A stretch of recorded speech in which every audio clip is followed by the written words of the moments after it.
15 more students of Bethel Baptist Secondary School, Kaduna, regain freedom from bandits. National unity. Vice President Yemi Osinbajo calls for more citizen commitment.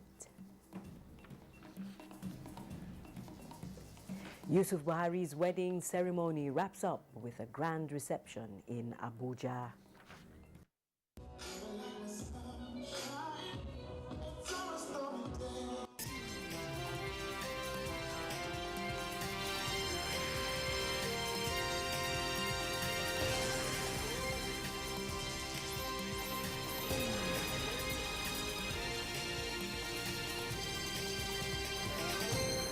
And now the news in detail. The ongoing nationwide strike by resident doctors is likely to be suspended soon, as the federal government has promised to start implementing the new agreements reached at an all-stakeholders meeting aimed at resolving the doctors' strike. The Minister of Labour and Employment, Chris Ngigi, confirmed this while reading a memorandum of understanding with all stakeholders at the conciliatory meeting. Olusheye Adire reports.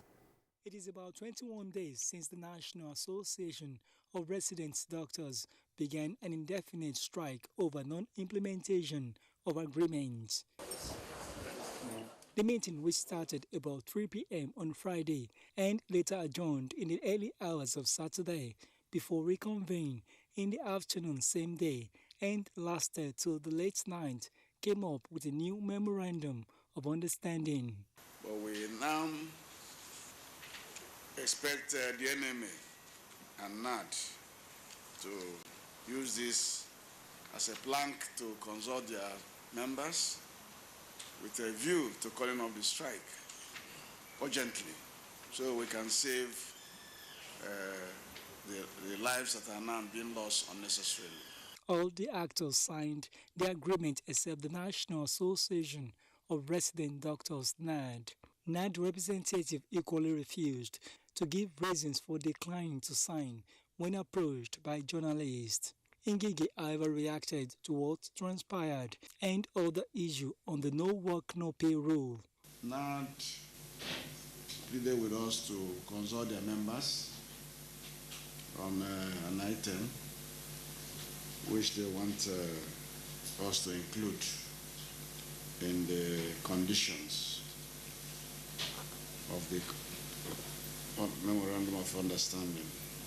We have inserted our clause that nobody will be victimized for any activity connected with, for or against participating in the industrial action. As it is now, since all the stakeholders have signed, it is hoped that in coming days, the strike will be over. In Abuja, Olusheye Adire, NTA News. 15 students of Bethel Baptist Secondary School, Kaduna, who regained freedom from bandit captivity Sunday morning, have been reunited with their families. Haruna Muhammad reports. In company of the President Baptist Convention and other officials, they arrived at Church Secretariat, Kaduna.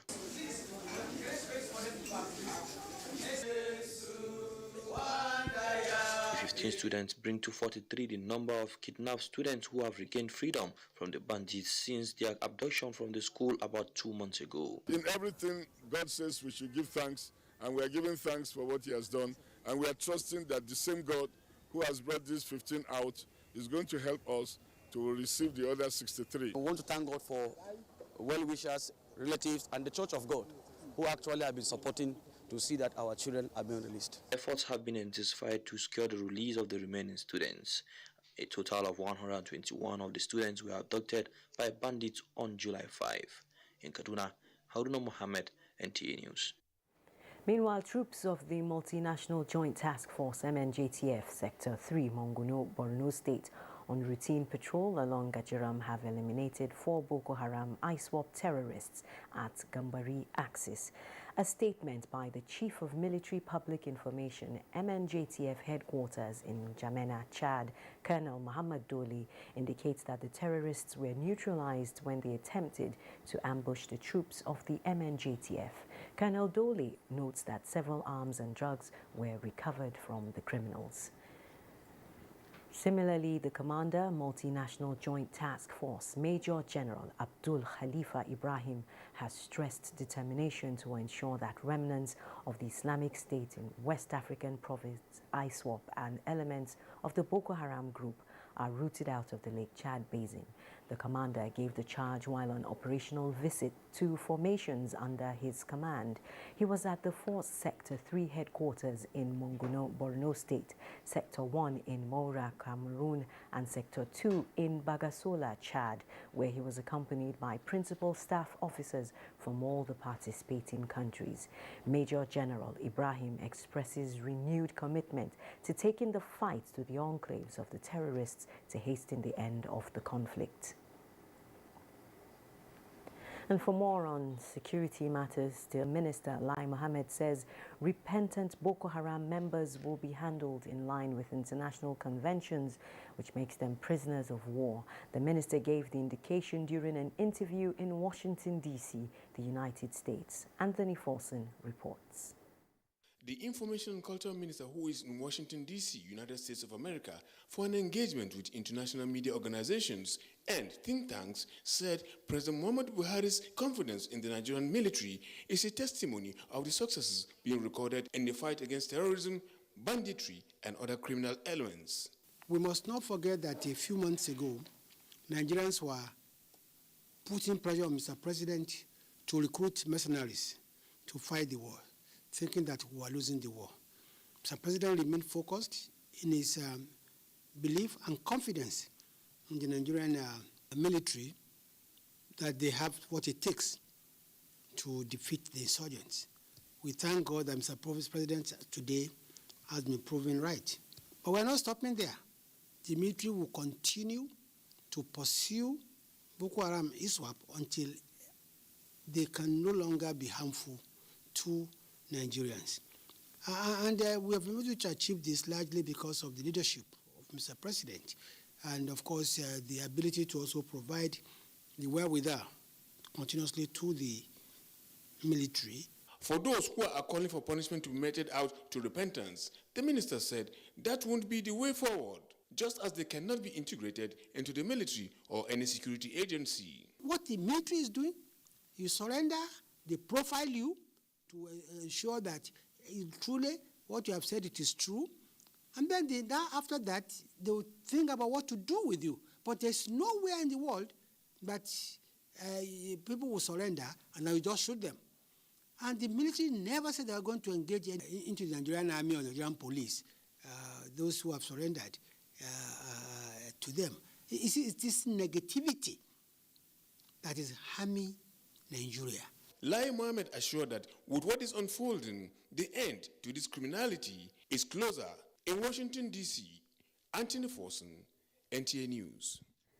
Operatives of the Nigeria Police Force working with the Nigerian military and other security forces have arrested a 22-year-old female suspect, one Gloria Okoli, for her alleged complicity in the series of deliberate and well-coordinated attacks on security formations and other critical national infrastructure, including the INEC offices and the killing of security operatives in the southeastern part of the country.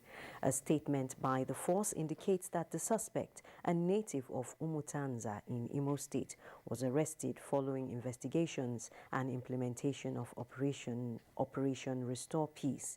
Police investigations reveal that Gloria, the suspect, who is a member of IPOB ESN in Imo State, worked closely with one Benjamin Uzoma Emojiri, ESN commander, earlier declared wanted by the police for his role in planning, coordinating and executing attacks on the Imo State Police Command headquarters and Imo State headquarters of the Nigerian Correctional Service. Meanwhile, the Inspector General of Police, Usman Al-Ali Baba, has applauded the security operatives for their unrelenting fight against violent crimes in the country and assures citizens of the commitment of the force to improving public safety and security in the country.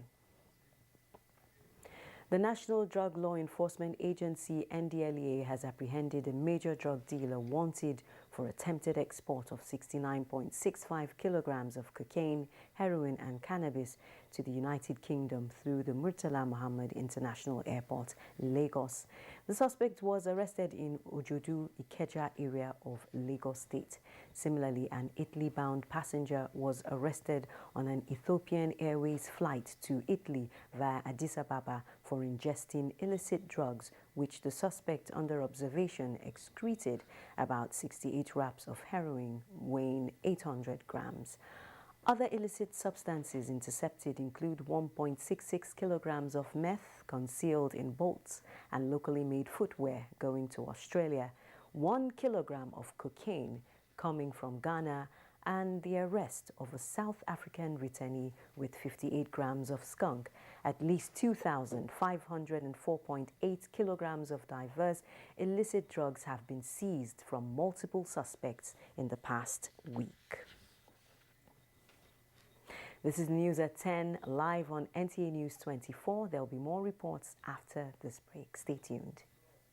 1933, when it began operations as Motor Transport Union, till it was restructured under Decree 21 and 22 of 1978, later amended by Decree 1 of 1999 and published in the Official Gazette No. 6, Volume 65 of the Federal Republic of Nigeria. Road Transport Employers Association of Nigeria has contributed immensely to the development of Nigeria's economy. As a union backed by law, RTAN, under the pragmatic leadership of Alhaji Musa Mohammed, is set to play its role in the transformation and reformation of the transportation sector. With a well-established structure in Nigeria's 774 local government areas and about 10 million membership strength, Alhaji Musa Mohammed is poised to lead RTAN into productive partnership with government at all levels to ensure your comfort. RTAN, the mover of the nation's economy, is committed to making Nigeria a better place for all. For more information, visit www.rtan.org.ng. Uproad Super!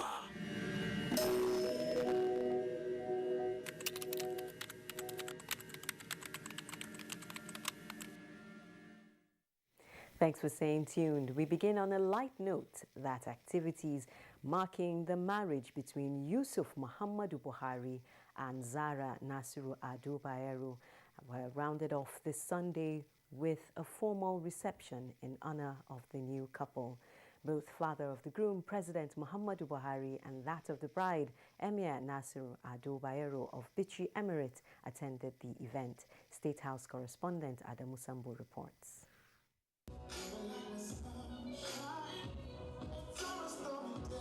The new couple, Yusuf and Zara, were indeed the cynosure of all eyes as they walked majestically to their seats. The glamorous event at the State House Conference Center was a unique opportunity for the invited guests from within and without Nigeria to honor the nation's first family and show solidarity with the newlywed.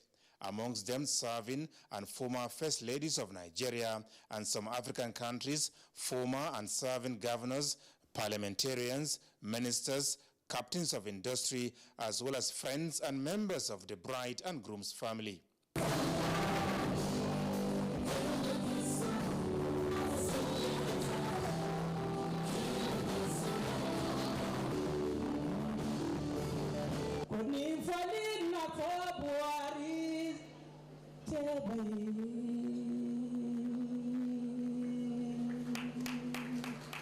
The wife of the Vice President, Dolapo Oshibaju, supported by wives of President Adama Barrow of the Gambia and former President Muhammadu Isufu of Niger, gave the toast in honor of the new couple, while the Vice President, Yemi Oshibaju, chaired the event. This event, of course, you know, is one that many of us have looked forward to for a very long time. So when Yusuf mentioned to me that the day was near, I think many of us were looking forward to also meeting who the beautiful lady would be. As it turns out, he has picked for himself the most beautiful lady in this part of the world. My advice to you is to be patient. Those who are patient, Allah is with them. You are going to be an example to watch. If you have any problems, don't make it public. So my beloved Yusuf as well as Zahra, try to be the best husband and try to be the best wife. May this union be the most blessed and whatever is to come from it. Some of the personalities present lent their voices of goodwill in solidarity with the new couple and indeed the nation's first family. The things that brought them together, if they can just maintain it and build on it, they'll have a sustainable family life. Mutual understanding is critical, and absolute forgiveness is necessary to keep the union strong. First, to congratulate them and to congratulate the parents. They should invite the Almighty Allah into their home. This marriage has attracted tremendous amount of goodwill across the country, and I thank God that I am here to celebrate this wonderful history. All Nigerians converge to celebrate with Mr. President. So it's a thing of honor. It's showing that there's unity in this country in spite of our diversity.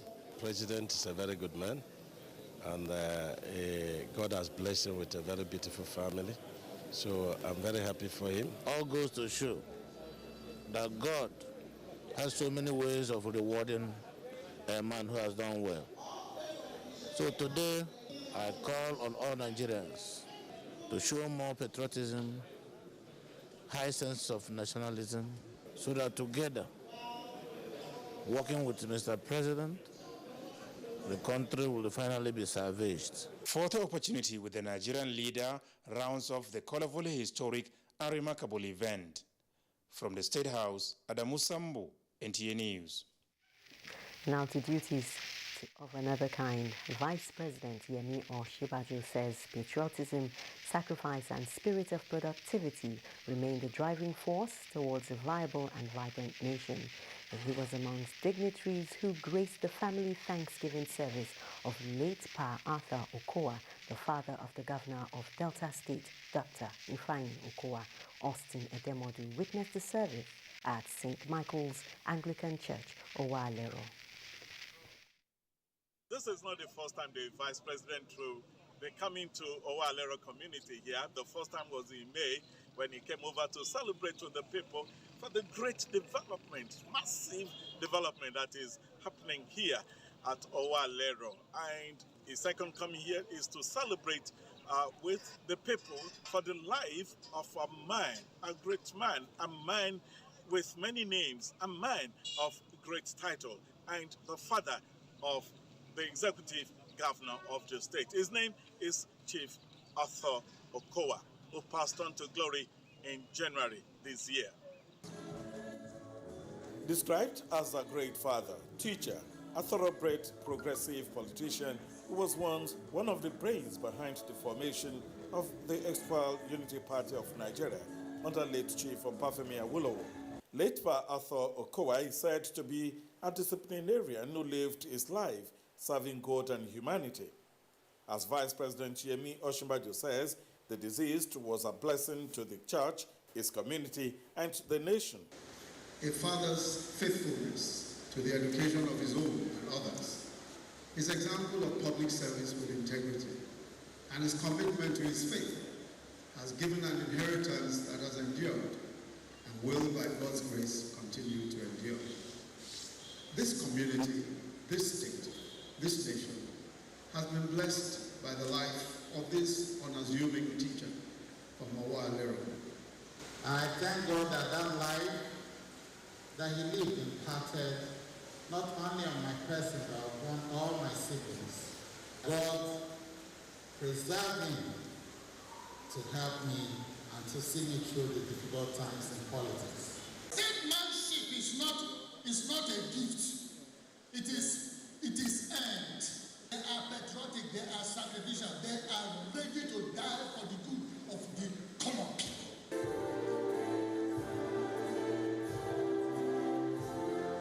From the St. Michael's Anglican Church, Owalero, Delta State, Jide Onifade, NTA News. That was State House correspondent Jide Onifade and not Austin Edemodu. Now, what could make a man so patriotic to his country despite going through two horrible experiences which ordinarily would discourage him? Oyinaya Kalu Oka in this report takes us on a journey of the life of a man who believes in supporting government efforts at repositioning the country despite all odds. In Nigeria, it is common to hear people complain in local palace, waiting this government they do for me self. This is to say, what has this government done for me? Forgetting that everyone has a part to play in bringing about development in their own little way. This brings us to the story of a man who has given it all, so to say, in his own little capacity in making sure Nigeria gets better. It is a continuous hard hit under the scorching sun. 65-year-old Daniel Davo from Plateau State voluntarily repairing a section of the road at the police checkpoint in Jikoyi in the FCT. For this patriotic Nigeria, repairing the roads is his passion. He works 15 hours daily, 6 days a week, repairing community and federal roads in the FCT. And it's amazing what I see him doing. I wish all Nigerians, or majority of 50% of Nigerians, can do what he's doing. With soil he gets from a dump site, stones he breaks from rocks, he conveyed the materials in his old rickety car.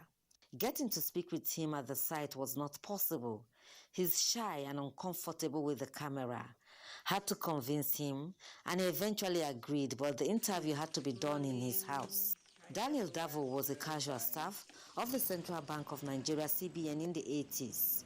Disengaged after 5 years of service, he went into commercial driving, and that was how his interest of repairing roads came about. Where the government cannot reach, I say, let me touch that area. He has repaired about 3,000 potholes with his substandard tools. Some of our community road, he has been the one without being paid him. He has been the one repairing it. He work at everywhere. Any road that he noticed that the road no good, he do come there and do the road. In 2020, he was involved in an accident with his car, which got damaged beyond repairs. To keep up with this art, he rents a car for a token. And funny enough, everybody saw this man in a ditch with the stones at the back of the car that he wanted to use to go and repair a particular road. Nobody stopped to say, this is the man that repairs our road. What happened? What can we do for you? 10 years ago, he lost his pregnant wife, who was attacked by criminals early morning, who monitored his movement when he left his isolated home to fill up the potholes before traffic road build up. Now remarried with 5 children, he has been able to train some of them to higher institution through the little money he makes from farming. He has fear of God. Someday I know that he's going to enjoy the fruit of his labor. If the government can have mercy and help me with these children, if they can give them job, so that if I getting old completely, it is the children that will help me and give me something. That is what I'm begging the government to help me. How long does he hope to continue with this voluntary service? I'll try my best. If somebody can volunteer, come, let's join together and make Nigeria great. His love for the country, the peace and love he gets from his family, he says, encourages him to do more and more. Thank you, Oyinaya, for that example of change begins with me. Now, history teaches people about their roots, while culture is a way of life of the people. It is against this backdrop that Governor Abubakar Sani Bello of Niger State is calling on Nigerians to maintain, preserve, and promote their culture so as to enable them trace their roots. Governor Sani Bello stated this when he visited the Emir of Zazzau, Ahmed Nuhu Bamani, at his palace in Zaria. Governor Sani Bello said he has learned a lot after viewing the historical sites in the palace, stressing that history should be given priority in schools in order to educate the younger generation about their cultures and traditions. He, however, called on other traditional rulers to emulate the Emir of Zazzau in maintaining their rich cultural heritage. Palace is taking a new shape without having to destroy the entire palace. The feeling of the traditional institution is still there, but you can see it's been cleaned and it's been tidied up. So I hope most of our traditional rulers will see what is being done here and do the same in their various emirates, because this place, for all I know, can be it's like a museum. I learned so many things today. The coming of His Excellency, the Governor of Niger State, to this palace is like homecoming. The Emir of Zazzau, Ambassador Nuhu Bamali, who, along with his palace subjects, conducted the governor and members of his entourage round the palace for sightseeing, said Governor Sani Bello's visit was a remarkable one and explained that it would remain green in their hearts as he expressed happiness that they had reconnected. This is the news on NTA News 24. We'll take another break. More news when we return.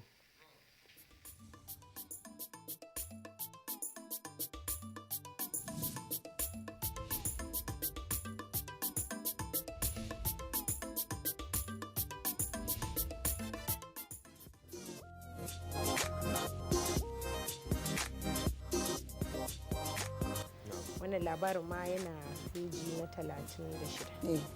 Ita kuma babban labarin wannan jarida shine ainihin labarin da ke gaban jarida shine ta bayyana cewa ọkwa ọjị Ikenga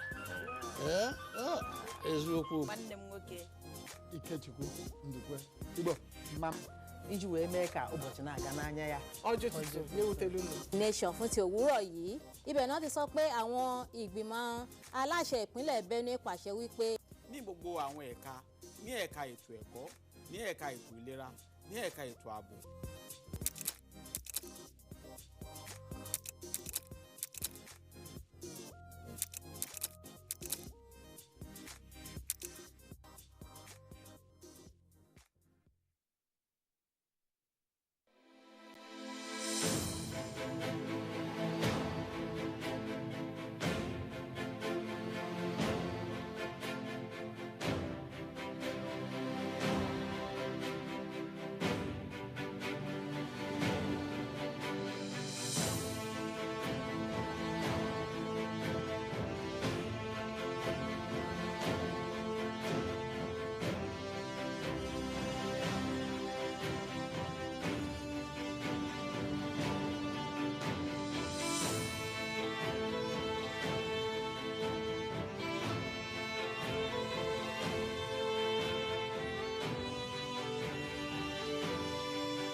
Welcome to Abuja, the place that unites Nigeria.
NTA, you can't beat the rich.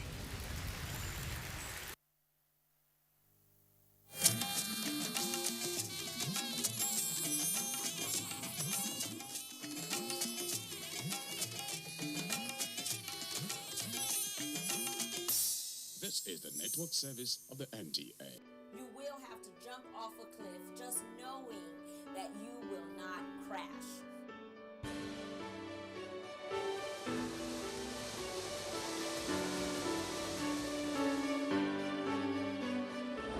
Let me tell you, everybody has their baggage and everybody has their demon.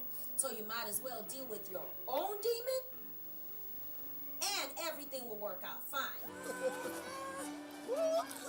If you're not in control of your emotions will be in control of you.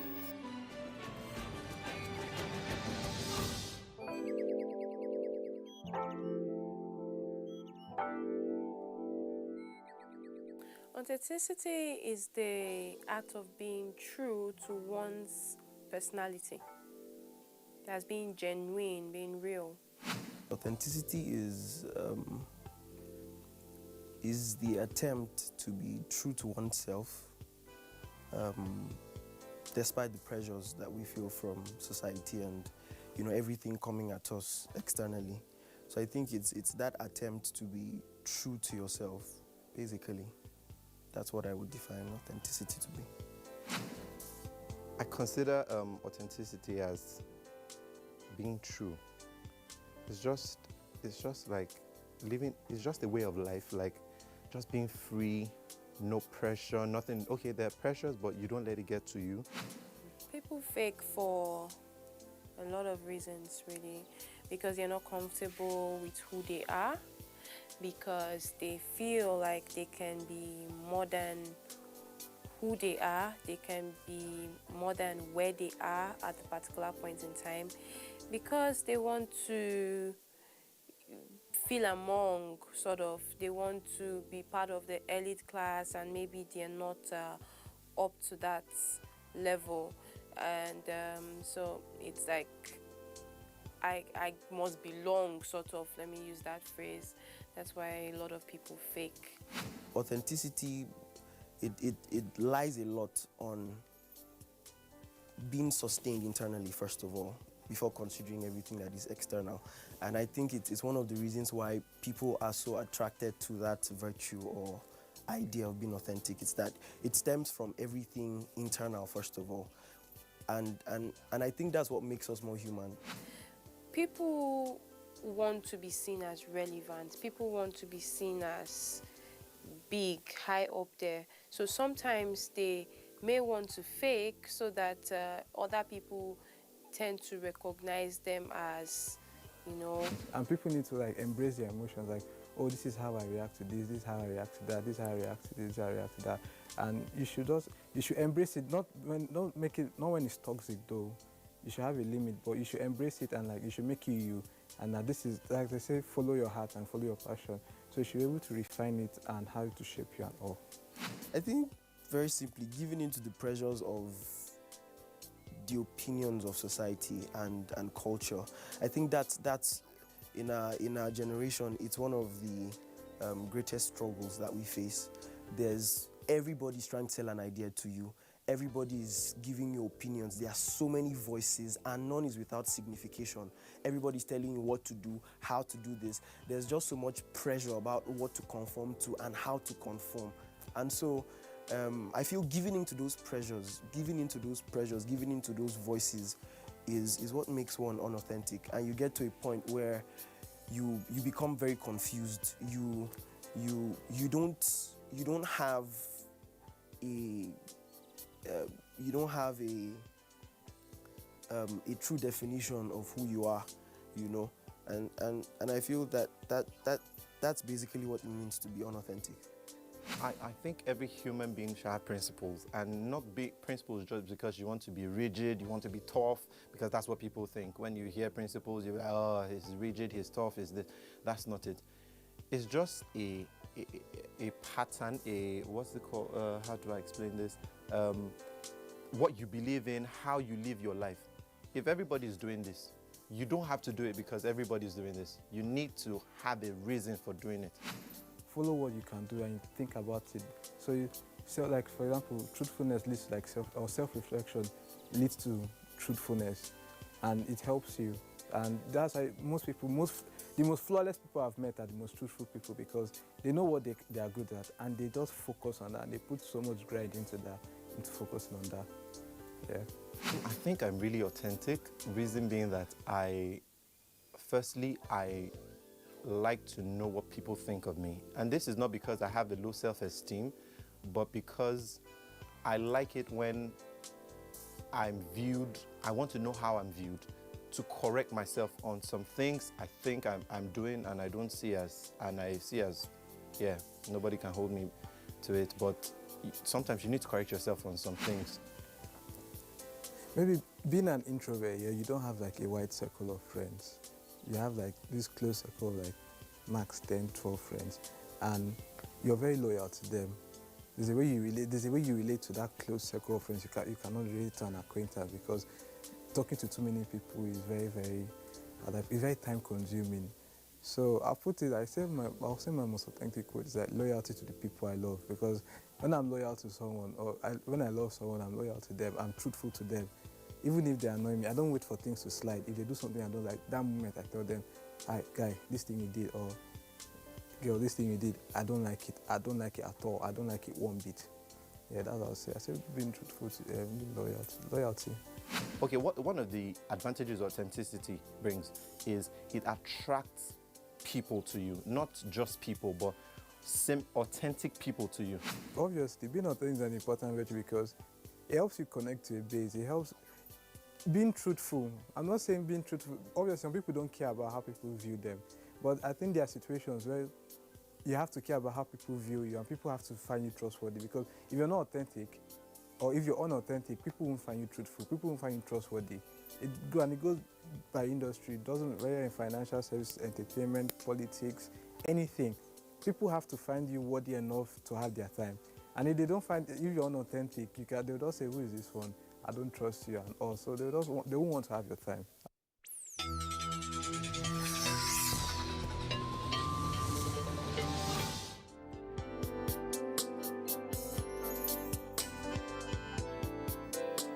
Thank you so much for tuning in today. You are watching Emotions with Omenesa. And this is a show where we talk about everything.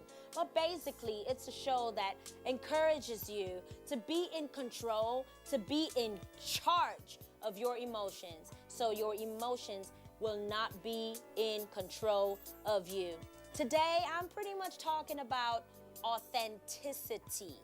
Authenticity. If you've been watching this show, you would realize that I like wearing head wraps, and that's called a gele, okay? So I love wearing head wraps. Now, when we're talking about authenticity, authenticity pretty much means the core, your core values, who you really are, who you really are.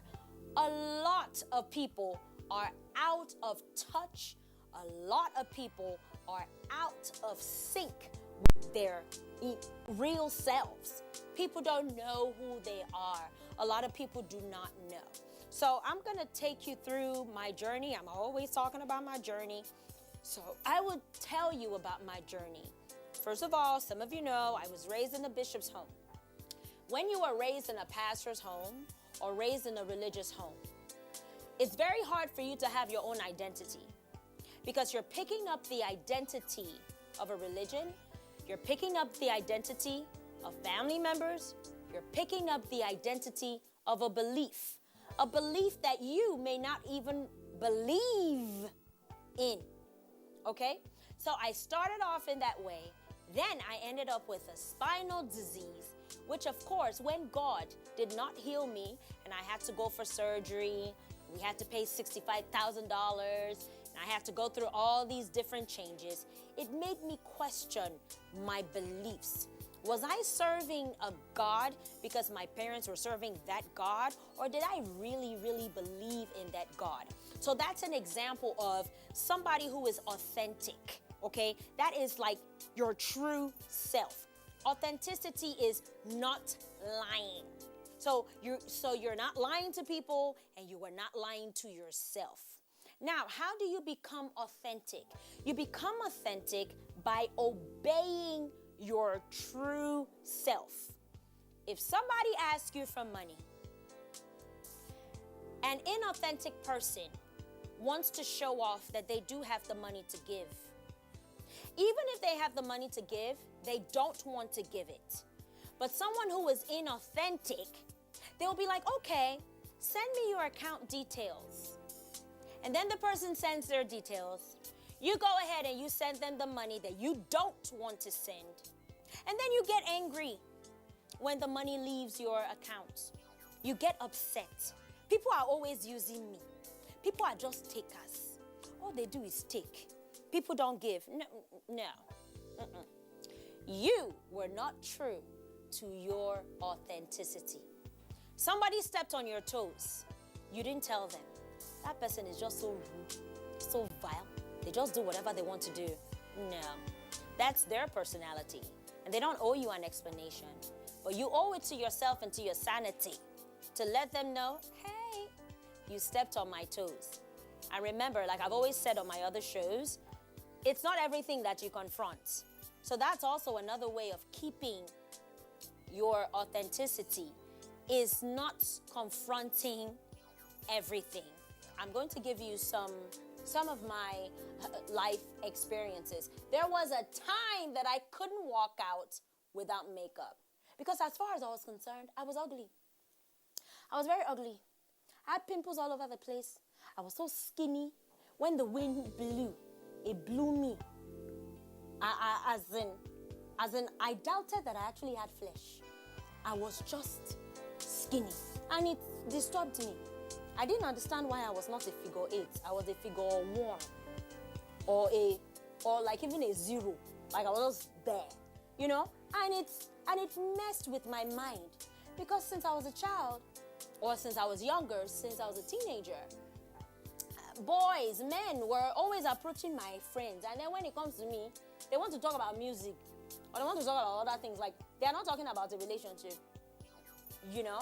I just didn't fit the part. So, I kind of grew up with that low self-esteem, just feeling like I wasn't worthy enough, feeling like I wasn't good enough, having all these pimples and wondering what to do with them, squeezing garlic and lime and onions and putting all kinds of things on my face, just trying to be presentable. And then I would use 3, 4 layers of makeup all over my face, just trying to look presentable. But who told me that I was not presentable in the first place? It really, really affected me that my looks really mattered.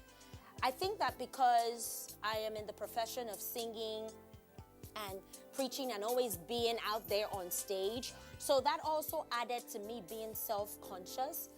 However, when it becomes a situation where you can't do without it, then it has become an addiction.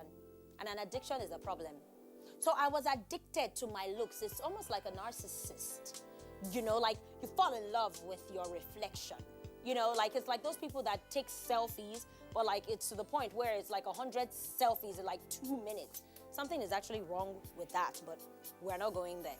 So basically, when I felt like this was a problem, I decided that I was not going to wear makeup for about 3 months. So I had on no makeup. Every Sunday, my hair was natural. I didn't tie the hair to make everybody believe that the hair tie was part of my attire. Because there are some people too that are so ashamed of the condition of their hair that they will now wear like a matching headgear or something. I'm not saying that there's anything wrong with that, because after all, I do that. But when your motive is because you're not proud of your natural hair, you know, it's so funny, like people losing their, like they lose their braids and then they can't walk out with their real, like with their hair. And then they tie it up and then they say, oh no, my hair is not done.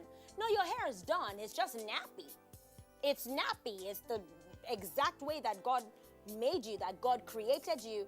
As a black woman, God did not create me with straight hair. He didn't do that. So how many things am I going to tweak in my life? What next am I going to tweak? My nose? What, I'm going to perm my nose to make it straight?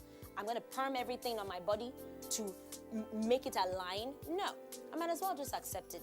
So that's what I did. Be real. But not being scared of being who you are. That is authenticity. Being who you really, really are. Being who you really, really are. So I kept on going to church. I went to church. I went everywhere with my nappy hair, but it was braided with my own hair, not with extensions. And I would never forget the day that some deacon in my church like came up to me and he was like, I've been telling my wife about you, how she should follow your lifestyle. That with all your pedigree, with all that you have, you are still humble enough to wear your natural hair. That was a compliment to me, but it also made me laugh that people associated humility with natural hair.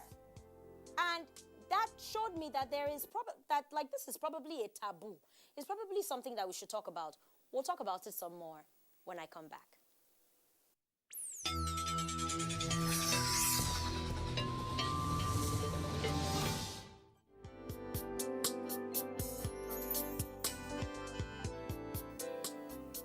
Welcome back.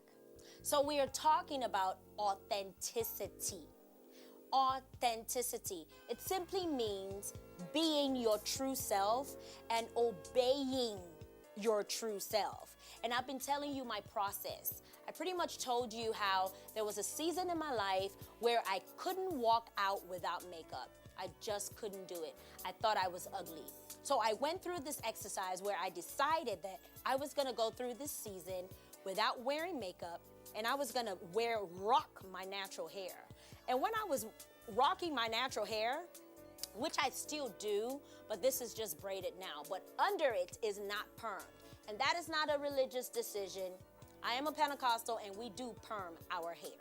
So it's not a religious decision. However, it's an authentic decision that I am not going to fry my hair. I am not going to kill my hair. I am going to love my hair by pampering my hair. That's authenticity. I am not going to try to be somebody else or to be some other kind of texture.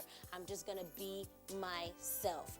But it took me a long time to get there. So I was telling you the story about when I went to church and a deacon came up to me and he said, I've been telling my wife about you. Can't you see how Pastor Omenesa is in line? Like, she's just so natural, she's just so humble.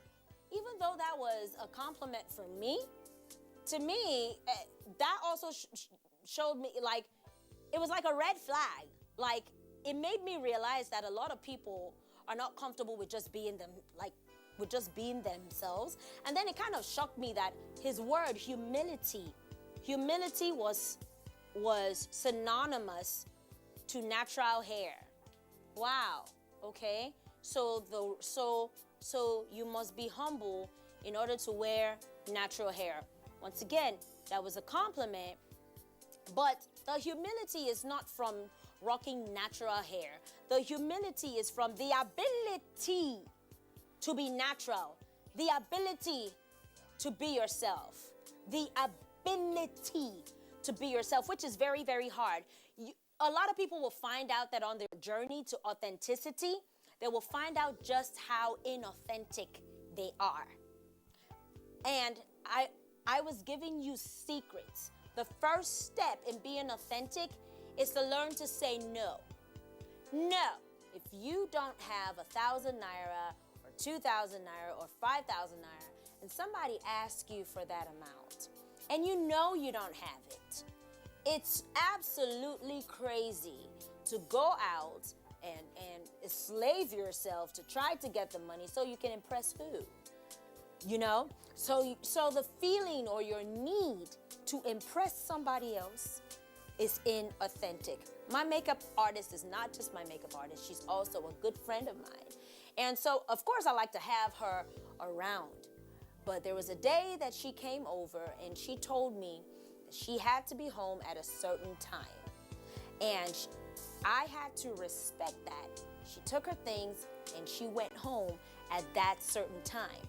It would have been totally inauthentic of her to stay over, maybe stay for 30 minutes more or 1 hour more, knowing that it would have been a problem and it would probably mess up the rest of her day and it would mess up the whole schedule. So being real with yourself is authenticity.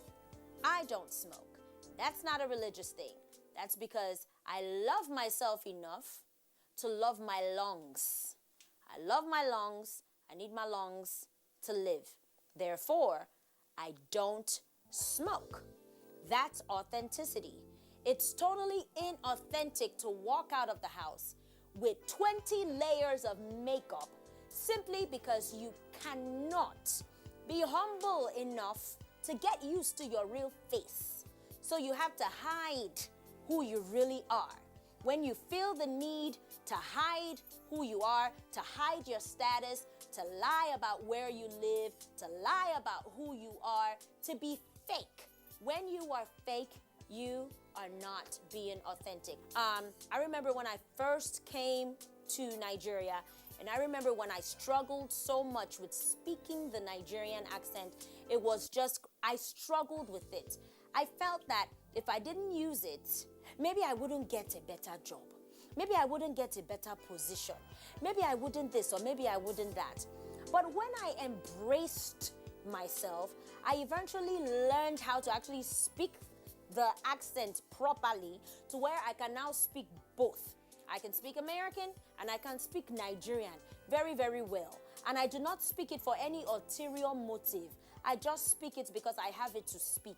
So when you have to completely alter yourself, alter your values, alter your whole belief system, simply for you to be able to conform or to compromise or to make other people happy, then you're being inauthentic. I was talking to you about how there was a season where I made sure that I wore my natural hair, I did not wear nails, I did not wear makeup. Nothing is wrong with wearing all of those things. But if you need all of those things to keep you secure, then something is very, very wrong. And that's part of why I went into the career as an emotional coach, is I want people to be real, because I have been through my season of being absolutely fake. Just being fake. And I also told you that my profession as a singer has put me in positions where I have to save face most of the time. But now I don't even do that anymore. I just show up just the way that I am, the way that God made me. I love myself just the way that God made me. And I am proud of myself. And I want you to also be proud of who you are. Be real. Say yes when you need to say yes. Say no when you need to say no. Take care of your body. Take care of your temple. Fall in love with yourself. Do not become a narcissist where you completely fall in love with your reflection. No, but fall in love with your heart. Work on the things that you know that you need to work on. If you know that you do have blunders, if you know that you are rude, if you know that you roll your eyes, if you know that you check people from head to toe to determine if you would respect them or not, that is rude. Remember, every single person is equal. All of us were made from a speck of dust, so you are not better than anybody.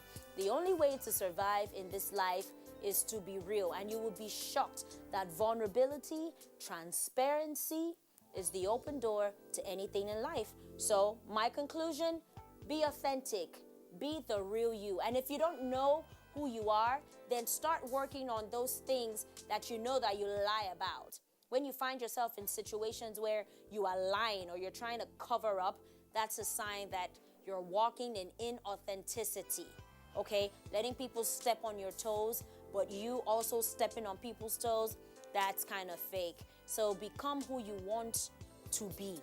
Be the reflection of what you want to attract, and all will be well.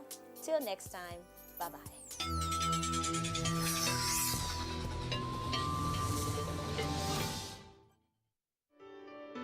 You will have to jump off a cliff, just knowing that you will not crash.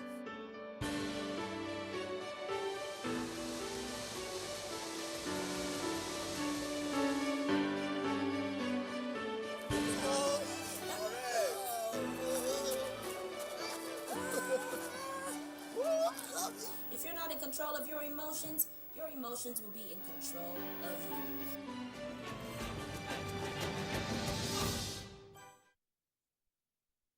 Hello and welcome. It's time for another interesting package of Everything Music. Angelina, you dey cool in my temperature. If you call, I go come deliver. This is Talking Movies. In times of old, the world was full of wonder. No. Stop it! Welcoming you to your weekend for today. Arise, O compatriots. It's time to use our voice. Beyond 6 packs. Bills. Pay the bills. Keep paying my telephone bills. Keep paying all of my bills. Welcome to Gallery.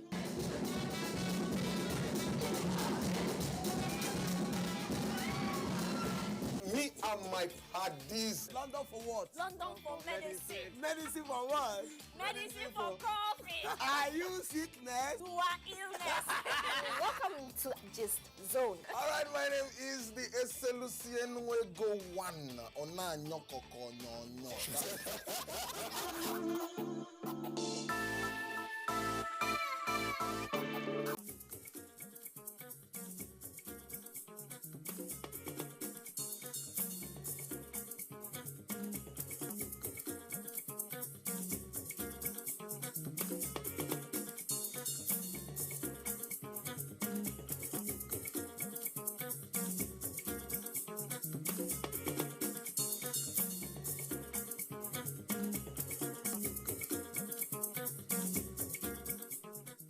In recent times, ofada rice has gained popularity in Nigeria and beyond.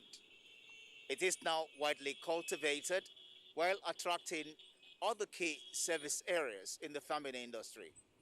What is the state of ofada rice in Ogun State today?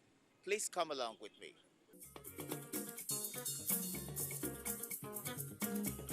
Ofada rice cultivation has been part of our agriculture in Ogun State since time immemorial. Grown in subsistence, it was scarce. Nevertheless, due to concerted efforts by farmers in recent times, it became readily available in the market. Government involvement at every stage of production has also taken the crop to industrial level.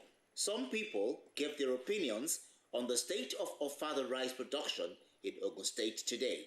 But when you have young people who are ready to produce, and when you have industries who have established mill without farm, that we are talking about industrialization, industrial opportunity. So a good number of off-takers are cleaned up to purchase ofada rice paddy from Ogun farmers. And people, we are also keen into agricultural opportunity, direct investment, foreign, local, and national investments in agriculture. And some of these people, they're actually into establishing a rice mill. Some of them want to fill their mill with ofada rice. We also have a project we are doing, IFAD, federal government project, and they're also supporting young people into growing ofada rice. So we're growing rice in 8 local government areas in Ogun State. Because our farmers have not been adopting good agronomic practices, that has denied them the reward of having higher yields on their father farm. Good agronomic practices are deployed. Ofada rice can also yield as much as 3 to 4 tons in an upland area, and more than that in lowland area. We have different ofada that people are doing from different states.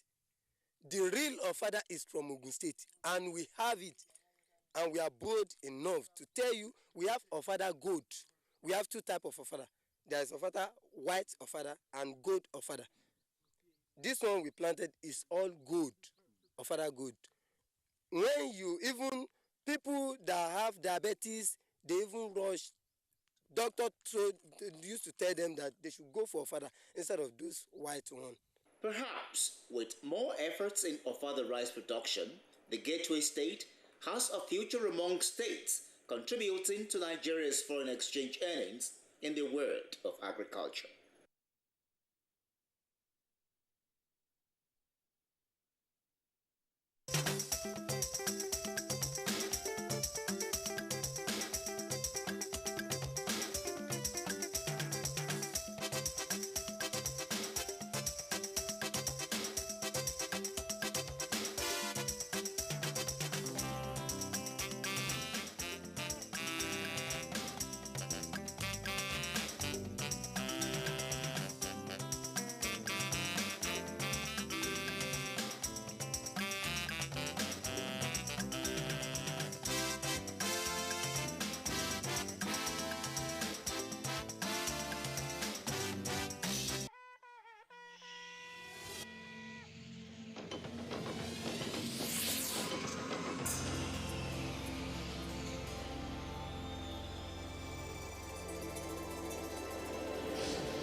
again. Here is the news update at 11. I'm Naja Atutijani. The ongoing nationwide strike by resident doctors is likely to be suspended as soon as the federal government starts implementing the new agreements reached at an all-stakeholders meeting aimed at resolving the doctors' strike. The Minister of Labour and Employment, Chris Ngigi, confirmed this while reading a memorandum of understanding with all stakeholders at the conciliatory meeting. But we now expect the NMA and NAD to use this as a plank to consult their members with a view to calling off the strike urgently, so we can save the lives that are now being lost unnecessarily. NAD pleaded with us to consult their members on an item which they want us to include in the conditions. 15 students of Bethel Baptist Secondary School, Kaduna, who regained freedom from bandit captivity on Sunday morning have been reunited with their families. The 15 students brings to 43 the number of kidnapped students who have regained freedom from the bandits since their abduction from their school about 2 months ago. In everything, God says we should give thanks, and we are giving thanks for what He has done, and we are trusting that the same God who has brought these 15 out is going to help us to receive the other 63. We want to thank God for well-wishers, relatives, and the Church of God who actually have been supporting to see that our children are being released. The rate of COVID-19 infection remains high, with 388 new cases recorded in the last 24 hours. In the latest figures released by the NCDC, Lagos State still maintains the lead with 166 new cases, followed by Akwa Ibom State with 89 and Rivers with 76. Oyo State has 15, Edo 12, Benue 11, Delta 7, the FCT and Ogun State 4 cases each, Kaduna 2 cases, while Gombe and Nasarawa have a single case each. Nigeria now has a total of 187,023 confirmed cases, out of which 168,455 have been treated and discharged, while 2,268 have died of the virus. That's the update at this time. Join us at 1 for another. Good morning.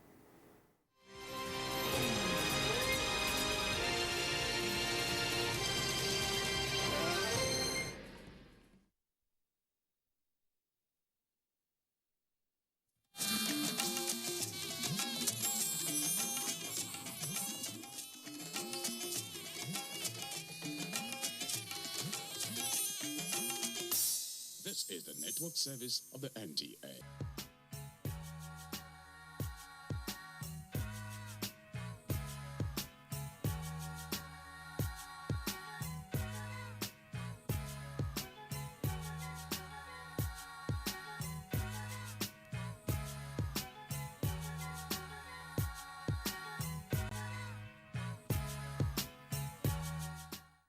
Hello and welcome. This is Property and Style, your one-stop shop on everything real estate. Property and Style is a program that's been designed to empower you on everything that has to do with the built environment. It is coming to you from the network service of the NTA. My name is Patience Eloy Abba. Thank you for keeping a date with us.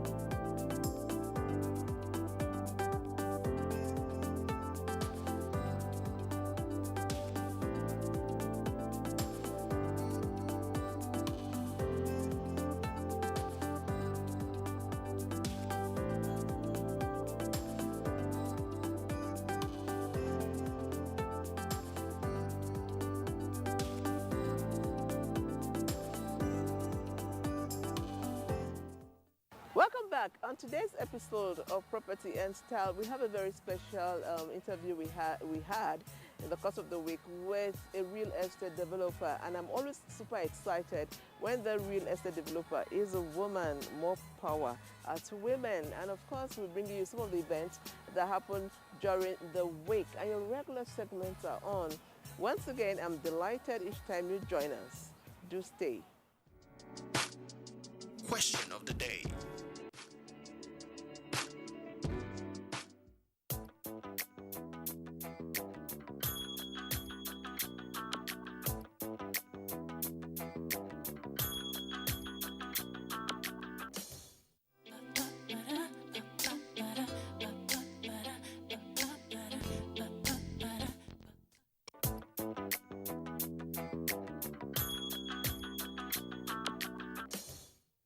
Homes Fund Limited, a subsidiary of the federal government owned by the Federal Ministry of Finance and Nigerian Sovereign Investment, was an integral part of the 2021 Abuja International Housing Show, which took place recently at the International Conference Center, Abuja. Participating in an interactive section which was aimed at addressing issues of affordable housing in Nigeria, the Managing Director of Family Homes Fund Limited, Mr. Femi Adewale, spoke on some of the efforts made by his company towards bridging the housing gap in the country. The underlying commitment of the Family Homes Funds is to at least begin the journey towards addressing those issues. How can we ensure that an increasing number of our fellow citizens, in fact the majority of our citizens, have access to a good quality of life, housing beyond the home, in good environments and good facilities. Actually, we are quite fascinated with the job that we have been given, ensuring that we are only engaging on financing homes that are affordable to people who are at the bottom end of our economic pyramid, particularly people who are very, very poor, and that is really what social housing is about. And in the last year alone, we have committed in excess of 43 billion naira to projects which are promoted by state governments alone, including private sector developers, housing cooperatives, corporations, and interestingly in Kaduna, a women's housing group that we expect to support to develop a social housing scheme that is targeted at women, mostly market women in Kaduna. We had 4 channels, as we call them, but now there are 5, and I explain why. The first one, which I think is colored orange, is the Affordable Housing Fund, which is essentially a construction finance facility both for private and public sector developers. In simple parlance, it means that we are providing money for developers, public or private, to build houses that meet our requirements. The second channel, which is rather new and is just beginning to take off, is the National Social Housing Program, and I think that is a big focus of the discussion today. The National Social Housing Program is an element of the Economic Sustainability Program. The status of the Social Housing Fund is that we have completed the deed of debenture with the Central Bank. We expect over the next couple of weeks that the first drawdowns is drawn down in batches of at least 20 billion will begin to happen over the next couple of weeks, and that will allow what is a huge backlog of projects to start to hit the ground. The yellow channel is a Help to Buy fund, and that starts to deal with a totally different part of the housing market. The first two build the house, but when you have built the house, how do people on low income then go on to actually acquire those houses for themselves or even rent it? What the Help to Buy fund does is to provide assistance to people on low income to ensure that they can have access to the capital that they need to own the houses that are built primarily through the Affordable Housing Fund. And the key element of the Help to Buy fund is primarily to provide a 40% of the cost of the houses is given to the buyers as a deferred loan. So in principle, over the first 5 years of the loan, they don't pay anything for the loan. And then they start paying back the loan from year 6 onwards in a graduated format, which aligns with the increase of their income. All the management staff of Family Homes Fund Limited also made their contributions in the same vein. We can do 2 million naira houses if we have the right strategy. When we deliver the 2 million naira house, it will be far worth more than 2 million naira to the typical Nigerian at the lower end of the pyramid. And in fact, it is what we should be in a hurry to do, because it creates the jobs, it boosts the local economy, and it helps the local context. In addition to all of this, my brothers in our project management department have ensured that we have standardized designs so that the value engineering that comes from standardizing the designs helps to save the cost of delivery, both in terms of the single unit house and in terms of ensuring that the 500 units that we have in an estate are designed in such a way that the road network and all the other infrastructure facilities help save costs. We have financing from the public sector, which has just demonstrated huge confidence in Family Homes Fund a few weeks back by giving us twice what we asked them to give us. And we also told them it was for low-income housing. We told them how viable it was. They believed us. What we have now is to show them the money. So low-income housing, we have the confidence of all the state government in Nigeria, who are right now our primary obligors, and they so believe in us that all the financing we have given to them, they have given us what we call advanced signed checks for 8 years till the end of the loan. So we actually are not expecting any default. Why is that? Because the money needs to recycle, like our MD has said. The recycling part of it is very critical. We give out these monies as loans and we expect all of them to come back, not some. Family Homes Fund has a low risk appetite. It is on my desk to maintain that low risk appetite. All the monies that go out come back. And they come back with a little bit of interest so that we can put it back quickly. So we are not set up to make profit, but we have to show that we don't lose money so that we can have your money back. Investing in low and social housing is very valuable. Thank you very much. The managing director also took out time to explain further during the question and answer segment. If we talk about low income, how low is low income? Is it the minimum wage of 18,000 or 30,000? Now, for what strata of population, is it the literate, semi-literate, illiterate? Now, how will they be able to pay, or how will their monthly payment be such that they can still pay their monthly maintenance or cost of living expenses? Based on the 15-year repayment period in the social housing program, that will cost just under 11,000 naira per month. That is the payment, okay? Interest and principal. That means that for a low-income wage earner, so your point is that we are working with a low-income wage earner at 30,000 naira. It's about a third of their income, and that is not factoring in any secondary income or a couple who are living there.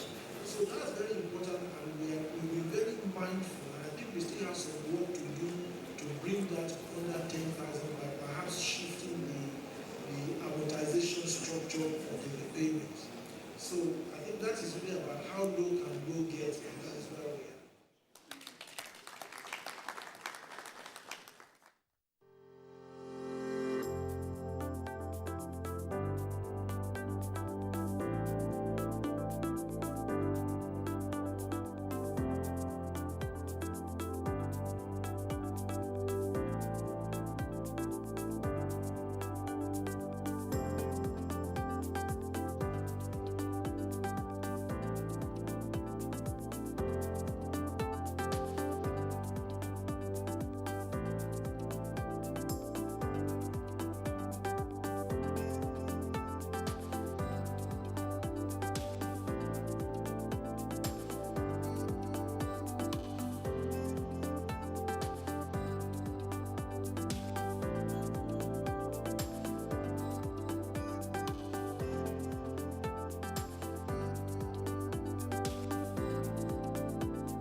NTA Properties Investment Company Limited, a subsidiary of the Nigerian Television Authority, specializes in creating comfort in all areas of life, such as real estate investments, that is, land, houses, and office spaces, mass leasing, savings and loan scheme, and so much more. Other information and entertainment services include Property and Style, a TV program that airs on the network service of the NTA, and also Property Connect, a nationwide magazine. Our priority is to bridge poverty gaps and sustain quality welfare of our clients. Partner with us and watch us help you grow. Pay us a visit today at the NTA headquarters permanent site, Area 11 Garki, Abuja, or our Lagos office at number 15 Awolowo Road, Ikoyi, Lagos. For more information, visit our website on www.ntaproperties.com.ng, or you can email us on ntap2000@yahoo.com. Call us on 0066. NTA Properties Investment Company Limited, the much needed help at your doorstep.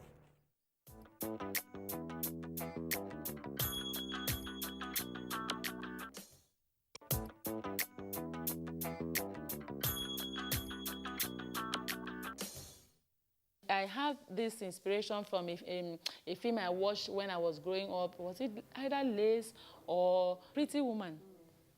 You know, I was inspired by the man. They kept saying that the man, how did he get that kind of money? So they say he was a stockbroker or stuff like that. So my mind have always been, was he into building?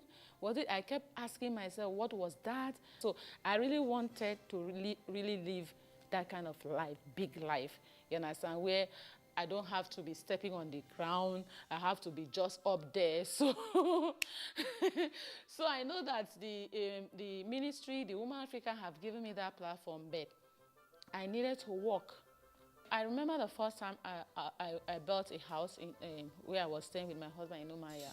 So when my uncle came to that place, he was like, he called his friends, said, Ibiam, have you seen what a small girl can do? That he doesn't understand. It was a two-story building.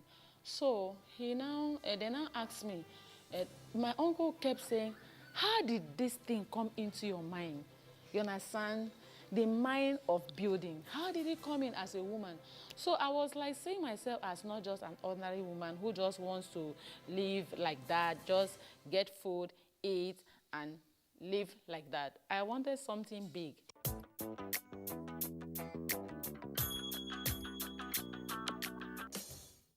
Let's take Abuja, for example.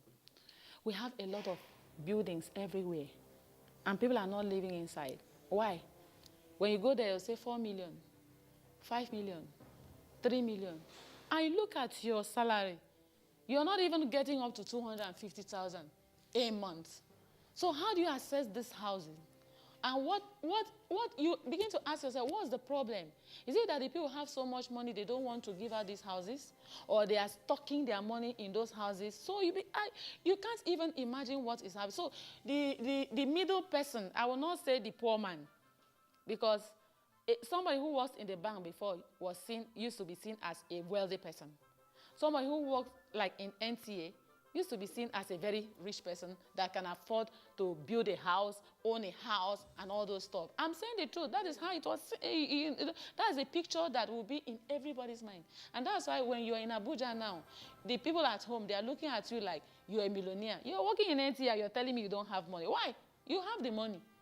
You understand? So if you look at it that way, you begin to ask yourself and say, what is really happening? All these houses here, but people are the middle class person is not able to live in those houses. And that's why you see somebody is working in Abuja, is living in Nyanya. You're working in Abuja, in the FCTA, inside. You're living at Buari. So people are living far places. You understand? Because they don't have the money to pay for rent in this place. So that is why a lot of people are. So all the money you make in Abuja finishes in Abuja for accommodation. Accommodation, not even feeding. Accommodation. So if you look at him, it's somebody who has 250,000 a month. You have to take care of your children, take care of yourself, take care of people that are depending on you. Maybe your old parents, they are there. They are depending on you. And then how do you save this money to be able to get a house? So that's where we are. And then you hear people shouting, they want the house, they want rent. If you say, okay, there's people that will come looking for that house, you'll be surprised, but they will not be able to pay for it. So somebody can come and look at a beautiful house. After looking at a beautiful house, say, okay, I'm coming tomorrow. The person was not able to come. It's not because he doesn't want to come. He doesn't have the money. That's the problem. So we are now saying, okay, let's look at the challenges. This will look at their salaries. How much are you earning? How much is government able to give to civil servants to be able to help them to get accommodation at least for them and their children? So it's left for government now to come in and say, okay, for all civil servants that are under our payroll, let's do something for them. If you're saying, okay, where every civil servant is supposed to get 16 million, you get a credible developer, one that is passionate. You know, it's not everybody that is doing this developing work that has passion. The passion is meant just to get money. And that's why you see developers, they collect money from random everybody, drive big cars, carry police around, blow siren everywhere, and make themselves big. But when you go to the estate, you don't get nothing.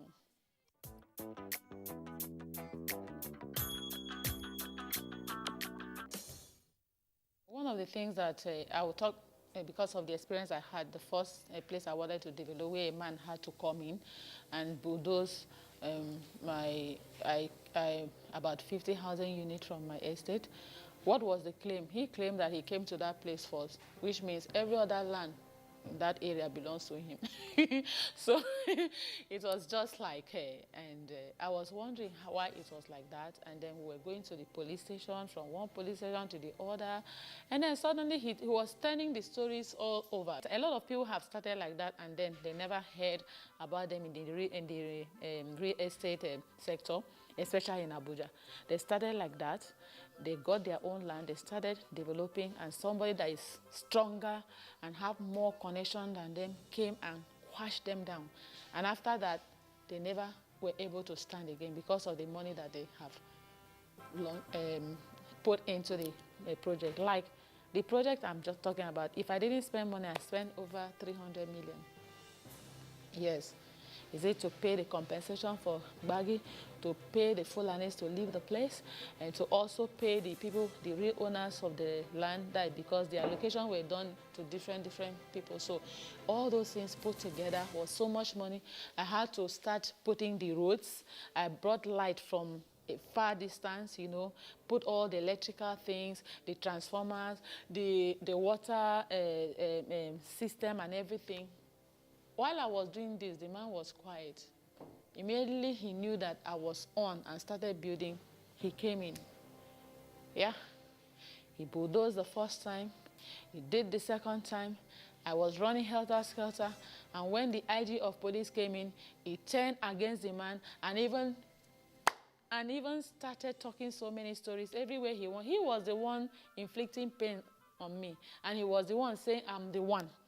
So because I was able to stand up to him, it was like, okay, so this person is coming up. So it was very difficult for him to do that, which he has been doing to many other incoming developers.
And the answers.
We've come to the end of today's episode of Property and Style, and like I always tell you, please always consult the professionals as far as your real estate transactions are concerned. Until come your way next week, goodbye and God bless.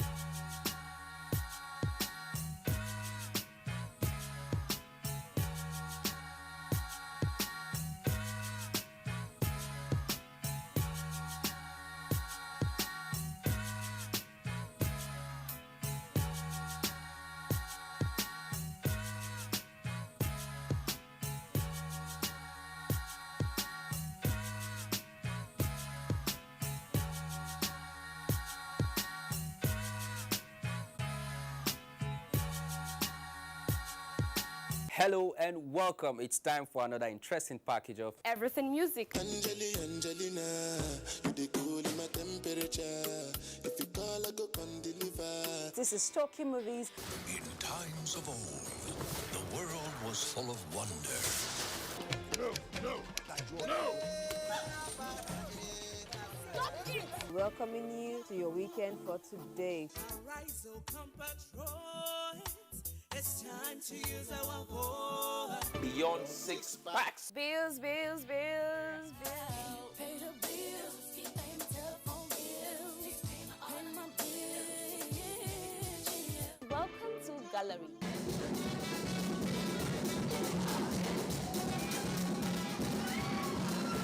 Me and my paddies. London for what? London for medicine. Medicine for what? Medicine for coffee. Are you sickness? To our illness. Welcome to Gist Zone. All right, my name is the Eselucien Wego One. Ona nyokoko nyonyo.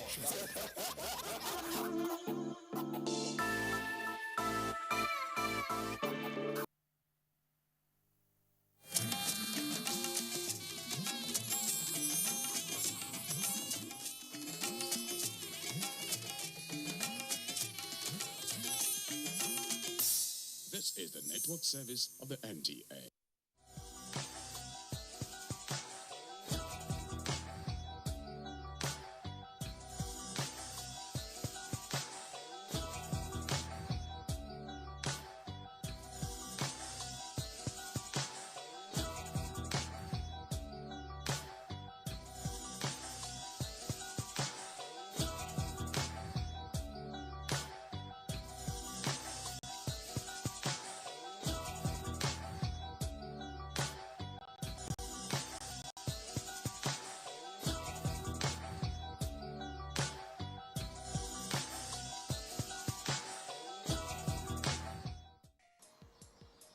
Hello and welcome. It's Visual Impressions on NTA, and I am Umar Mohammed. Today we will be looking at the gradual emergence of one of Africa's leading teen artists, Tunde Odun. In the early 1960s, Tunde was a pioneer member of a workshop organized by expatriate Susan Wenger in Osogbo. Now, Visual Impressions had a chat with the second generation artist of Osogbo School, who practices in a diverse set of mediums. Let's get to find out more on his intricate and highly textured technique in the clip that follows. A major artistic transformation occurred in Osogbo, a Yoruba town in western Nigeria, in the early 1960s. Expatriates such as Susan Wenger, Yuli Boyer, and Georgina Boyer introduced new techniques and materials to Yoruba artists and urged them to find their own forms of expression. The workshops focused on printmaking but were intended to help participants to learn to support themselves, and that gave birth to the emergence of Tunde Odun, who through several decades of vigorous art practice is now one of Africa's most celebrated batik art tapestry and design artists. Tunde Odun was born in 1954 on the 26th of November. He is a Nigerian artist, actor, and musician known for his batik art tapestry and design. He specializes in textile arts and photography. I'm an artist, and I work with textile and fiber art and then printmaking. I'm from Ile-Ife, but I live in Ibadan, and I live in part in the US. So I've been juggling my life between Nigeria, America, and part of Europe since 1981. And now I decided to have a place in Nigeria that I can say, let's do the art thing. That is music, drama, dance, and of course visual arts.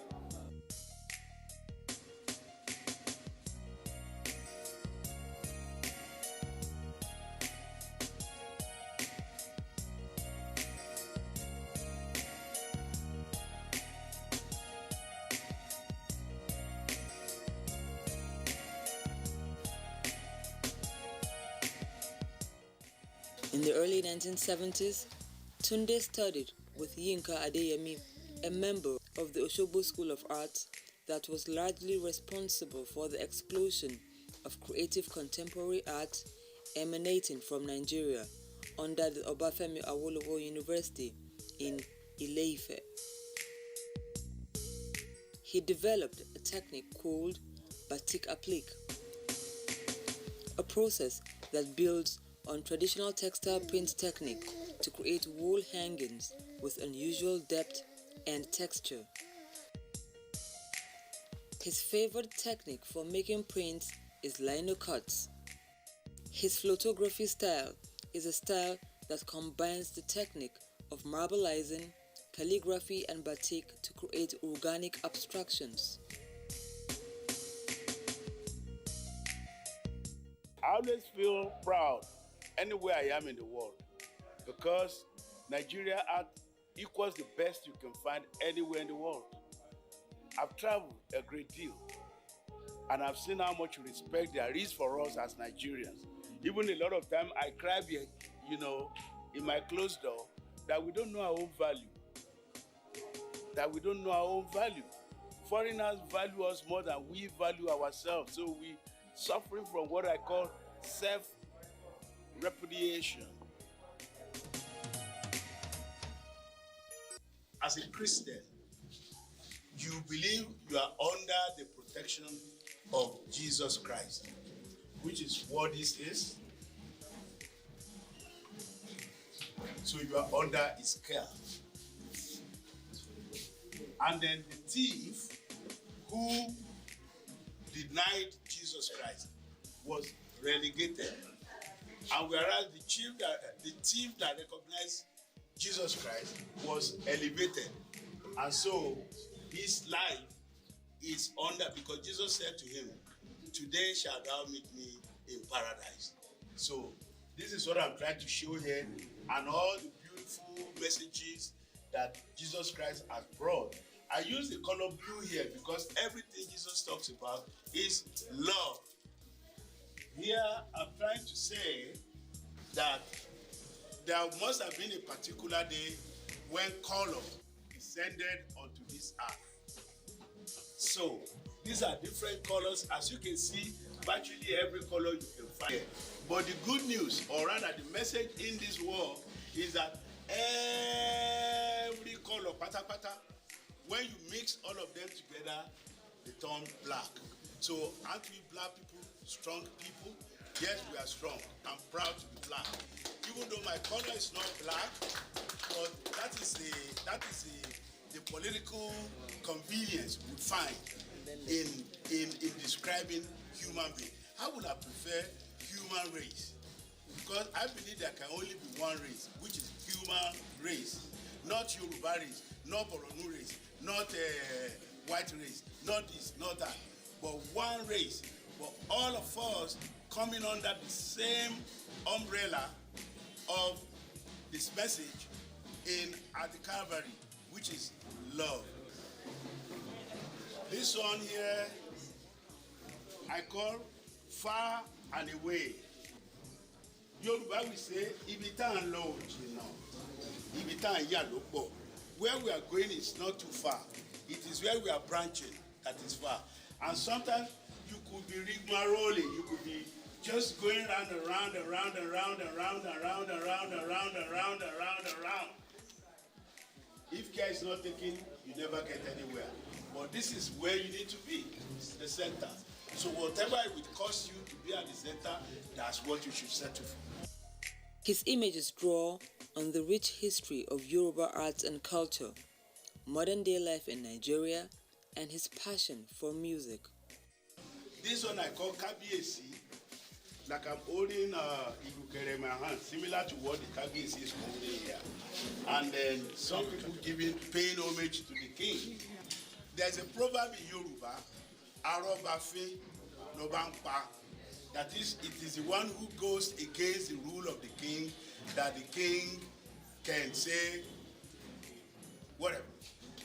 Anyway, but most importantly, the Arobafe there does not mean that he has behaved rudely against the king, but rather he has sent the king to his bedroom, to his secrecy, and then when you know a ruler too much, they feel uncomfortable about you, and care is not taken, you may regret that you are too close. I don't know if you noticed that this is Professor Adire, that renowned historian, and his wife, inestimable jewel, Mrs. Christine Adire. And as you could see, this picture they may have taken when they were in their younger days, you know, so it's a good, memorable picture. We have named this place the Ooni of Ife's bedroom. So that's why you have the beaded tapestry, one of my works, laying on the bed, and the Irukere flying whisk, the crown, and then the shoes all made out of beads. So this is the corner of reality in the gallery, and it is in honor of our Kabby State, the Ooni of Ile-Ife, Oba Adeyeye Babatunde Odun Ojaja II. Kabby State. In this whole place, we have almost 90 artists, creative people here. I personally, as an artist, I see art as a tool using Yoruba proverb, which is what my art centers upon. And of course, I'm a Nigerian. Sometimes it depends on the subject matter. I could use Igbo proverb. I speak a little bit of Hausa. I can use Hausa, incorporate it in what I'm doing. And when I take my work to the international community, they see me coming from this rich culture. He co-founded the Toki Memorial Arts Center in Ibadan, where he served as artistic director for 14 years. This center became a major force in discovering and nurturing artists. He also founded the International Campaign for Better Artists, ICBACA, a non-profit organization dedicated to using art to bridge gaps between cultures, both at home and abroad. I think I do like this one the most because it talks about our immediate society, whereby we do not see the need to provide for the needy. We need to.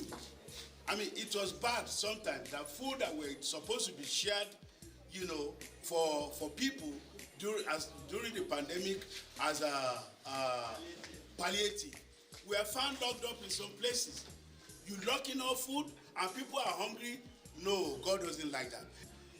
A bird with seed in his mouth can't whistle. It is the one without food that shouts all the time.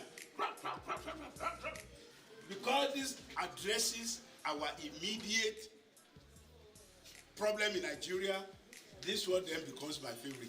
Like you can see, just promises upon promises upon promises, looking bright, every day looking bright.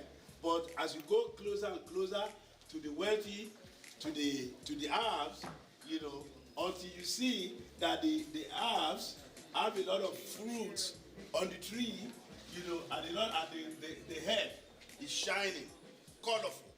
When their own guy here is dry, you know, and you see fruits over there for them to eat, so they have abundance. I see people in the city, you know, like floating. You know, it is the energy in the city that really drives what the people in the city do.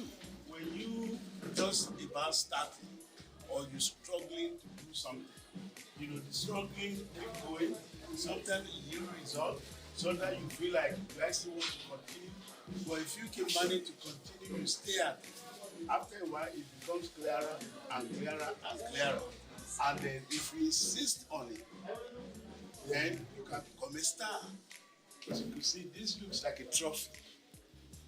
And I say, you don't wait until they reward you before you reward yourself, in as much as you know that you are doing the right thing. So this is self-rewarding, you know. And if you know that what you're doing is right, keep doing it. If what you're doing is not so right, change it.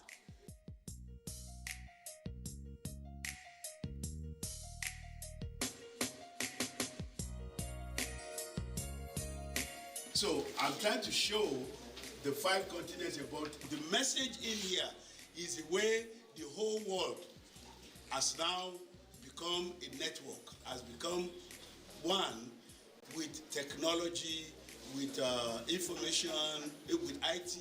You know, the world has become one. So it's like a spider web, the world. So that's what I'm trying to show here. I call this on jungle justice.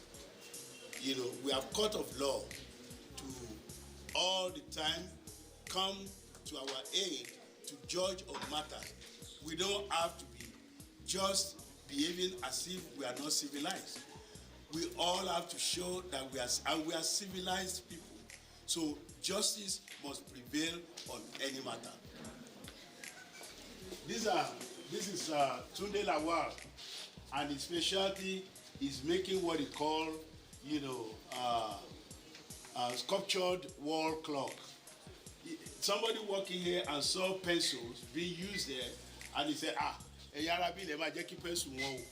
That is, by the time today start using all the pencil to make his clock, pencil will become scarce. That's not true. When you use when raw material is made and is used, it encourages production of more of that material. So because one person is using one thing in a large quantity, does not mean that is going to truncate, you know, the production. So the higher the demand, the more the production should be. This is a work that is very important to me in a lot of ways. It's important to me because it talks about accuracy, you know, in life. Look at this wristwatch here. It's on 10 and 2 o'clock time, which is the way you hold your steering when you are driving. But if you hold your steering like 7 and 5 times, like this, that is not balanced. If you look at some of what cause accident in our country or anywhere where accident is rampant, 85% of it is human error or nonchalant attitude of human beings. But if they say drive on the right, drive on the right. Hold your steering like this, hold your steering like that.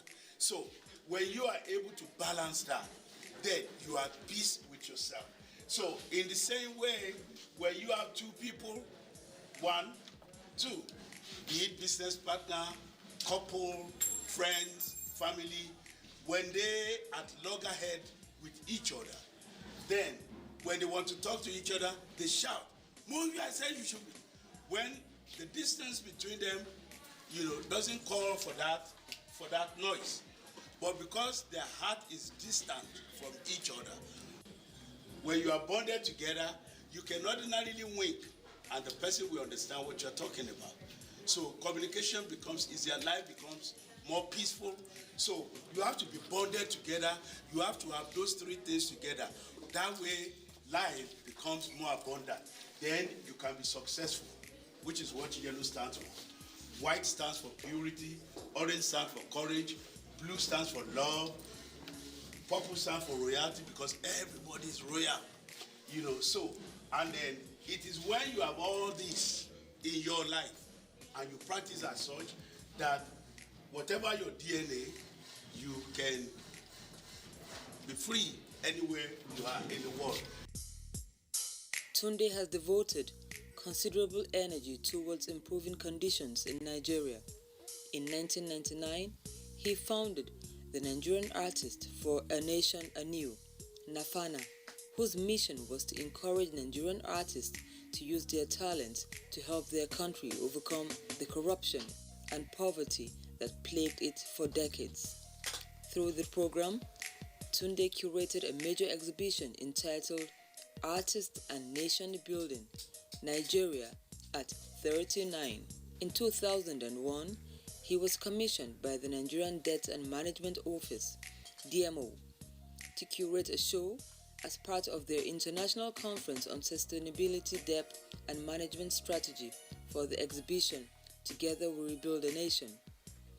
Artists were asked to depict both their dreams for their country and the ways which oppressive external debt is hampering their realization. My career started in 1973 as an artist. And ever since, I have been carried on in my mind that whatever opportunity that I have, I must share with other artists. So when I'm doing exhibition or traveling, I travel a lot. I carry works of other artists with me. And when I sell the work, I come back home and give them money. I sold your work for you. I could see that happiness on their face. So that tells me that in my own little way, I'm creating happiness and joy on the faces of some people. So, and Okoju and Dagba, Ogbon Gori Ogbon, as you grow, so as well you increase in whatever you are doing. And I've created quite a lot of exhibitions with particular interest to the one that I created in this country 18 May 2001, in the days of President Olusegun Obasanjo, our ex-president, when I was commissioned to curate an exhibition that will show the world the calamitous repercussion of our external debt then. And then I curated the show. All the directors of our international money lenders came to the show. I created the show to show how this external debt has been hampering our growth. And at the end of the campaign that was put up by the regime at the time, which my work formed a larger part of the campaign, our debt was knocked off. The only finished product that goes out of this country is nothing but art. And when I say art, I mean art in all ramifications. Dance, music, acting, visual art, all those arts family is the only finished product that goes out of this country. And how come we don't take it seriously? If nothing at all, what part of this art does to us is it gives us good image London outside of Nigeria.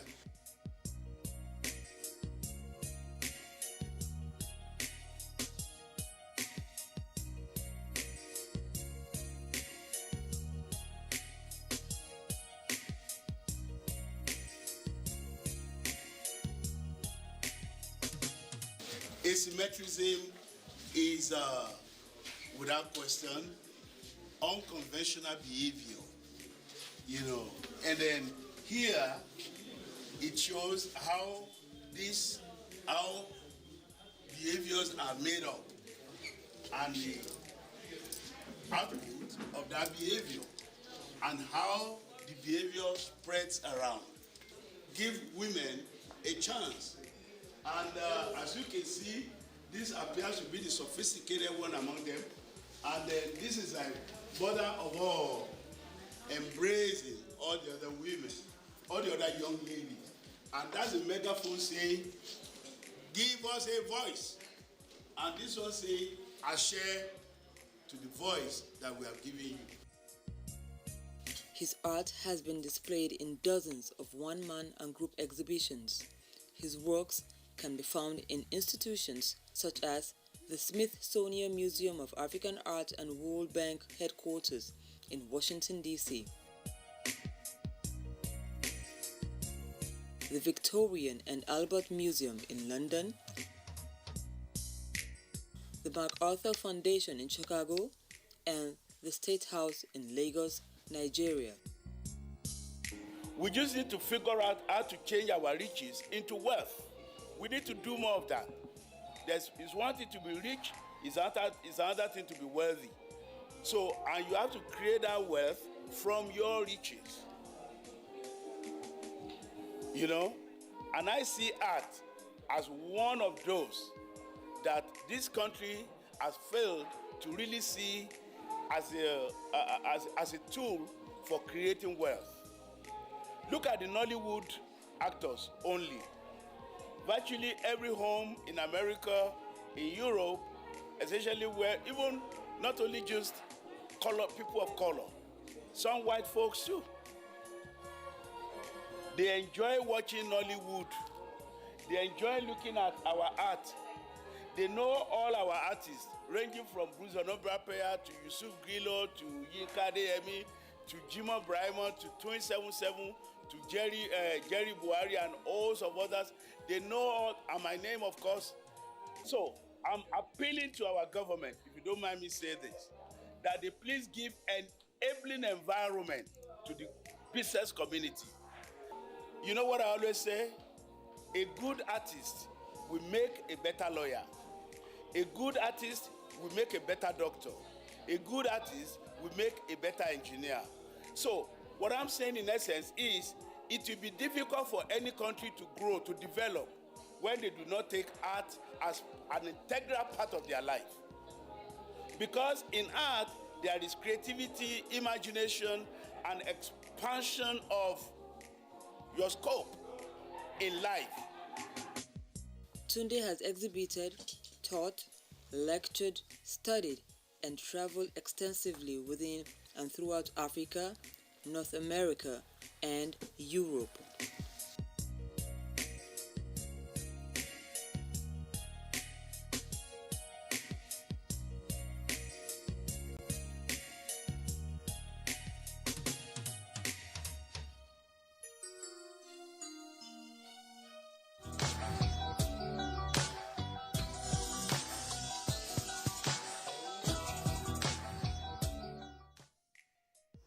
Nigeria is a country that has a lot of rich art heritage, and its artists are also amongst the world renowned. Visual Impressions is going to keep exploring Nigeria's culture through those impressive artists, but that you will have to find out if you're an avid viewer of the program. So, keep it with us next week on the same station and at the same time. Thank you so much for having your time today. I am Omar Mohammed, and I hope to see you soon. Okay?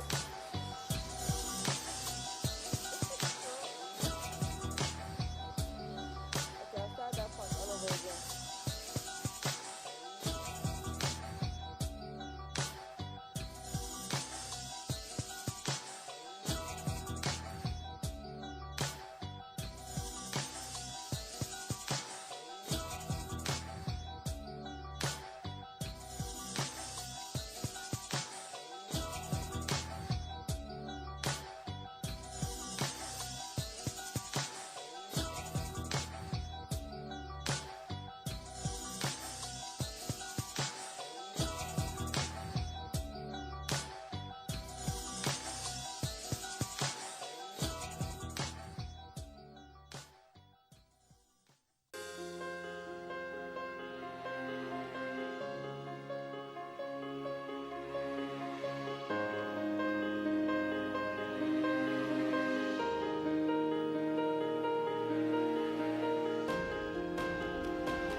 vaccine is safe and it has been certified safe and usable by NAFTA.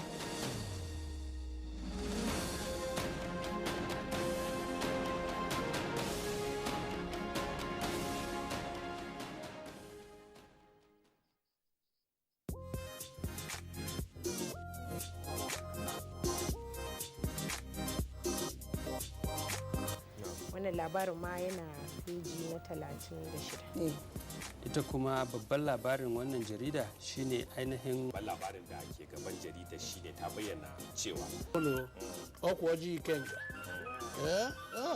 eziokwu nwanne m nwoke Ikechukwu Ndukwe Igbo mam iji wee mee ka ụbọchị na-aga n'anya ya nation fún ti òwúrọ̀ yìí ibẹ̀ náà ti sọ pé àwọn ìgbìmọ̀ aláṣẹ ìpínlẹ̀ Benue pàṣẹ wípé ní gbogbo àwọn ẹ̀ka ní ẹ̀ka ètò ẹ̀kọ́ ní ẹ̀ka ètò ìlera ní ẹ̀ka ètò ààbò.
Troops of Multinational Joint Task Force in Monguno, Borno State eliminate 4 Boko Haram ISWAP terrorists, recover arms and drugs. Plus, Islamic scholars re-emphasize the importance of Islamic and secular knowledge as panacea for good morals. These and more on Panorama this Monday.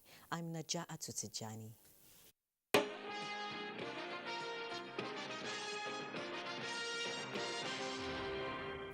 And now the news in detail.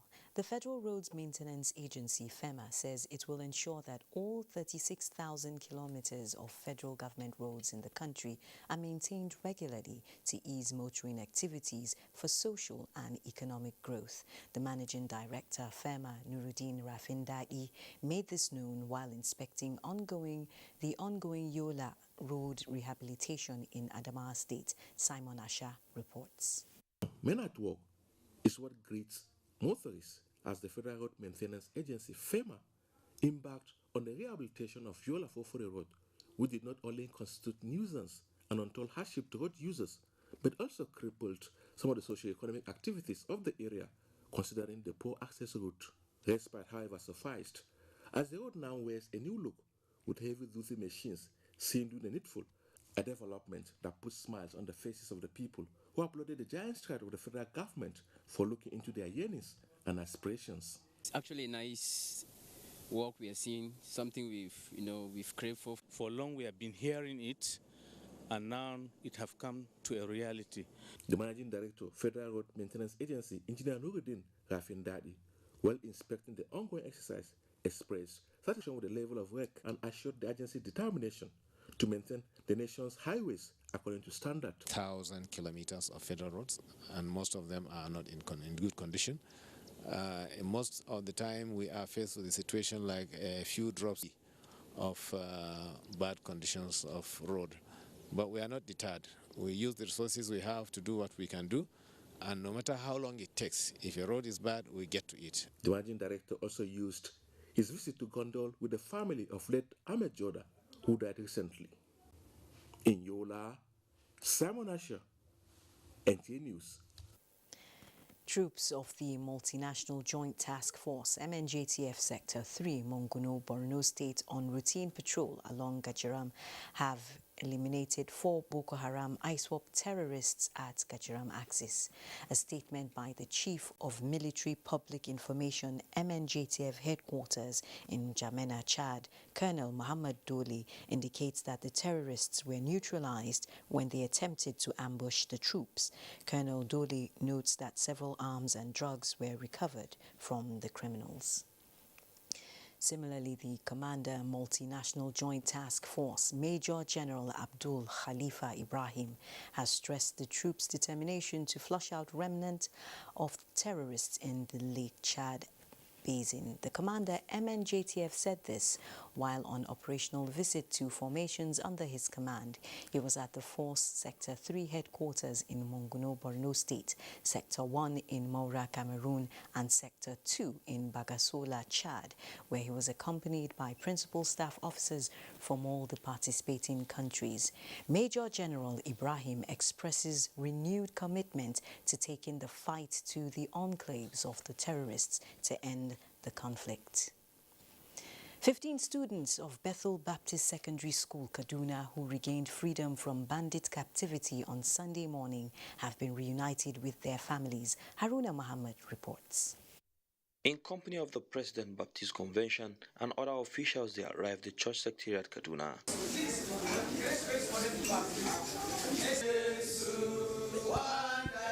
The 15 students bring to 43 the number of kidnapped students who have regained freedom from the bandits since their abduction from the school about 2 months ago. In everything, God says we should give thanks, and we are giving thanks for what He has done, and we are trusting that the same God who has brought these 15 out is going to help us to receive the other 63. We want to thank God for well-wishers, relatives, and the Church of God, who actually have been supporting to see that our children are being released. Efforts have been intensified to secure the release of the remaining students. A total of 121 of the students were abducted by bandits on July 5. In Kaduna, Haruna Mohammed, NTA News. Operatives of the Nigeria Police Force working with the Nigerian military and other security forces have arrested a 22-year-old female suspect, one Gloria Okoli, for alleged complicity in a series of attacks on security formations and other critical national infrastructure, including INEC offices in the southeastern part of the country. A statement by the force indicates that the suspect, a native of Umutanza in Imo State, was arrested following investigations and implementation of Operation Restore Peace. Police investigations revealed that the suspect, who is a member of IPOB ESN in Imo State, worked closely with one Benjamin Uzoma Imojiri, ESN commander, earlier declared wanted by the police for his role in planning, coordinating and executing attacks on the Imo State Police Command headquarters and Imo State headquarters of the Nigerian Correctional Service. Meanwhile, the Inspector General of Police, Usman Ali Baba, has applauded the security operatives for their unrelenting fight against violent crimes in the country, giving assurance to citizens of the commitment of the force to improving security in the country. The National Drug Law Enforcement Agency, NDLEA, has apprehended a major drug dealer wanted for attempted export of 69.65 kilograms of cocaine, heroin and cannabis to the United Kingdom through the Murtala Muhammad International Airport, Lagos. The suspect was arrested in Ojudu Ikeja area of Lagos State. Similarly, an Italy-bound passenger was arrested on an Ethiopian Airways flight to Italy via Addis Ababa for ingesting illicit drugs, which the suspect under observation excreted about 68 wraps of heroin weighing 800 grams. Other illicit substances intercepted include 1.66 kilograms of meth concealed in bolts and locally made footwear going to Australia, 1 kilogram of cocaine coming from Ghana, and arrest of a South African returnee with 58 grams of skunk. At least 2,504.8 kilograms of various illicit drugs have been seized from multiple suspects in the past week. Broadcast organizations in Nigeria are under obligation to inform and educate citizens objectively within the ambit of the National Broadcast Code, considering the security situation in the country. The Director General, National Broadcasting Commission, stated this at a meeting with media executives in Enugu. Mina Okaobasi reports. One of the mandates of the National Broadcasting Commission is monitoring broadcasts for harmful emissions, interference, and illegal broadcasting, all under the Act. During the meeting at Born Sunshine Hotels, Enugu, the Director General stated that it was an opportunity for stakeholders to interface with the NBC on better ways to sanitize the broadcast system in Nigeria. You should be mindful of the security situation of your own country. Don't just blow things out of proportion. Don't say things simply because you want to say it. Now, as a journalist, sit down in your room and think, before you take your pen, is what I am going to report going to be good to the nation, or is going to be inimical to the progress or economic progress of the nation? Speaking on the implications of broadcast coverage on security, a former director, Department of State Service, DSS, maintained that it is necessary that journalists be objective in their reportage. Some of the participants in the meeting, including the Zonal Director, NTA Enugu Network Center, encouraged journalists to always ensure balanced reportage and gain clarity on controversial issues before airing. If you want to report security, you have to be extremely careful. You don't intend as a journalist to create panic. So you have to make sure you have your sources. The nation belongs to all of us, and anything that will put the nation on the path of progress is our responsibility. The National Broadcasting Commission, however, used the opportunity to call for a symbiotic synergy between the broadcast stations and the NBC. In Enugu, Mina Adobiokobasi, NTA News. This is Panorama on NTA. The news continues after these messages. The vaccine offers hope for a safe country free of coronavirus.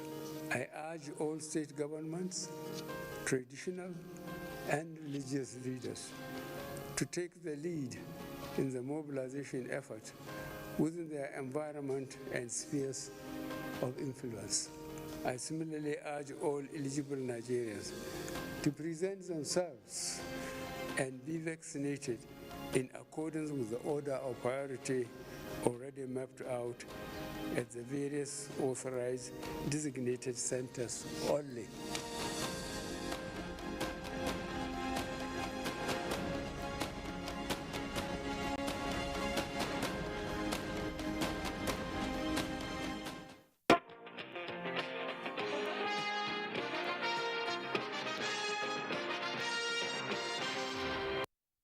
Joining us, this is Panorama on NTA. The ongoing nationwide strike by resident doctors is likely to be suspended as soon as the federal government starts to implement the new agreements reached at an all-stakeholders meeting aimed at resolving the doctors' strike. The Minister of Labour and Employment, Chris Ngigi, confirmed this while reading a memorandum of understanding with all stakeholders at the conciliatory meeting. Olusheye Adire reports. It is about 21 days since the National Association of Resident Doctors began an indefinite strike over non-implementation of agreements. The meeting, which started about 3 p.m. on Friday and later adjourned in the early hours of Saturday before reconvening in the afternoon same day and lasted till the late night, came up with a new memorandum of understanding. But we now expect the NMA and NAD to use this as a plank to consult their members with a view to calling off the strike urgently, so we can save the lives that are now being lost unnecessarily. All the actors signed the agreement except the National Association of Resident Doctors, NAD. NAD representative equally refused to give reasons for declining to sign when approached by journalists. Ngige, however, reacted to what transpired and other issue on the no work, no pay rule. NAD pleaded with us to consult their members on an item which they want us to include in the conditions of the Memorandum of Understanding. We have inserted our clause that nobody will be victimized for any activity connected with, for or against participating in the industrial action. As it is now, since all the stakeholders have signed, it is hoped that in coming days, this strike will be over. In Abuja, Olusheye Adiagbo, NTA News.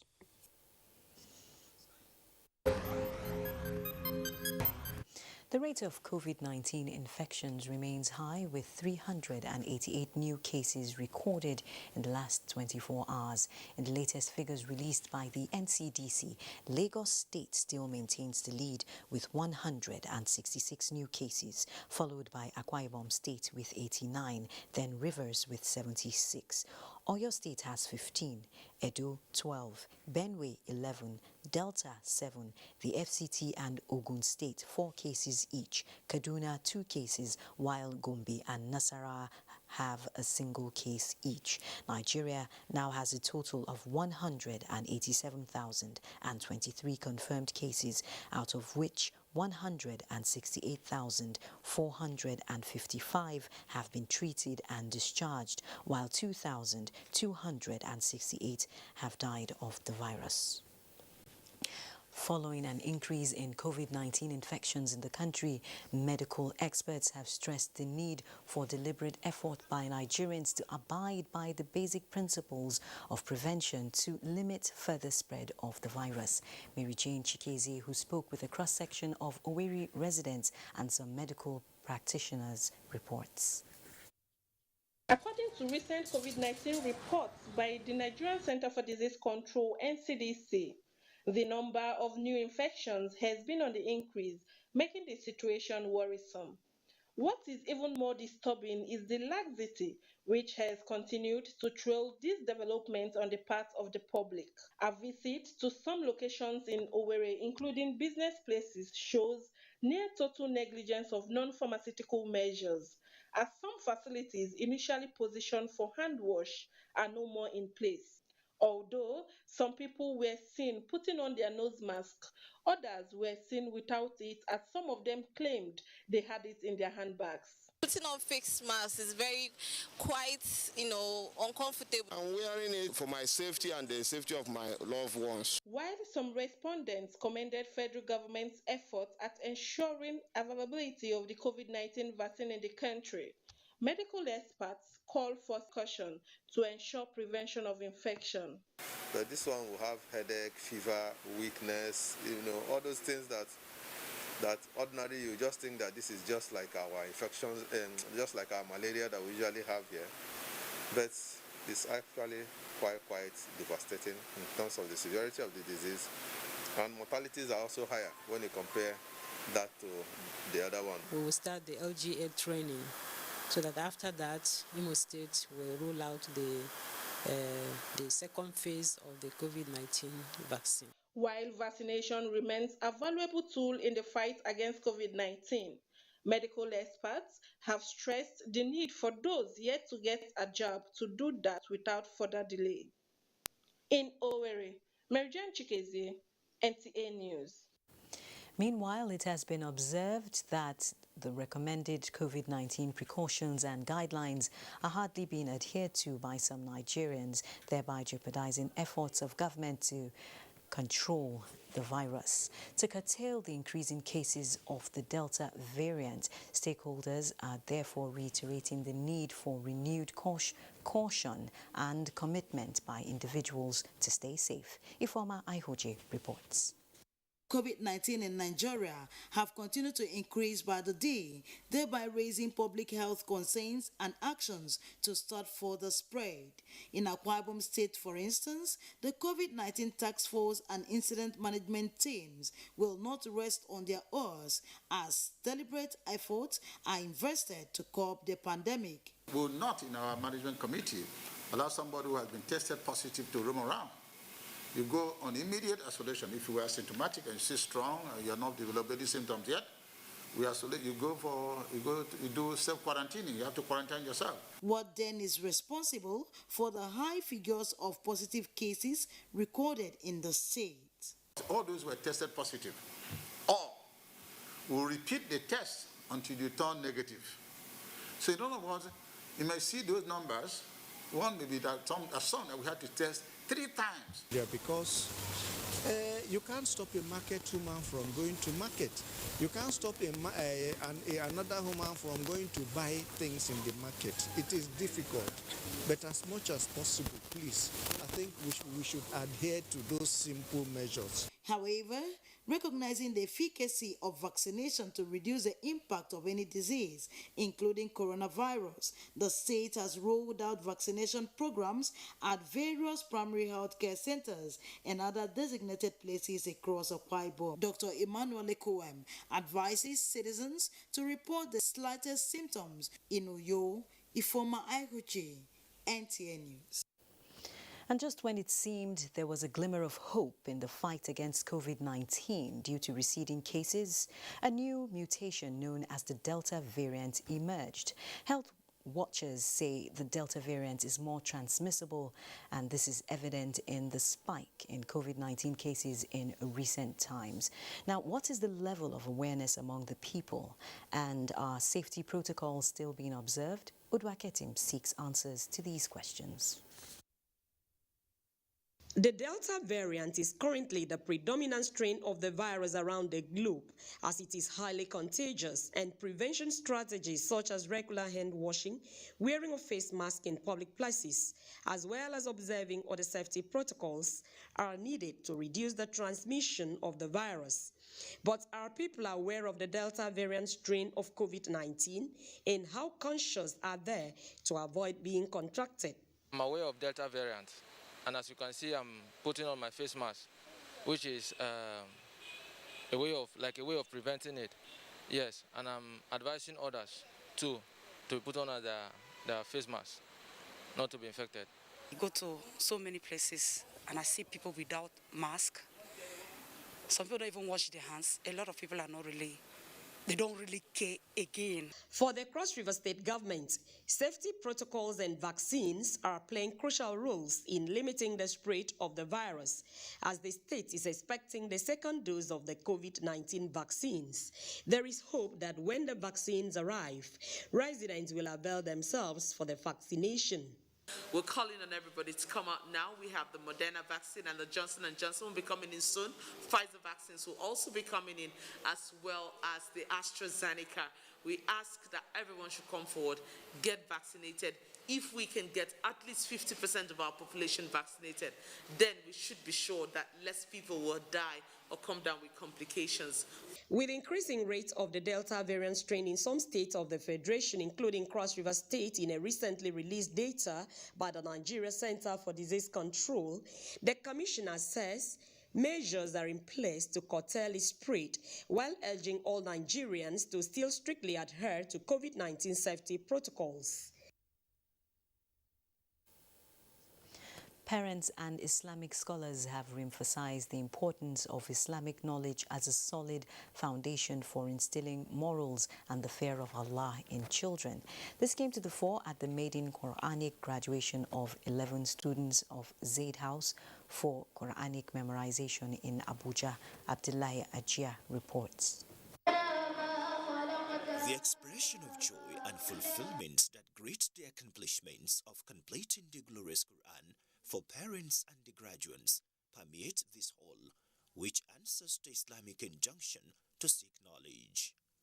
This combined graduation of Zaid House for Quranic memorization presents 11 of its graduates to the Ummah, whom they said were certified worthy in Quranic memorization, Arabic language study, and moral lessons.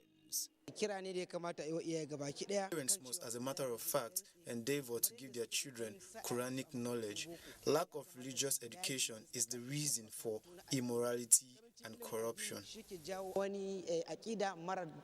Quran always teaches me to be obedient to my parents, be respectful anywhere you go. Feeling so excited, I'm happy about it. Feeling of alhamdulillah, contentment, happiness, joy. I feel proud of myself. For guests and parents, what they witnessed is not only timely, but most appropriate if societal ills must be addressed, describing the Quran as a complete manual for any meaningful life and beyond. I believe this one will motivate more of our children, more of our parents, so that the Muslim Ummah can grow in knowledge and in terms of memorization of the Holy Quran. On the day of Qiyamah, the parents of people that have memorized the Quran will be crowned on that day. If we have good knowledge of the Quran, we have good knowledge of the Deen, at the end of the day we are going to be a better society because we live by the teaching of the Quran, which is to be peaceful and to love one another. With melodious recitations and performance from the graduates, organizers say the Islamiyah will continue to uphold Islamic propagation and building future leaders with virtues and exceptional qualities. As a mark of honor, the graduates were rewarded with prizes. Abdullah Hajia, NTA News. Now to training of another kind. Team Nigeria at the Tokyo 2021 Olympics have now settled down in the Games Village in Tokyo after leaving Kisarazu training camp. Femi Johnson reports on team expectations as the competition kicks off today. Already in Kisarazu for training ahead of the event. The last batch of the Nigerian athletes left on Sunday are in high spirit for the competition. President, Nigeria Powerlifting is optimistic that Team Nigeria will do better in Tokyo. My athletes are in high spirit, which I believe they are going to come back with gold medals and also world records. They're all prepared. They had enough time to stay in the camp and train, and in fact I'm impressed with their improvement in the camp. Gold medalist in 67 category in the last edition held in Brazil says the title will be retained for Nigeria again. God's not everything, but I will put all my best. I will make my country proud. Permanent Secretary, Ministry of Youth and Sports Development noted that Nigeria's pedigree in Paralympics is high and cannot be overruled. He added that Team Nigeria is fully prepared for the event. We have been very strong in Paralympics, even before now, and this time around, extra training, extra efforts were made to ensure a better performance than the last one. In these Paralympic Games, we are going with 22 athletes, and they're all ready to go. Nigeria is presently featuring 21 athletes in para-lifting, para-athletics, para-rowing, and para-table tennis events. The competition starts on Tuesday. In Tokyo, Japan, Femi Johnson, NTA News. And on that optimistic note, we conclude News Panorama this Monday. Thanks for watching, and do remember to keep standing with NTA in the fight against rape and rapists, and also observe COVID-19 protocols.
This vaccine is safe and it has been certified safe and usable by NAFTA.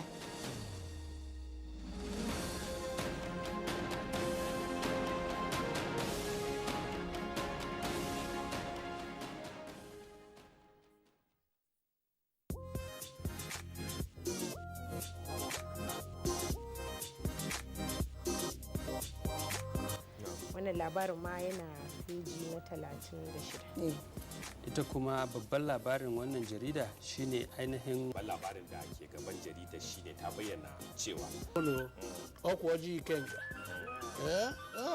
eziokwu nwanne m nwoke Ikechukwu Ndukwe Igbo iji wee mee ka ụbọchị na-aga n'anya ya Nation fún ti òwúrọ̀ yìí ibẹ̀ náà ti sọ pé àwọn ìgbìmọ̀ aláṣẹ ìpínlẹ̀ Benue pàṣẹ wípé ní gbogbo àwọn ẹ̀ka ní ẹ̀ka ètò ẹ̀kọ́ ní ẹ̀ka ètò ìlera ní ẹ̀ka ètò ààbò.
Welcome to Abuja, the place that unites Nigeria.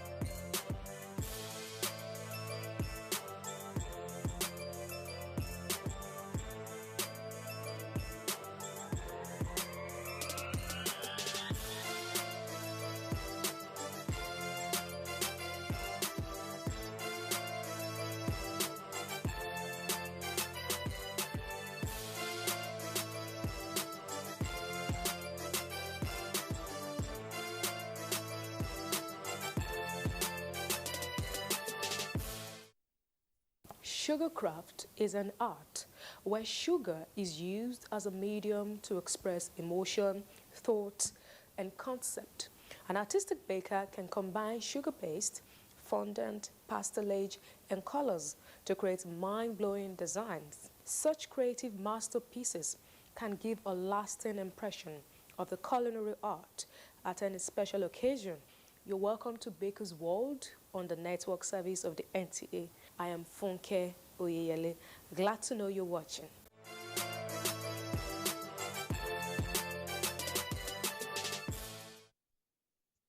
On the show today, we'll be showcasing how to use sugar paste to create a unique design. Our guest is an artistic cake designer who sees cake decoration as a medium of expressing an innate ability. You'll get to know more about her in our conversation segment. Also, a complimentary segment, Baker's Gist, is on the lineup. You just get set to learn and be inspired. We'll be right back.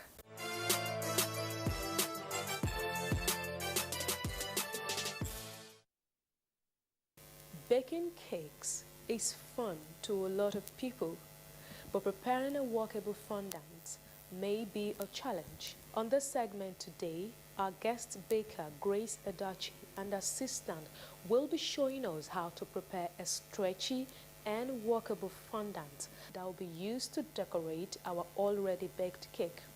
Let's kickstart the show as I hand over to our baker now. Please don't go anywhere.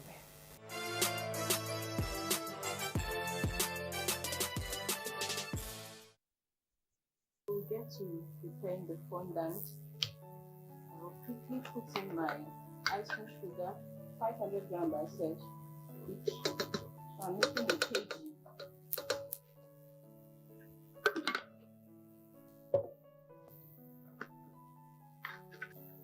All dry ingredients will go.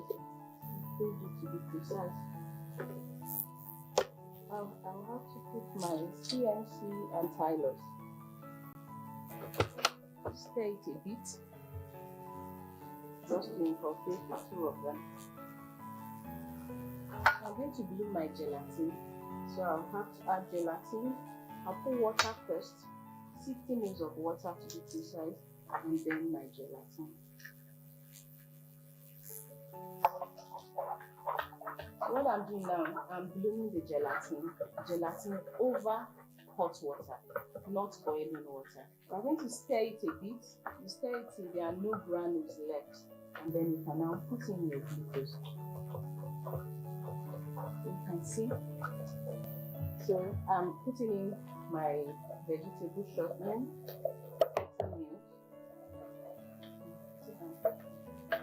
Just a little. Don't allow it totally melt. You can see the vegetable shortening. I just want it to dissolve a bit, not entirely. I'm going to make a hole in my dry ingredients. I'll put the wet ingredients, stir it a bit, then transfer it to my platform, and then melt.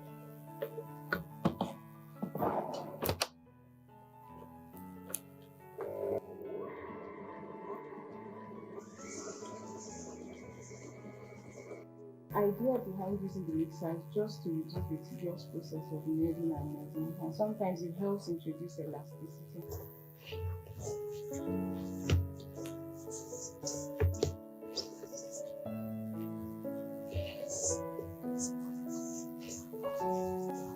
What I'm doing is trying to bind it so that it can hold.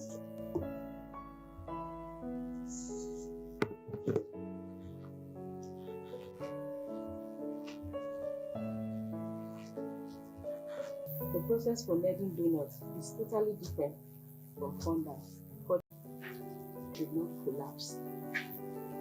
So, our fondant is set. You store it in a plastic bag. Don't keep it out so it doesn't dry out and crack. Store it, put it in an airtight container. You can have it for as long as you want to. While we leave our fondant to rest for a while, we'll get to the conversation room where we'll get to have a chat with our guest baker. That will be after a short break. We'll be right back.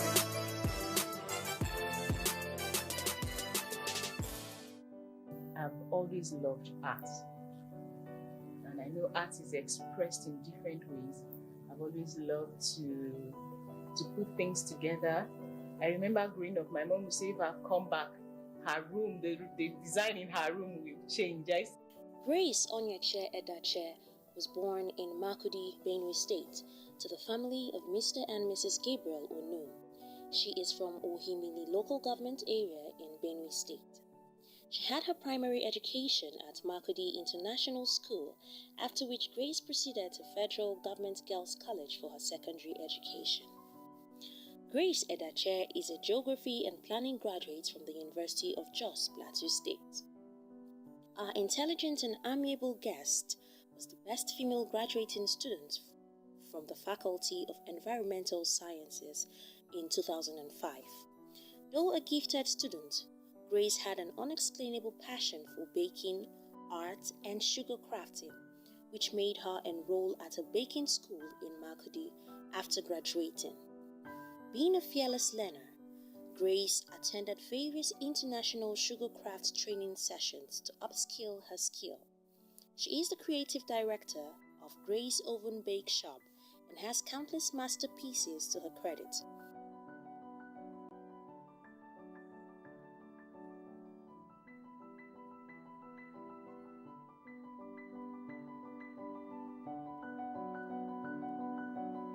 She is happily married and blessed with 2 beautiful daughters. Come along with us as we chat with this pleasant, industrious and super creative cake artist, Grace Adachi. You're welcome back. You're still watching Baker's World on NTA. Today I have with me a very talented and gifted entrepreneur. You're welcome to Baker's World. Thank you very much for having me. You went to school to study a course. Now, you always thought, okay, that's what you're going to become. Now, what inspired your decision to become a professional baker today? I've always loved baking. I was inspired by a roommate back then in university. She would bake in the hostel. I would help her do stuff. When I left the hostel, I stayed with the family who took care of me in Jos, and their mom used to bake. I would watch her, and just somehow I got interested in baking. And then when I finished the university, the idle time I had while waiting for youth service, I decided to enroll in a class. I had that training, the early training, before I went on to start my job with First Time. When I started the job, and baking would not give me breathing space. I would always bake for colleagues, bake for friends, bake for family, and everybody was impressed. And at the time, baking was beginning to compete with banking, and I had to pick one. And I knew that baking had a higher passion for me. I know that every client are different. Some clients, they come to you and they said, oh, Grace, I want you to make this for me. I saw a picture of this and that's exactly what I want you to make for me. But there are some that will say, Grace, I trust you. You just make me something. They just trust you with the cake. They trust you with the design. Now, when you want to make a cake for such clients, how does it start? The first thing I do when I take a client's order, I talk about the personality of the person. I would ask, okay, I'm baking a cake for a 70-year-old mother. And then I'll ask them, how is she? Is she lively? What does she like? And then those little things they tell me about my clients, I would somehow artistically express them in the cakes I do. I try to play safe when it's elderly people. I know, oh, the person is elderly, the person might not be a sweet tooth. Some of them don't like red velvet. You say, oh, it's too bright. So we'll work with choices like the carrot cake, something that is on the healthy side. Let's talk about bakers in Nigeria. I know a lot of bakers are doing extremely well. But in your own opinion, what more do you think bakers in Nigeria can do, to take the industry to the next level? Okay, I've had the opportunity to have both local and international teachers. I've seen their work, seen what we do, and we are doing amazingly well. But we need more people daring to do, being more creative. Don't be timid in your creative thoughts. I'm not saying jam colors together, but don't stick to white alone. Your heart tells you, okay, like I'll say, I want to work with peach. Oh, what does peach say? I see a person, I say this person is an extrovert, I won't use brown. I've seen what they do. They dare to do. They see everything and they see beauty in it. And so for my fellow bakers, people who are just upcoming, I'll say, be creative. Try to mold. You make mistakes, the more you do, you get better at it. Try your hands on new things. Follow people who you know are challenging and then do better. We have a lot of things at our disposal and I don't see what they are doing out there that is different. Speaking about, the creative designs, you're very good creating pieces and I want to know, you're making a cake that represents a baker's world. I know that, baker's world is very, very large, so many tools to choose from. So I want to know how you're going to bring all these pieces together to now represent, the baker's world. For today's cake, I've decided to focus on the world of a baker. And the baker's world is large. You have decided for pastries, we have those who do decor, Sugarcraft, even work with sugar, spun sugar, create artistic elements using pastelage. So I've decided to just bring everything in my own little way to show what the baker does. Thank you so much. I really enjoyed this conversation with you. We're glad to have you guys around. That was our conversation with the CEO of Grace Adachi, Grace Adachi. Now, before we get back to the kitchen to continue the preparation, we'll take baker's juice now.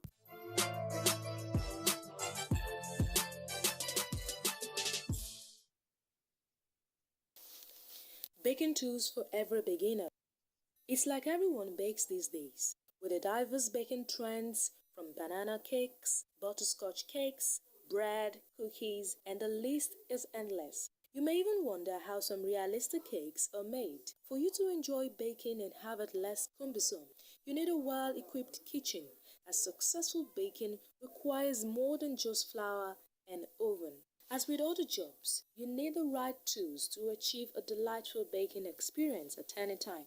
Here is a list of baking tools every beginner needs to start up. Mixing bowl. For mixing your dry and wet ingredients. Mixer. Used for creaming butter and sugar. It is also used for whipping your frosting. Measuring cups and spoons. To treat your recipe as a formula. Knives. These are indispensable for cutting your cakes. A spatula. Used for scraping bowls, stirring batter, and spreading frosting on your cakes. Rolling pin. This is used for rolling out your dough. Sieve. This can be used to remove dirt and to incorporate air into your flour. Baking pans and sheets. These are in different sizes and shapes. Used for putting your batter or dough in the oven. Cooling grids. Used to display your baked products after baking to cool. As a beginner, these basic tools and more can help you achieve fun-filled and excellent baking with less stress.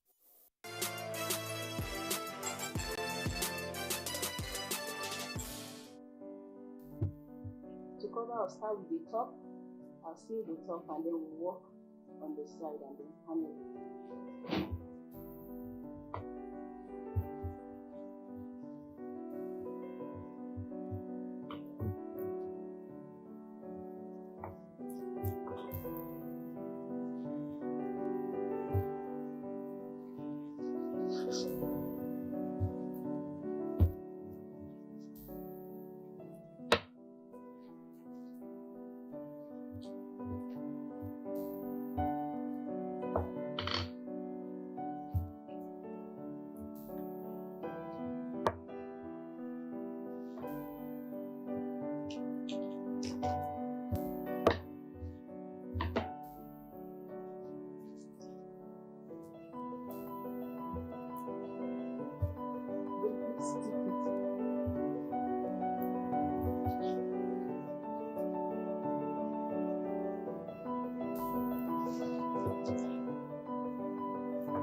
What that does is say, what I'm doing, I'm thinning the edge. Then whatever excess is left, I'll just put it up.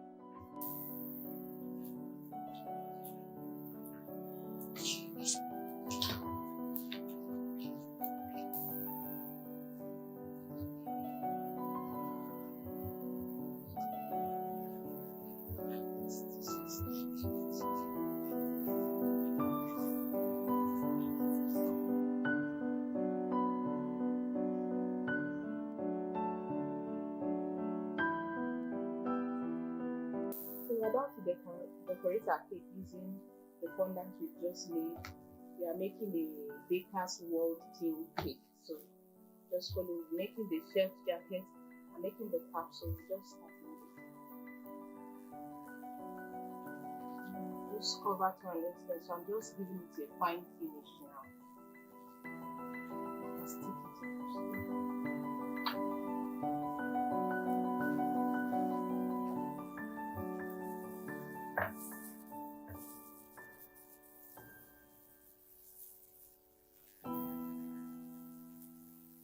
Then to begin to form the outlines of the upper part of the chef's hat.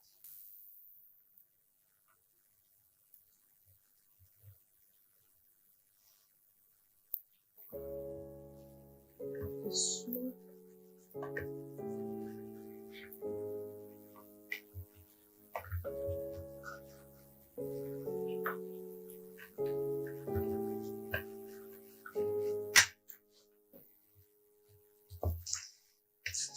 Yeah. The idea behind this is to create like a birthday cake. So that's the baker's work. This is the jacket. This is the cake. So I'll just give you some designs using royal lights.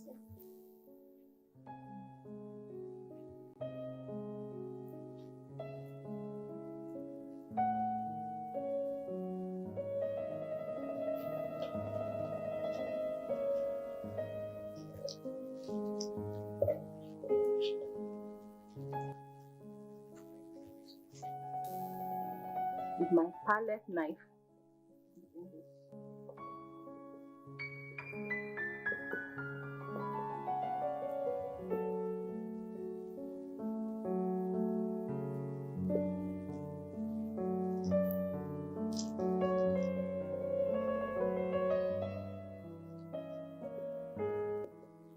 I begin to type with my royal icon.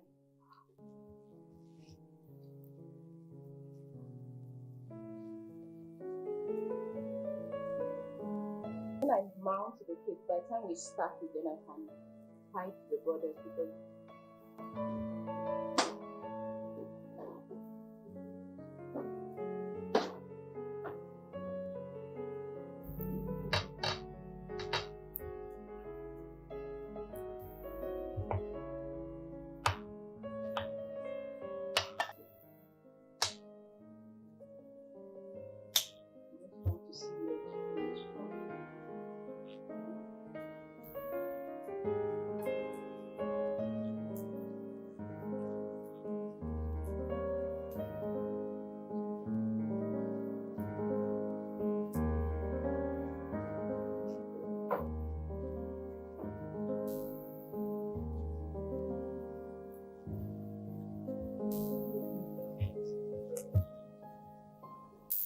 working on the last tier.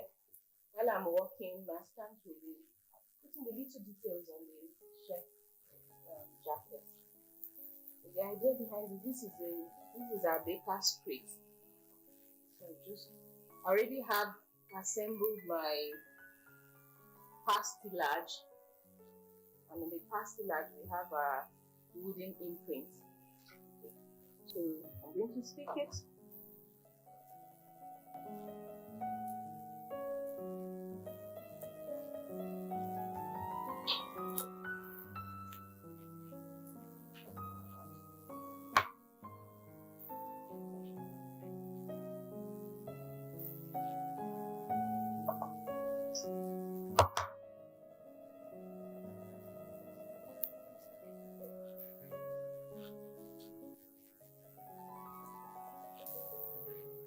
Done with this, then we move next to is now finishing.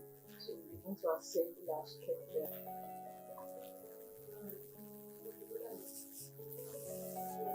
Just need to listen.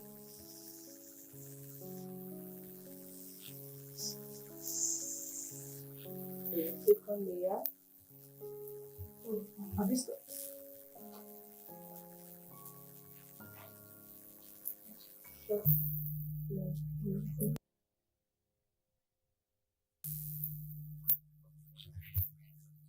We are done with this. The next tier would place on top now. So let's pick it up.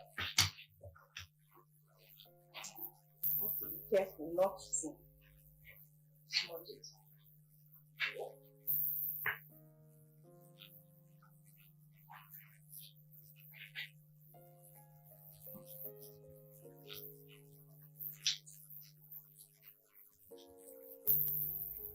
I need to stick my baker's wall sticker. These are bigger molds. We have our wish, we have the rolling pin, we have our palette knife, we have our spatula. I want to start with the rolling pin. Let's put it here.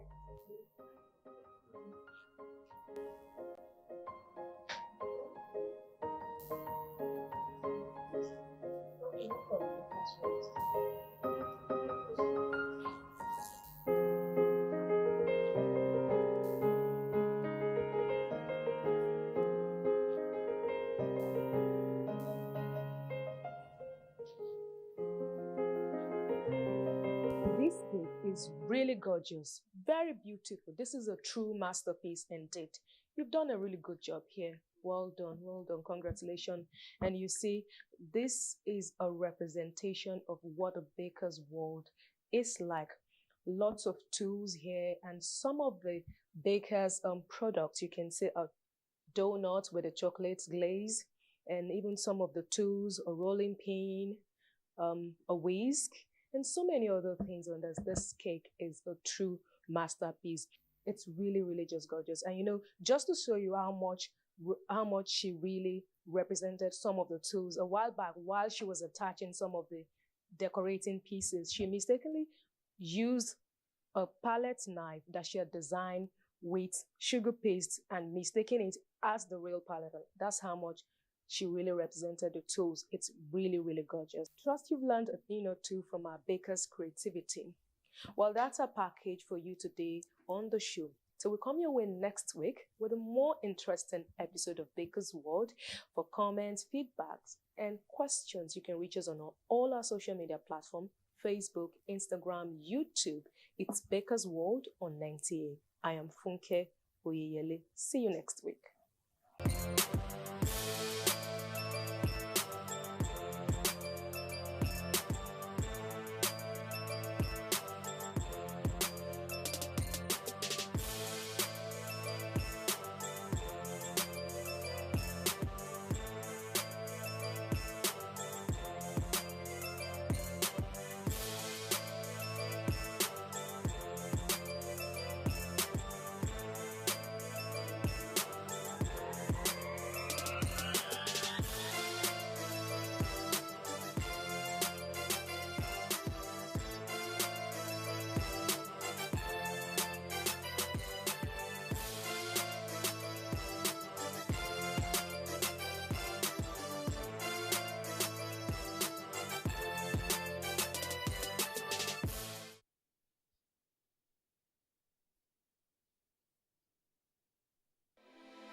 Welcome to Abuja, the place that unites Nigeria. Today's growing trend is the beard. This facial hairstyle is common amongst the youth and the middle age all over the world. What is fashionable about the beard? It's just a personal thing. As you grow up, you continue to find those things that make you look the way you want. Maybe you're copying somebody's your role model. You just want to be like the person. It's just a personal thing. And I'm somebody who don't like shaving. I don't like going to the barbing salon always. So this is the easier way I can stay out going to the barbing salon. I just woke up one day, just changed my attitude of keeping beards, and I love it. From the start, I come from who keep beards, so I don't know. Since I'm a fashion designer, I don't have anything to do with fall, so I believe keeping beards is just a lifestyle. It's just a design. It's a thing I like. Facial hair gives the men the opportunity to express their looks, of whom they are and how they want to be perceived by others. This fashion has been a trend for years. Now, see this one. Check the other one out. Beards come in different shapes and lengths. It can depend on one's choice to suit his looks. These days, lovers of fashion and styles are now spotted with different shapes, such as the full beards, stripe, goatee, round look, as the list is endless. No wonder that beards remain fashionable for men, inasmuch as it is well cared for by the wearer. Men are always, I've met a few of my friends who have actually told me, oh, I want to grow beards because that's the in thing now, and they feel it's the new swag.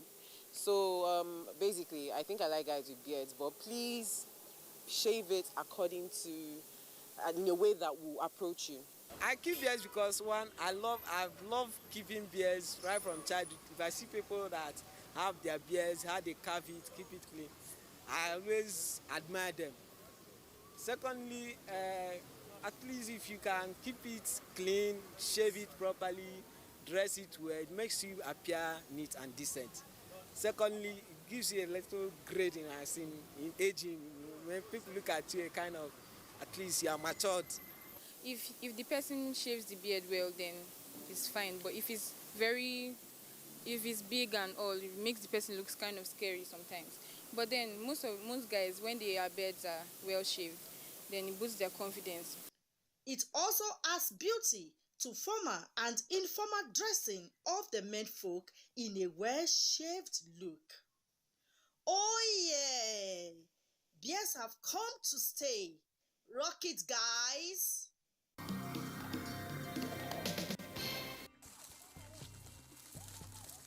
Man has the natural urge to satisfy his needs and wants, and this motivates him to search for means to meet his desires. Some people go in search of the goods and services they need in different ways and in different places. It was the search that brought about the word market.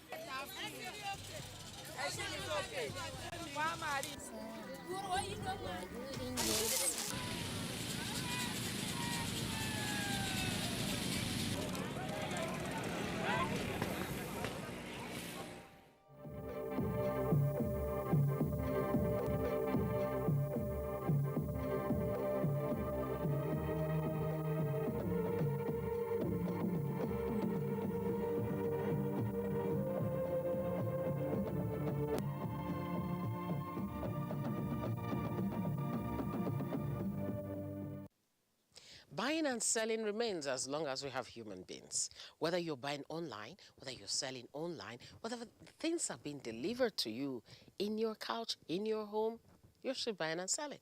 But that notwithstanding, we still have traditional markets where people go and buy things physically. Some of these markets have stories behind them. Some of them are actually tourist attractions. You find such markets everywhere in the world. And we're visiting one of such markets today. It has a story. You get to find out the market in a very busy city, in a commercial city. Can you guess the city already? I doubt.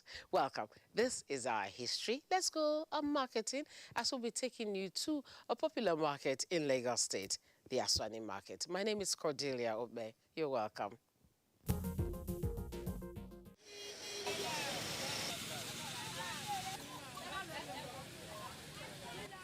People come from different places to engage in exchange of goods and services. They bargain for price and look out for their wants and needs. Could gather together because they develop common interest in meeting at a particular spot for buying and selling. And many markets like this developed in the past, okay? I just give you some examples. You know, some markets were established by single individual rulers, and such markets were named after them up to today, okay? Like Oba Market in Benin. It's called Oba Market. You know, such markets are located not far from the Oba's palace. Okay? And then markets established by consensus of people, you know, could bear any name, especially name of the local people there. Okay? Like you have a common resting place, maybe under a tree along the footpath used by traders, okay? And then, you know, whenever people trek along the footpath, They will gather under a tree. Maybe they could collect some fruits like idioro. Like idioro. Oro is a popular fruit that is edible and could grow naturally. And people will be gathering there, or idiroko, you know, and underneath iroko tree. People could be resting there. It's along the, you know, and before you know it, over time, people will be gathering and they will be resting. Then somebody will come with an idea of providing accommodation or be cooking some food, you know, to sell to the people, or prepare some food crops here and there. And in the process, it becomes a market.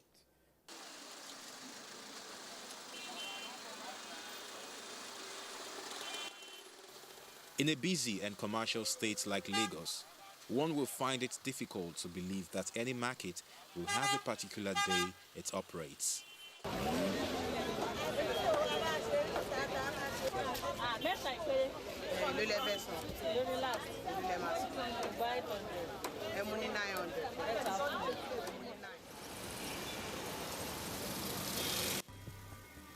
In Oshodi, Solo local government area of Lagos State, is located a distinctive market that has since inception been held only on Tuesdays.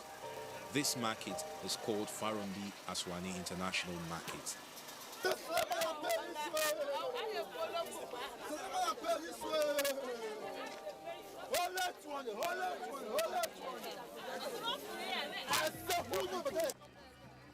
What I do come here is that it's much more cheaper, and then I have the power to bargain too. Yes, especially when they tell me the prices, I have the power to bargain and get better bargain prices. Yes, that's why I do come here. Aswani Market was said to have started in its present location in 1979 by the then traditional ruler of Isolo, late Obadisu Farumbi. But before then, people always assemble in front of a textile company close to the site to sell and buy goods.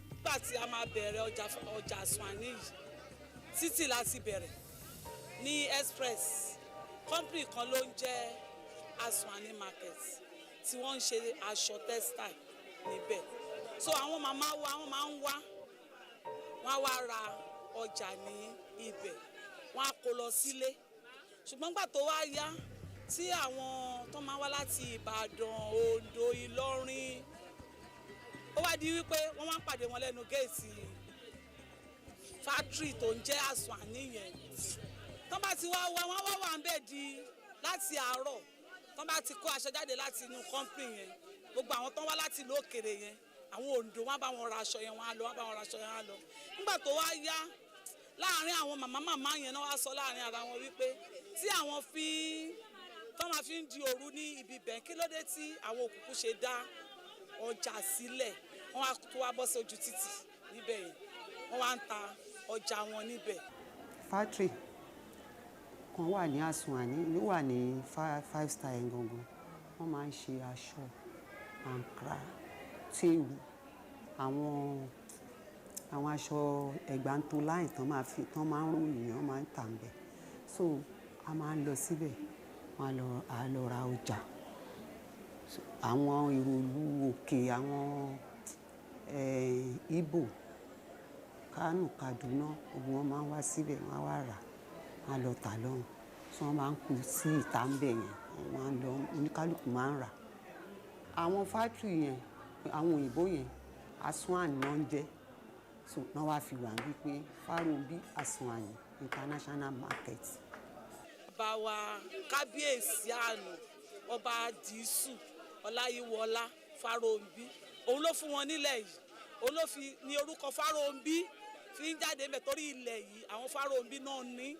Bàbá yẹn ló wá dáhùn wípé òun á fún wọn nílẹ̀ tá bá ti lè lọ register ni wọ́n fi lọ sí Abuja. Wọ́n lọ register ní Farumbi Aswani. Farumbi Aswani Ọlọ́run dá market. Ṣé mọ̀ ọjà mi ìjọ márùn-ún. Eléyìí ọ̀sẹ̀ once in a week. Wọ́n ṣe mú bẹ́ẹ̀ ni wípé torí àwọn ará àdálẹ̀. So wọ́n wá wò wípé káwọn fúnra wọn gap wọ́n fi tà bí 1 week yẹn wọ́n á ti rí owó wọ́n á tún padà wá.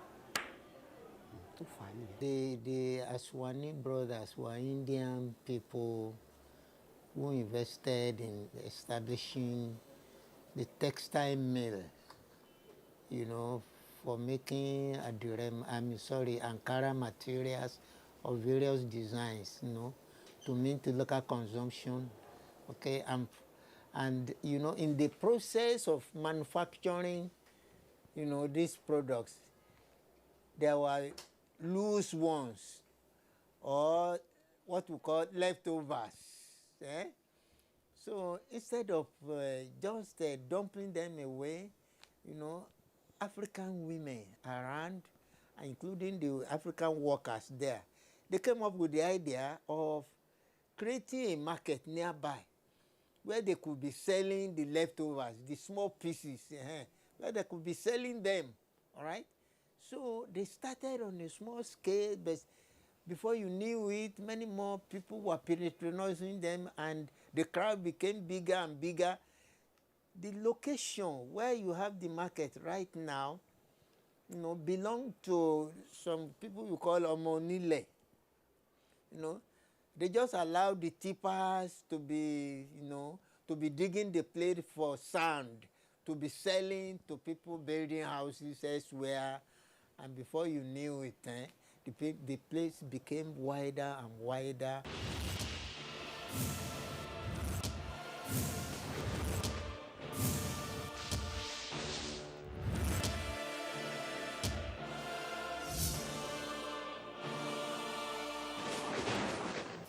Our history.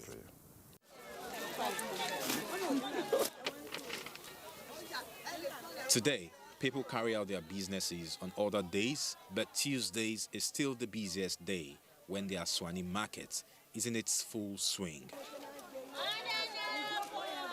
It goes so original. I want to video you. I will tell you.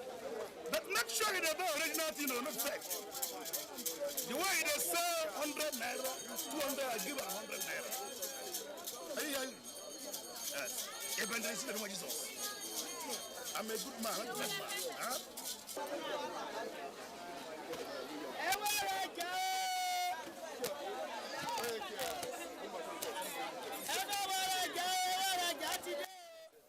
Aswani Market is being managed by the Babaloja, Iyaloja, and a secretary who interacts directly with the traders.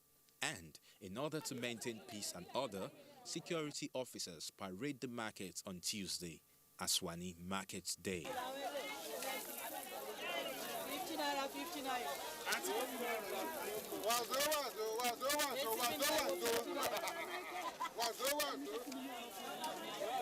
Ṣé tèmi lọ́jà yìí àwọn ṣe store ẹni ọjà tó bá ti wọlé ọ̀dọ̀ tèmi ló máa ń wọlé sí àpọ̀ bẹ́ẹ̀ bọ̀ tèmi náà jẹ́ kan láwọn olórí náwọn tó ń gba ọjà yẹn tí a bá wọn kí ipò ẹ̀ ìjọ́ mẹ́jọ táwọn èèyàn bá tún dé láti Kánò ọ̀dọ̀ mi ni wọ́n máa ń dé sí tó bá dijọ́ Àsùnwọ̀n àyàwó gbé àtà tó bá kù wọ́n tún dá padà síbẹ̀.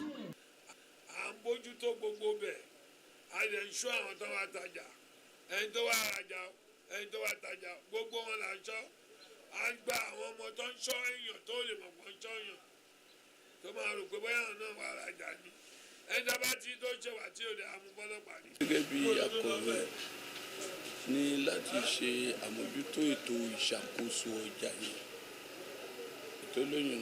ìtòlóyìnbó ń pè ní administrative officer ni láti rí wípé gbogbo nǹkan ń fararọ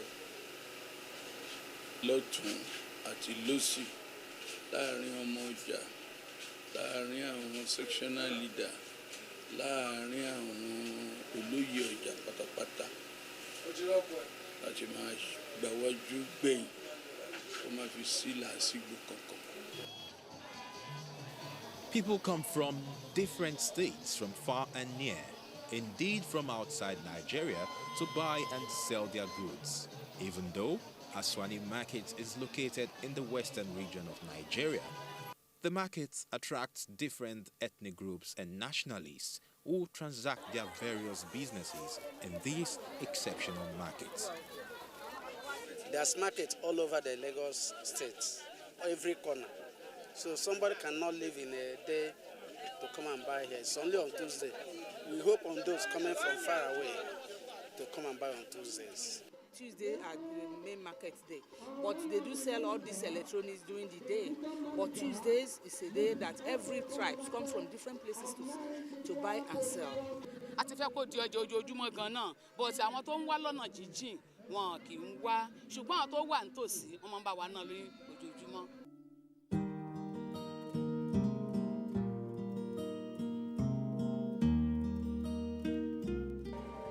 Our history. Orderliness is key. For any society to grow, people must be orderly, and there should be some form of law and order. Yes, if I can use that phrase. And that's one thing you find a lot in African markets or markets all over the world. There are people who make sure that things are done properly. You find that in Aswani markets too. Everything is done properly. So the traders and the things they trade in, everything falls into place. Good. That is very good. And there is also this diversity. There are people from all parts of Nigeria conglomerating every Tuesday to do business. That gave birth to the Farumbi Aswani Market Day. At that festival, what we've always heard about, unity in diversity, really did come into play. Enjoy watching it, and I'll be back. Our history.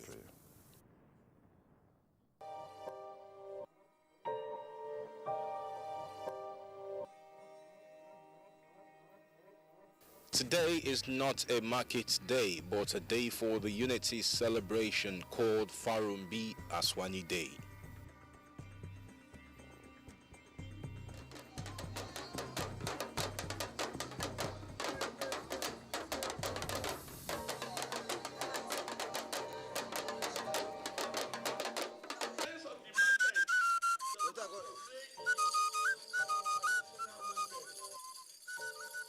The Farumbi Aswani Market Day is an annual event, but the 2017 edition was celebrated in grand style. Today, a day that we remember to celebrate Aswani Day.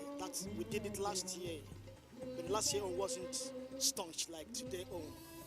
Today on, we started early preparation, and that is why you see the crowd. That's why you see different people, different groups coming from different free states to join us to celebrate the Aswani Day today.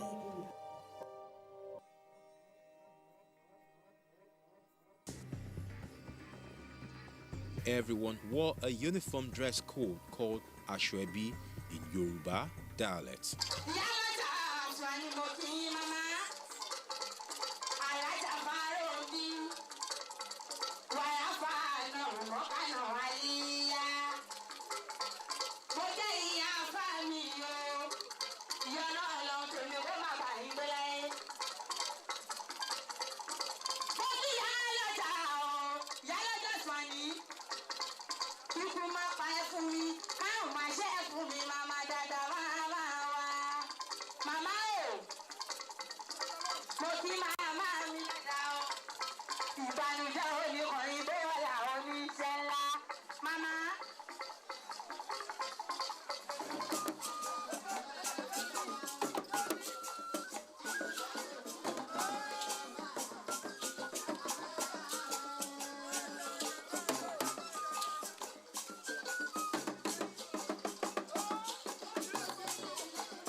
On this fateful day, different units and groups paid homage to the Babaloja and showcased their culture as means of entertaining everyone. We see that the Yorubas inside the market, they are good to us. So, and everything they are doing, they like doing with us. We don't even know the difference between Igbo and Yoruba in this market. We are together doing things together. That's why we like to celebrate with them.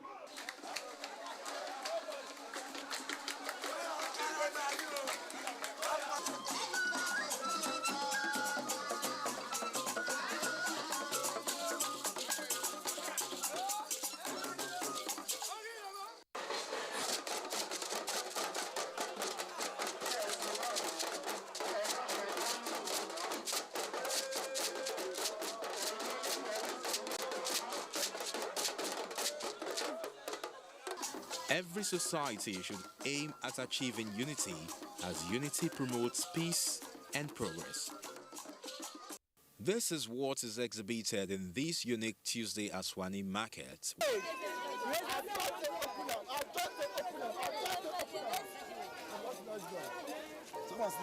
where traders go about their activities without any fear of molestation or feeling of insecurity, considering their varying nationality or ethnic group.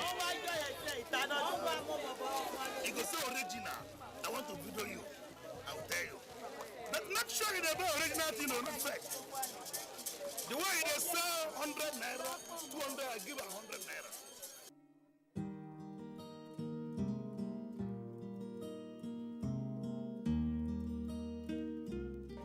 When the host community is accommodating, you find that peace will definitely be in place.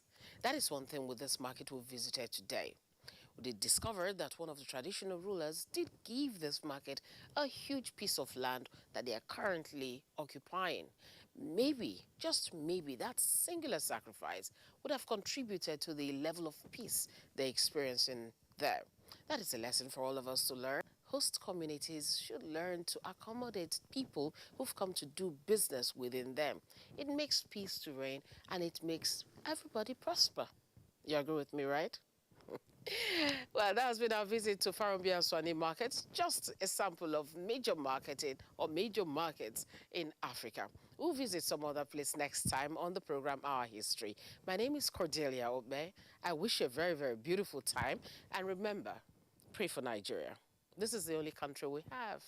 If we mess it up, that would be a big, big shame upon all of us. We need to save the country for our children and our children's children. I'll see you next time. Bye-bye.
Welcome to Abuja, the place that unites Nigeria. Lights, camera, action.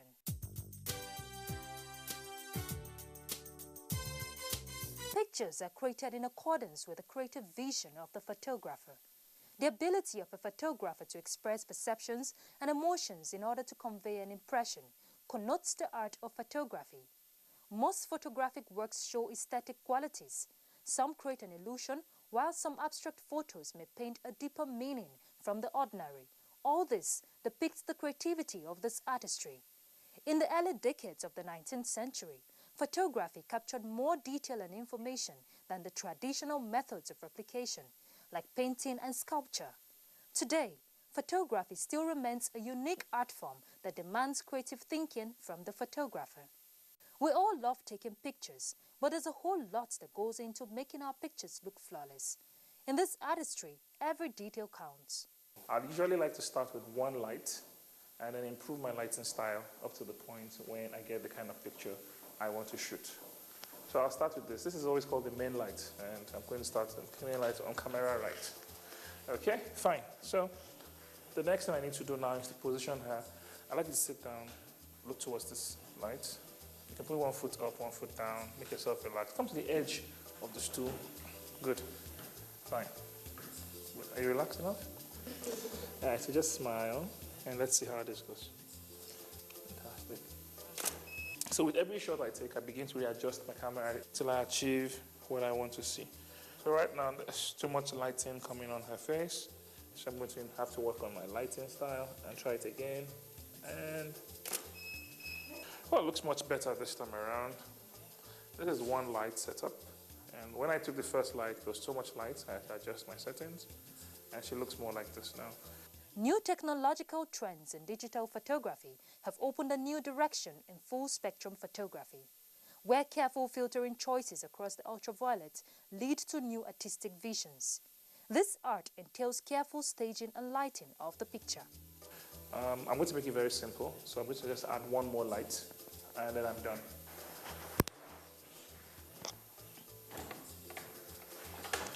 This light I'm adding is called a hair light or a rim light.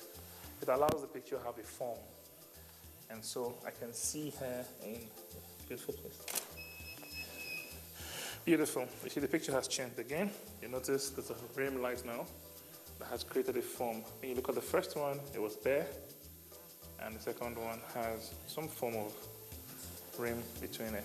And then from here, we go into post-production and print.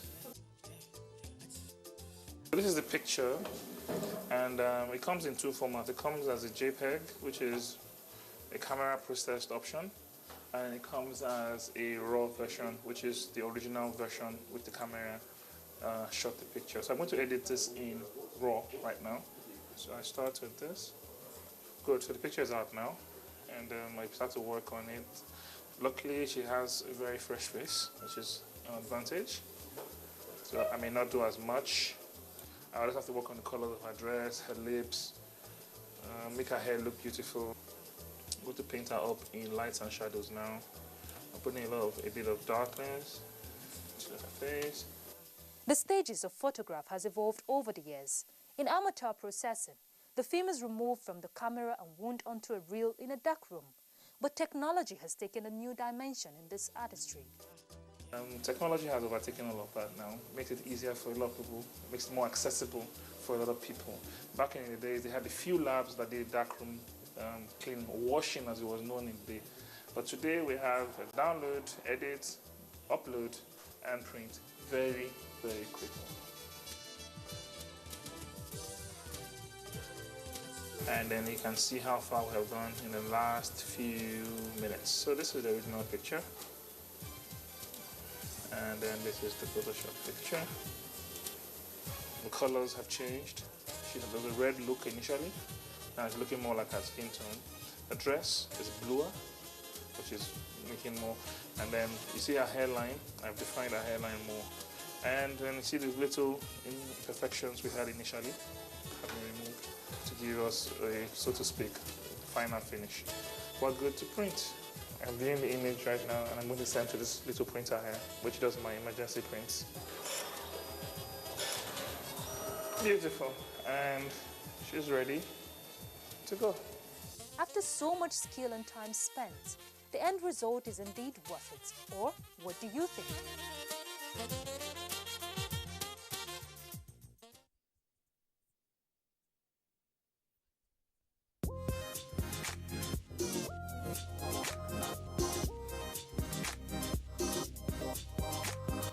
Wannan labarin ma yana feji na 36. Ita kuma babban labarin wannan jarida shine ainihin labarin da ke gaban jarida shine ta bayyana cewa ọkwa ji Ikenga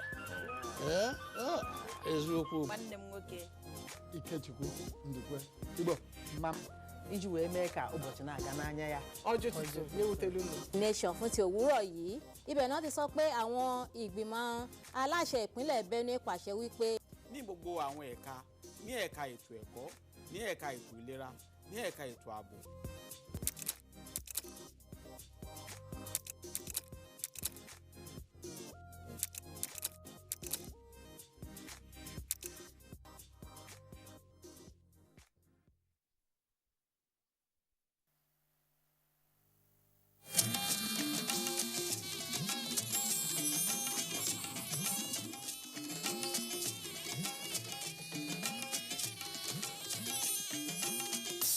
This is the network service of the NTA.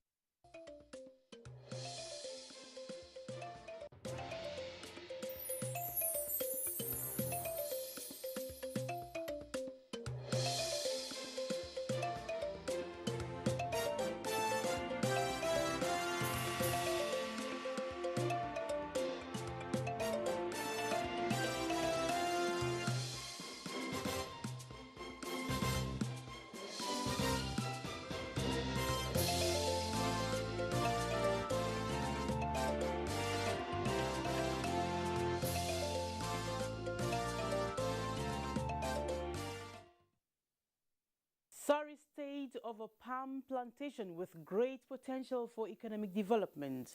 Efforts of Cross River State government to promote agricultural best practices for food sufficiency. Plus, environmental advocates on effective laws to promote biodiversity preservation. It's good to have you join us on this edition of The Correspondence. It promises to be exciting and informative as usual. I am Tessie Omeri.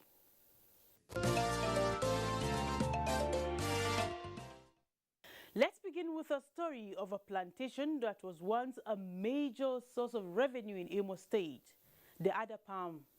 The attention of the federal government to create alternative sources of revenue to oil, which is presently the mainstay of the nation's economy, has been described as germane. Its actualization, however, remains a challenge as some of the possible alternatives are presently suffering from years of neglect.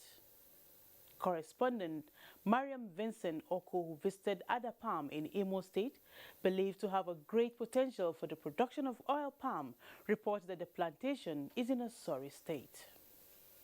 This is Adire palms. Adire palm actually stands for Agric Development Authority palms, situated at Ohaji-Egbema local government area of Imo State. A look around here shows how vast the expanse of land is. And to be precise, the palm plantation occupies a space of 4,310 hectares of land. A quick run through the historical background of Adire palm shows that the first planting actually took place here between 1977 and 1978. Unfortunately, though, the situation on ground here does not portray a palm plantation that has lasted this long.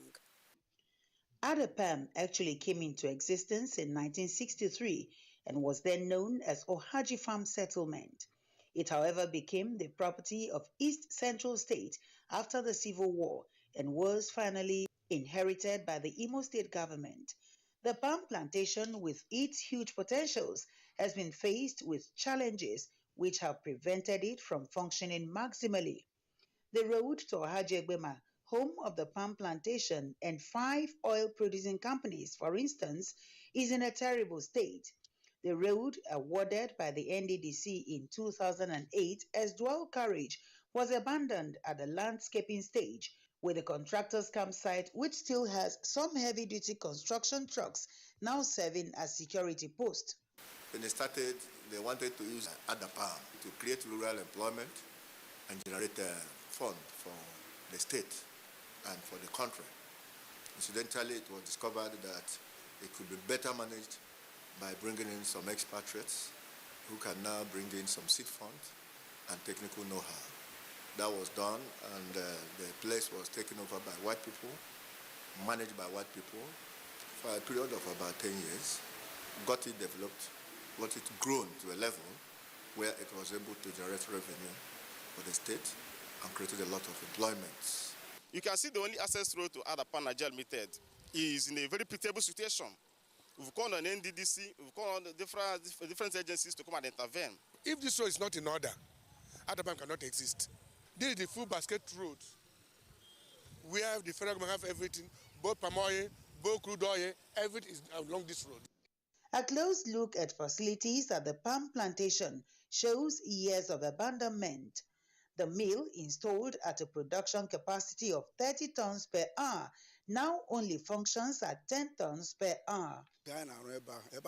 When I was working there, it was well managed and the workers were happy. For 20-something years. I worked in ADAPAM for 20-something years. I trained my children and siblings from the salary I earned there, as at the time the place was managed by white people. Though they later left, we worked well with the new management and were properly taken care of.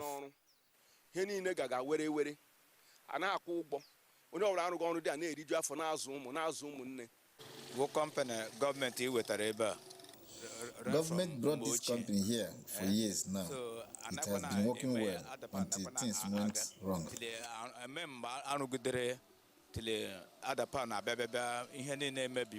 With the efforts of the federal government towards diversification of the economy now gaining wide attention, the Imo State Governor, Hope Uzodinma, also turned his attention to the revival of this money-spinning venture, resulting in the return of life to the palm plantation, which had almost gone extinct. Oil now, 1 ton of oil now is about 700,000 in the market, a ton of oil. And we have about 1,500 capacity tanks, 1,500 ton capacity there, you see. So if we come to full-blown and we're able to fill at least one of the tanks of 500, you multiply 500 by 700, you see how many billions are getting. If ADAPAM is properly handled, ADAPAM will take care of the nation, not only Imo State.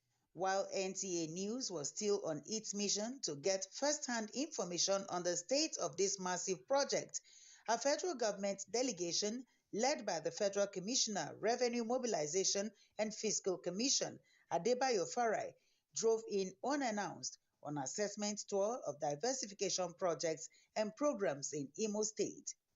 According to him, the presidential directive is for them to explore every available option and venture capable of shifting attention from crude oil to other natural resources. Oil that everybody depends on is actually subject to a lot of things international which we don't have control of. And of course, we're aware of the situation in 2008 when it melted down.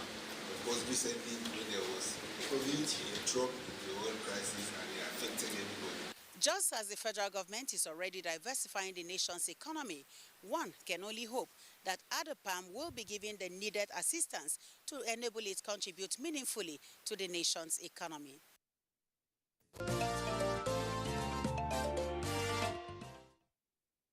Indeed, Miriam, we hope that the industry will be revived soon to enable it contribute to national development. Many thanks, Miriam.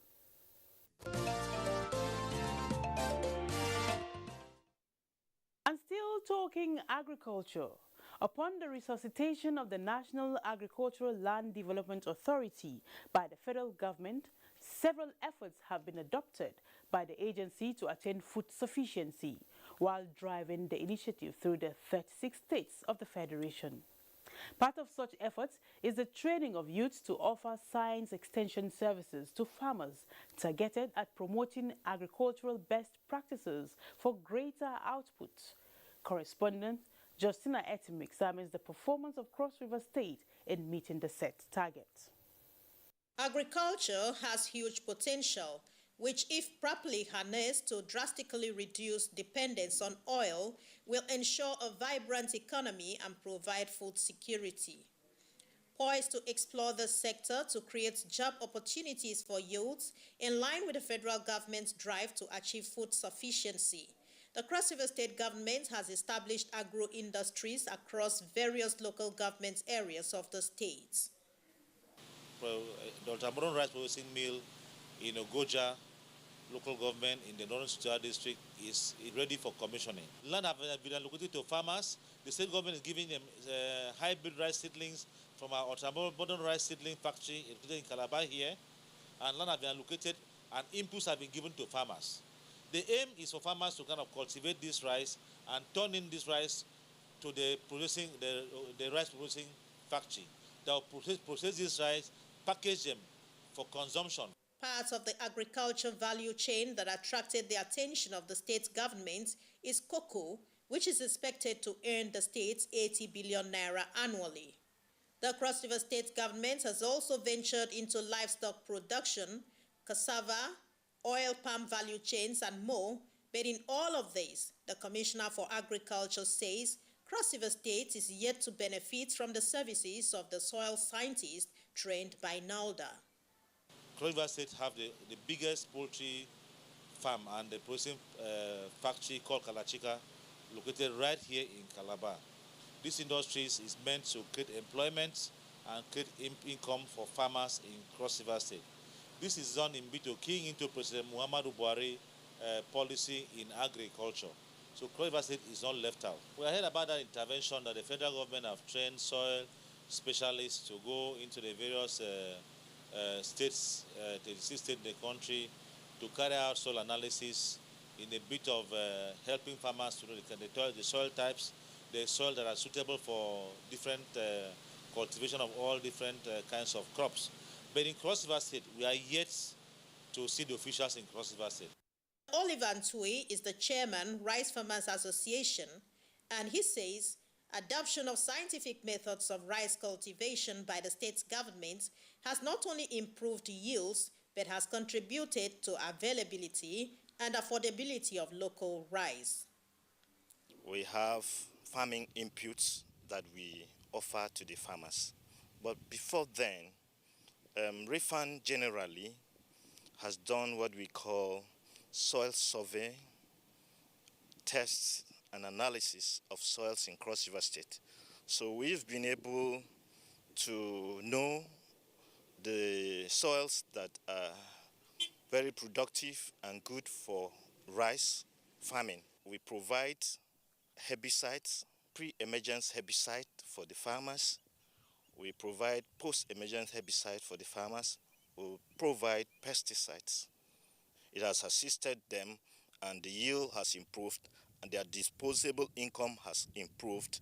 And so they've been able to also not only to contribute to feeding their families, but contribute to the gross domestic product of the nation.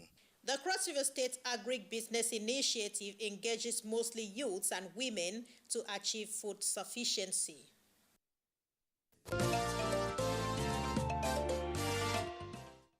And Justina Etim now joins us to speak further on Cross River State government's efforts to achieve food sufficiency. She joins us from Calabar through telephone call.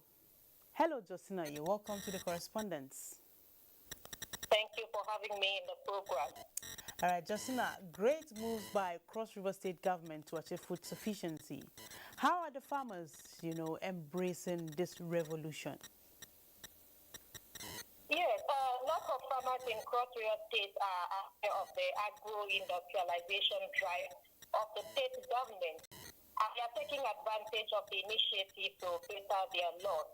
For instance, some farmers have been able to embrace new farming techniques. They've also been able to embrace the improved livestock breeding, which have yielded results in improved food production and sufficiency. Okay, from your report, the state government is expected to earn 80 billion annually from cocoa production. What programs are in place to achieve this? Well, the state government has put in place many programs to achieve that. For instance, in 2018, the Cross River State government distributed improved cocoa hybrid seedlings free of charge to cocoa farmers. Okay. These seedlings have a gestation period of 18 months, which is shorter than the gestation period for the usual cocoa seedlings. This is all in a bid to boost cocoa value chain. The state government also acquired 10,000 hectares of land for the cultivation of cocoa in the 2020-2021 planting season. There is also a cocoa processing factory situated in Ikom local government area of the state. And to facilitate cocoa processing, and majority of working in this factory are youth who are indigenous of Cross River State. All right, the agribusiness initiative engages women and youths. How has this addressed the problem of unemployment in the state? The agricultural sector alone in Cross River State employs about 5,000 youth and women, with the Rice City alone providing 2,000 jobs for the people.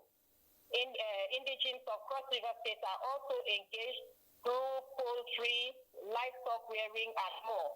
And the state chicken processing factory, which is called Kalachika, also engages a significant number of youth.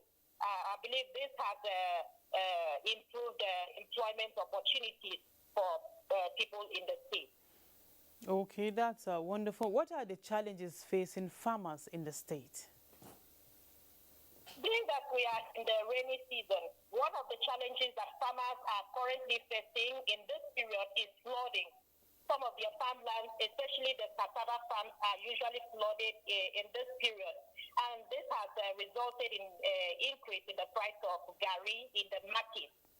Other challenges are limited access to improved seed, lack of fertilizer for improved crop yields, and low soil fertility.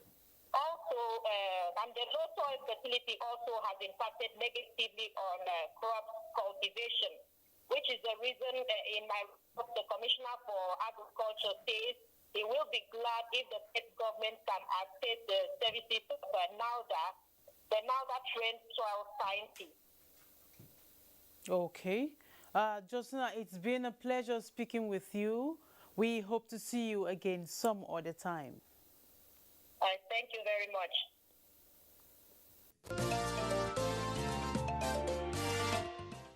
Up ahead on the correspondence, efforts to save nature's fauna from going extinct. Join us again.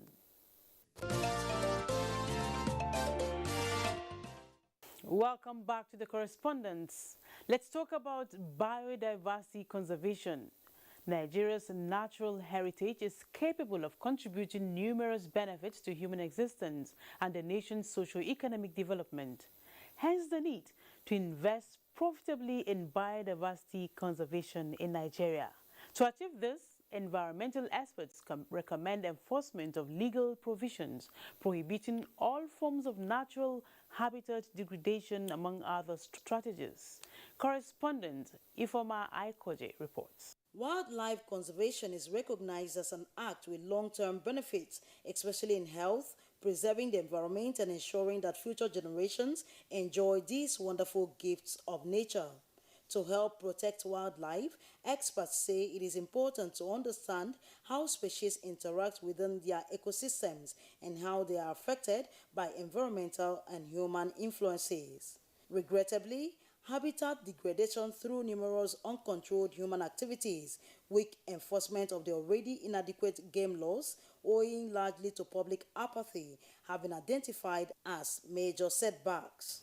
Natural resources are getting dwindled and they're getting scarce, and then it's creating conflict, it's resulting in natural disasters, and so it's calling the attention of the whole world to the fact that we cannot continue business as usual as far as the exploitation of natural resources is concerned. Biodiversity conservation, the entire essence is about wise use of resources. Wise use. What they are doing at Opotokara, yes, those people have an employment, but is it sustainable? The women trading on the bushmeat, the men running those drinking parlors with the bushmeat, for how long? To forestall the numerous devastating effects of wildlife destructions, some environmental advocates have geared into private preservation. What we have here are temporary facilities to keep them, rehabilitate them, and potentially, if we have a safe haven, a safe habitat, we go out there, release them, and they live their life again. You've seen their behavior. We don't expose them, we don't pet them. We are keeping them in such a way and manner that any day we release them back in the forest, they will be able to survive on their own.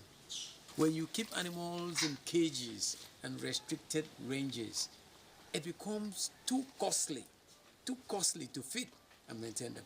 But if you keep them on free range and only supplement their feed and resources, they will survive easily. It won't be a burden to anybody because the animals biologically, ecologically will range naturally on their own and forage on their own and survive without stress.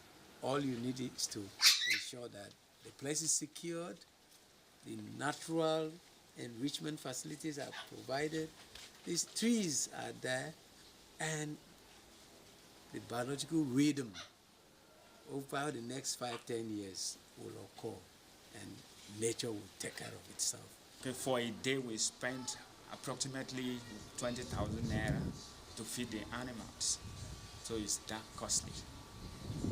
So keeping animals in an artificial environment like this is expensive. These efforts have saved a few species from going extinct, and the United Nations Global Environmental Facility says it's worth encouraging. Working with communities, and it has done carried out many initiatives that supports conservation and then to create awareness among the populace. And so we are giving the grant, and we hope that through the grants there will be more awareness, more people will benefit from conservation efforts, and the environment will benefit from it. We hope that species conservation will also be enhanced by it, not only in Ogun State, but in Nigeria in general. From the global best practice, this space here maybe could be just for the tortoise alone. So we need at least not less than 5 hectares of land.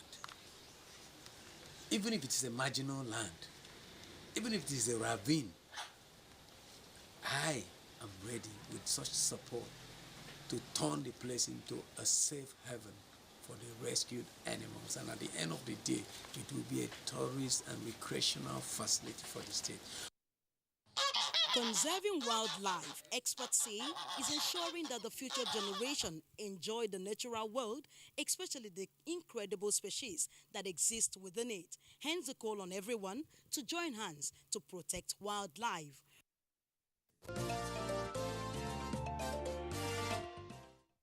Yes, Ifoma, protecting wildlife is a call to duty for all Nigerians. Thanks a lot.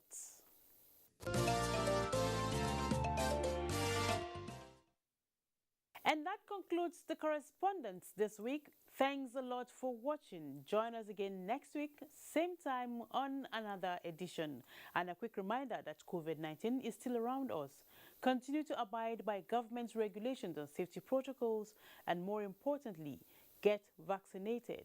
Take responsibility and stay safe. See you again next week. Bye for now.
Itoku, Abeokuta, Ogun State capital, the home of the popular Adire fabric. Nigerian culture is multi-ethnic and gives a lot of value of different types of arts, which include glass and metal work, painting, wood carving, and clothes weaving, to mention but a few. But among all these forms of arts, Adire is the most common among the people of Egbaland in Ogun State. And my name is Adire Adirokun. Welcome to Itoku, the Adire Hall. Adire is an age-long fabric, first popular among the Yorubas, particularly the Egbas, with its various beautiful designs and fabric worn by every age and class. Meanwhile, Adire fabrics industry have evolved over time, both in production and promotion. In a bid to compete favorably with other fabrics, as well as complement government efforts towards industrialization, operators have developed new ways of doing business. The production of Adire is something that has since been passed from generation to generation. Invariably, it is inherited by birth, or it is inherited from birth. History has it that Adire fabric were first made with teru, local white attire, and elu, local dye, made from elu leaf, which is planted in the Shaki area of Oyo State.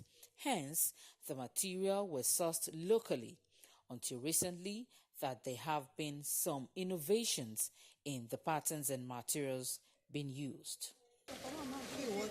This is what we call batik. When you want to make batik, we firstly wash in the cold water. After washing it, dry it. After drying it, we put the candle, any design that you want, we put it on the fabric. After that, we put it in the dye. But the dye that we put in batik, it will not hot than tie and dye. When you put a small hot, small cold. So that's how we are making batik. After doing that, we remove the candle from the hot water, stash it. That's how we are doing batik. If it is tie and dye, you can use raffia. That raffia is Iko in Yoruba. You tie it in any design that you want. After that, put the dye. That is tie and dye. Talking the state of Adire fabric, there has been a shift in paradigm in the mode of operations by the people involved. Adire now uses simple technology, and hot wax or paraffin are used as resist agents in place of the indigenous cassava paste. To meet the high demand of Adire now, stenciling has largely been replaced by a block printing technique to apply the hot wax. We are using 100% materials, quality one, but now they are made in China. 40% of the quality one that we are using before. We are using 100% of quality Guinea brocade. For now, we are using only 40% quality.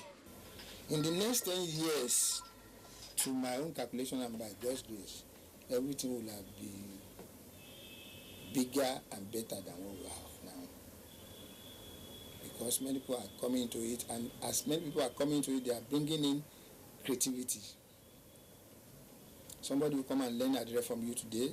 Before you know it, the design that person will be creating will be different from yours and will be better than the yoga stuff. Whether it is produced through the old process or otherwise, Adire is a fabric in the class of its own among fabrics in Nigeria and the diaspora.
Hello and welcome. These are the stories trending on the hour. My name is Justin Bemunyi.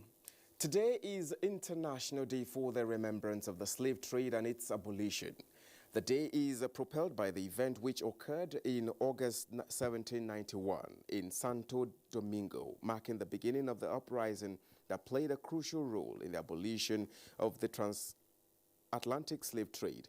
It is also intended to inscribe the tragedy of the slave trade in the memory of all peoples. And the federal government and key relevant players in food production value chain are collaborating towards finding ways to improving food supply chain in the country.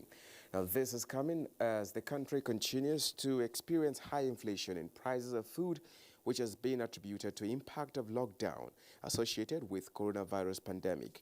The Ministry of Agriculture is also to work towards improving mechanization and access to heavy-duty equipment for smallholder farmers.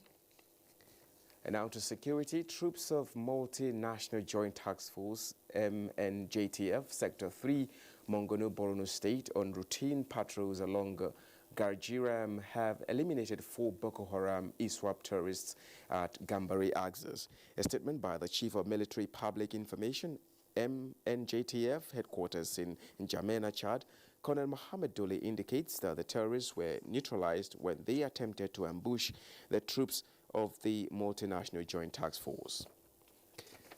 And the report from Kabul, the Afghan's capital, indicates that the Taliban says no extension of foreign troops to stay beyond 31st of August 2021 in Afghanistan. A spokesman for the Taliban, Mohammed Suhail Shaheen, maintains that foreign forces should withdraw on the deadline they have announced earlier. The Taliban says any extension is a clear violation of the earlier arrangement. The spokesman added that Taliban's reaction to such a move would be a decision for the group's leadership. Thousands of Afghans are continuing to try and flee the country ahead of the end of the month deadline, with many citing fear of life under Taliban rule. The Nigeria Center for Disease Control, NCDC, has announced 388 new cases of COVID-19 in Nigeria. There are now 187,023 confirmed cases of COVID-19 in the country, as 168,455 have been discharged and 2,268 are deaths.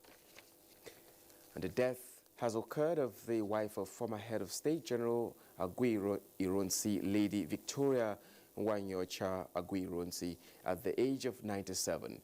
The death of the matriarch of the Agui-Ironsi was confirmed by the 5th child, Angela Ngerem, to Cordelia Wokoma in a telephone interview. She said the nonagenarian passed on this Monday at the Federal Medical Center, Umuahia, following a protracted illness. Meanwhile, President Muhammadu Buhari has condoled the family of the late General Agui-Ironsi. These are the stories trending on the hour. Thank you so much for watching. My name is Justin Bemunyi.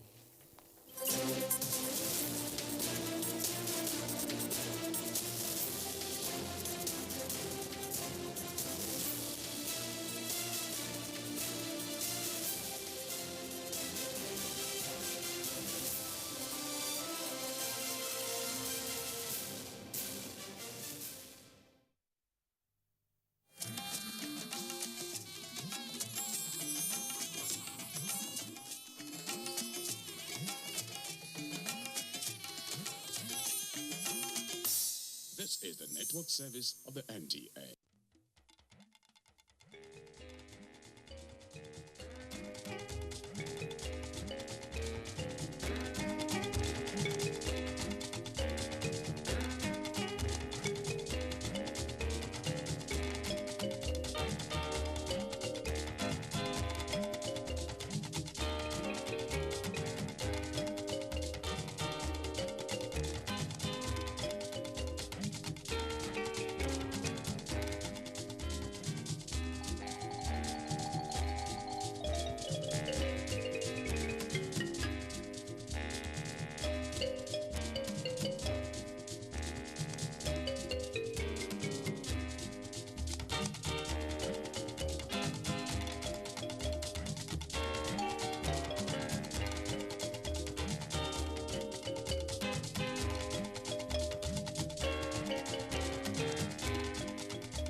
We are told that 60 to 70% of litigations in Nigeria are handled by lower courts. These are courts represented by the magistrate courts, upper area courts, and customary courts generally. But attention has always been given to the superior courts of records, possibly because they handle the high-profile cases. But on the scale today, we're going to commence a series of focus on our lower courts. And we shall be visiting the Sharia Court of Appeal in the FCT. Now, across Nigeria, and particularly in the northern part of the country, there are courts that are put together under the Sharia Court of Appeal, and that is the supervisory court for the Sharia courts and area courts in these jurisdictions. There are also the customary courts across the country. Of course, that too has the customary court of appeal as their supervisory court. So on the scale today, we shall be focusing on the FCT Sharia Court of Appeal, which supervises the area courts in the FCT, just as we have in states, in various states too. Welcome to the scale. I am Femi Okeowo.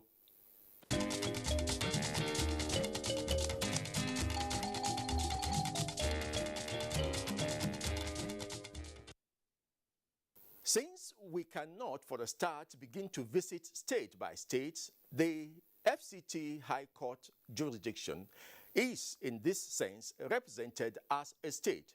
And of course, it has the Sharia Court of Appeal, just as it has the customary Court of Appeal in the FCT jurisdiction. As our focus goes into lower courts and how they assist the dispensation of justice, we'll take first the Sharia Court of Appeal in the FCT and look at its contribution to the dispensation of justice. Like I said at the beginning, they handle so many cases that border on the welfare of the Nigerian citizenry.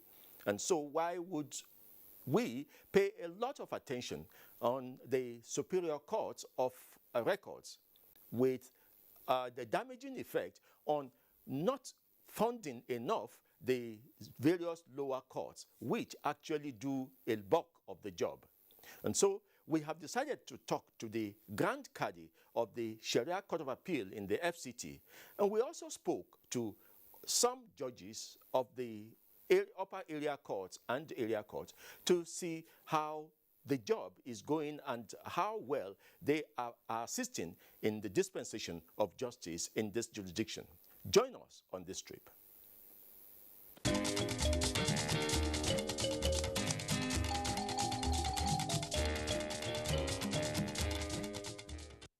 In what specific way is your court, the Sharia Court of Appeal, assisting in the dispensation of justice in Nigeria?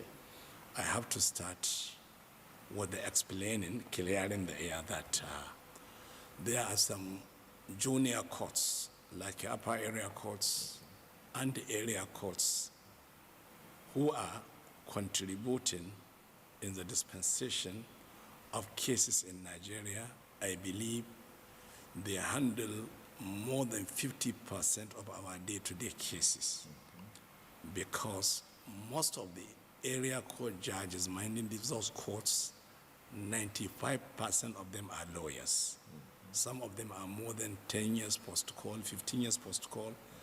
Even among our area court judges, one was recently, also the last 2 years, appointed higher court judge after becoming chief registrar of the Sharia Court of Appeal, director area court here, chief registrar higher court, and subsequently he was made higher court judge in the FCT. And all the experience he acquired, which qualifies him to become higher court judge, he acquired them in area court here.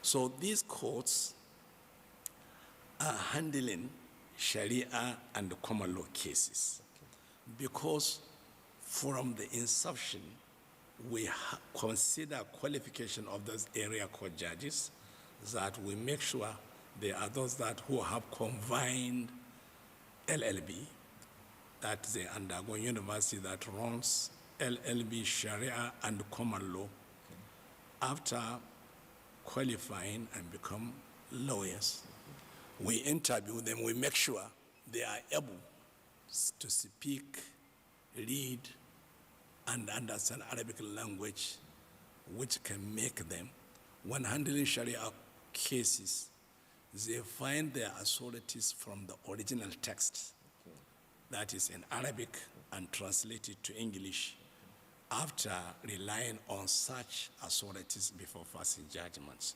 So our area courts here, they run both common and Sharia cases. Then that is why they contribute immensely in the dispensation of Sharia in Nigeria. But when it comes to appeal, that's where the question is. The Constitution has made it very clear. In the FCT, Section 262 of the Nigerian Constitution 1999 as amended has spelled out the jurisdiction of Sharia court to appeal, which one can never make a mistake of going outside what was spelled out there. That it restricts the jurisdiction of Sharia court to appeal on issues involving marriage where all parties happen to be Muslim, endowment, will, successions, and the custody of a child, where it happens all parties are Muslim. So after those junior courts, like I said, area courts, upper area court, that I mean the trial courts, they finish their cases. Cases involving Islamic personal matters. In FCT,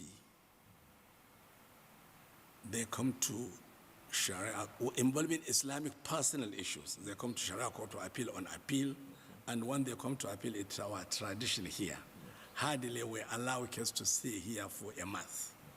So from the violation of appeal, collection of court record from the trial court, we make sure the proceedings did not pass 2-3 sittings, and the judgment hardly we give more than 10 days, taking into consideration that we have 3 months to write and read our judgments, but with that, we made it mandatory to ourselves. We dispense our cases in 30 days from the date of the first sitting. So, but I am happy to tell you that in the new proposal, the recent proposal to temper, proposal, yeah. After the Sharia Court of Appeal, yeah. If a litigant is dissatisfied, where does he proceed? You mean if he's dissatisfied with our decision here of the Sharia Court of Appeal? Yes. He goes to our Court of Appeal. Okay. Yes, that is why the Constitution said there must be judges of the customary court who are learned in Sharia, and the National Judicial Council is taking care of that. Whenever they are making appointment, they make sure that they have some judges who are learned in Sharia, because they will be I want to look into our appeals emanating from Sharia Court of Appeal. Even in the recent appointment, you must have heard, the Grand Qadi of Niger State was made Justice of the Court of Appeal. They were sworn in and posted. He has even resumed working. So our appeal from Sharia Court of Appeal, like that of the Higher Court, goes to Court of Appeal. Okay. From Court of Appeal, as you are aware, it goes to Supreme Court. And then our case, sometimes from area court, it comes to Sharia Court of Appeal. From Sharia Court of Appeal, it proceeds to Court of Appeal. From Court of Appeal to Supreme Court. Now, about the jurisdiction of the Sharia Court of Appeal, we are told that, it is being proposed to expand the jurisdiction of the customary court of appeal, just like Sharia Court of Appeal, to include criminal cases. Does Sharia not deal with criminal cases? Well, because the Higher Court of Justice is taking care of that, okay. And we are comfortable with that. Okay. So that, if you go by the Constitution, appointment of Qadi must not be a lawyer.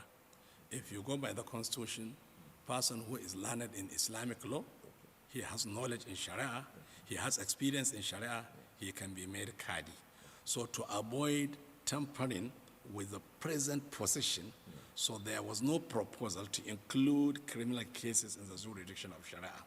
But it is as it is now, like I said earlier, cases emanating from area courts, when it involves Islamic personal law, it comes to Sharia. When it involves common law or criminal cases, it goes to higher court. We are contented with that. But like you said, there is proposal for amending these constitutions, this constitutional provision vesting jurisdiction of Sharia Code. I believe there is that proposal for Section 277, which is bordering on the jurisdiction of State Sharia Court of Appeal, and Section 262, jurisdiction of the Sharia Court of Appeal Abuja, to be amended and include other Islamic cases, not necessarily personal. Because if you go to area court, particularly in the northern state, most of these area courts, they try cases involving Muslims on other matters, like a simple dispute between neighbor and neighbor, these simple commercial disputes. They try them under Sharia. They consider where parties are all Muslims and the locality, they adjudicate their cases under Sharia. So instead of these cases to be going to higher court, I believe higher courts themselves, they will be happy if these cases can be referred on appeal to Sharia Court of Appeal, and we believe that is going on. If we are lucky, the Constitution is amended, we hope that will be included. How about contractual cases? First, involving purely Muslim litigants, and then contractual cases that are Muslim and non-Muslim litigants. That one, it be tried under common law, unless where a non-Muslim will give his consent in writing that I subject myself to Sharia for my case to be tried on Sharia. Otherwise, that is mixed cause. When we observe that from the trial court, even the judge himself, he will not make mistake of trying such cases under Sharia, unless with the full consent, written consent of from the other litigant who is non-Muslim. Yes. Now let's talk about your manpower. We know that, for instance, the National Judicial Institute trains judges generally. How do the area court caddies get their training? The same way, because the administrator of NJI, the law of NJI, provides that whoever will be the administrator of the NJI must be a judicial officer. Well, the dispute which I am not yet clear about is, could he be serving or retired? So whatever one, he must be a judicial officer. So he must be peculiar, must be known, must be clear, must be conversant with the legal system in Nigeria. So he is aware, this is what area court wants, this is what Sharia court wants, so they are taking very good care of that. When caddies are running their programs, they find people who are very knowledgeable learners in Sharia to run their programs, equally in the trial court. So we don't have problem with the way NJI is running their programs. They are taking good care of our area court judges in issues pertaining to Sharia, equally of caddies.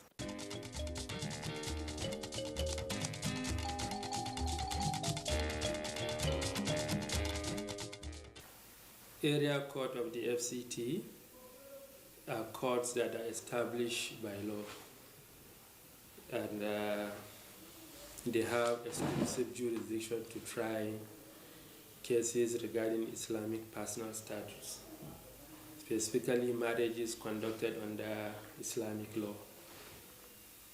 And cases of this nature are much. They are always busy.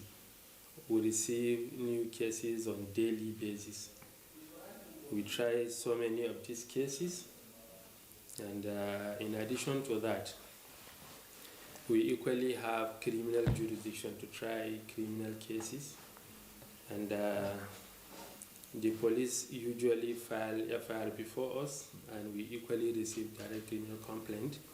We refer it to police for investigation before we look at the possibility of making an inquiry into it or not.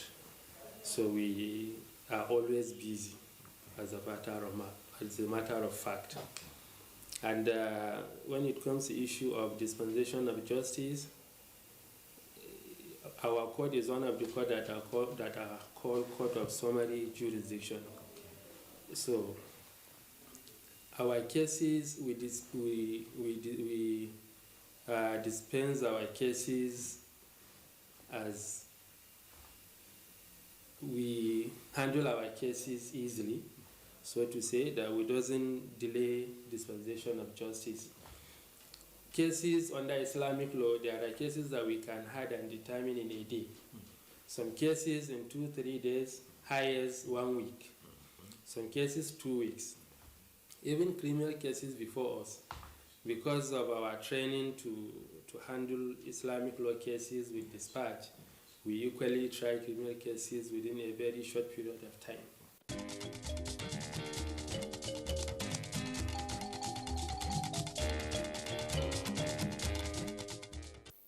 Those are contributions from the Grand Cadi of the FCT Sharia Court of Appeal and some of his judges, and you have seen how much they lend to the dispensation of justice and assist in the movement of litigations, or else all our higher courts would have been inundated with cases that have to be determined within a specific time.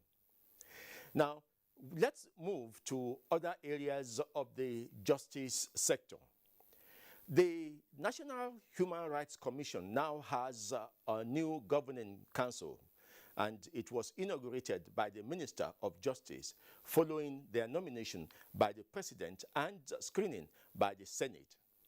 We have decided to take a look at this council and see what job it does.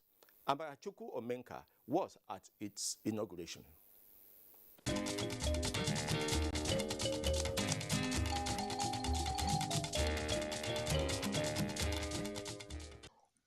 For over 4 years, the National Human Rights Commission has been without a governing council, as the last council was dissolved in 2016. In March 2021, President Muhammadu Buhari appointed 15 council members who are expected to help in promoting the human rights of Nigerians. The Attorney General of the Federation and Minister of Justice Abubakar Malami, while inaugurating the council members, called on them to live up to expectation. The government amended the National Human Rights Commission Act in 2010 for its operational independence by entrenching the tenure of members and ensuring adequate funding and effectiveness of the Commission. For the Executive Secretary of the Commission, Tunde Odun, despite many challenges faced, the Commission has lived up to its mandate, both locally and international. In order to enhance and deepen its research, education and training on human rights, the Commission has operationalized the Human Rights Training Institute. In order to assist victims of human rights violation, the Commission has recently acquired a shelter. Chairperson of the Governing Council, Salamatu Hassani Suleiman, promised a result-driven approach towards actualizing the aims and objectives of the Commission. I will pledge that we will put all hands on deck to carry this work that has been done so excellently in the past, to carry it forward. We certainly would want to carry the media along, let them know what is happening, let them help us bring out issues of human rights violations, and so that the government can deal with it, so that the council and the commission can deal with them all the time. It is the expectation of Nigerians and other stakeholders that the new council members will further strengthen the programs and activities of the Commission.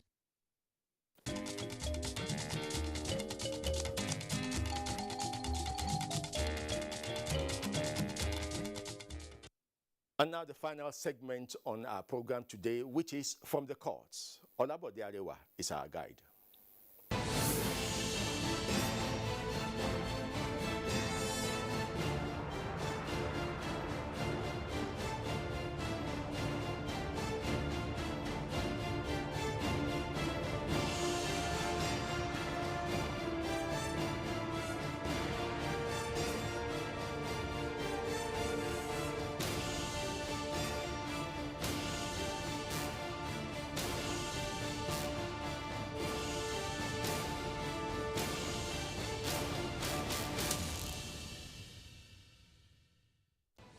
A federal court sitting in Abuja has ordered the Shell Petroleum Development Company to pay the sum of 45.9 billion naira to the people of Ogoni in Rivers State. The amount awarded against Shell is to serve as monetary compensation to affected communities for oil spillage. The order given by Justice Ahmed Mohammed also included an order that the money be paid to the lawyer to the Ogoni people, Lucius Nwosu, SAN.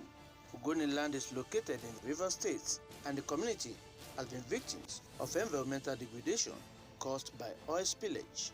A fundamental rights enforcement suit was filed by 12 associates of self-acclaimed Yoruba Nation agitator Sunday Igboho to challenge the arrest and detention without charge by the Department of State Services (DSS) since 1st of July 2021. Ruling on their bail application, the court agreed that the applicants were yet to be charged with any offense and they have been in custody for 34 days. It granted 8 of them bail in the sum of 5 million naira each and 2 sureties. Justice Obiore Gwatu also granted 4 of the applicants bail in the sum of 10 million naira each and 2 sureties. One of the sureties must be a grade level 12 civil servant or higher. We are actually here because of their liberty, and the court has granted them their liberty. So it does not matter what are the terms of the bail. What's important is that they have been granted bail, and we're very, very glad about it. The applicants were arrested when the DSS raided the home of Sunday Igboho in Ibadan. In a related development, the Oyo State High Court sitting in Ibadan has restrained the Department of State Services (DSS) and the Attorney General of the Federation from arresting and blocking the account numbers of Yoruba Nation agitator Sunday Igboho. Justice Labiru Akitola gave the order after listening to a motion expertise filed by Igboho's counsel, Yomi Aliu, SAN. Justice Labiru Akitola observed that the applicant has satisfied the court as to reasons for filing the motion. Hence, it was inclined to restrain the respondents and their agents from killing, arresting, detaining, or harassing Igboho, or interfering with the applicant's fundamental rights to life, personal liberty, and freedom of movement, or even the blocking of his bank accounts, pending the termination of the suit. Counsel for the applicant had informed the court that the life of his client was allegedly being threatened after the invasion of his home on July 1, 2021.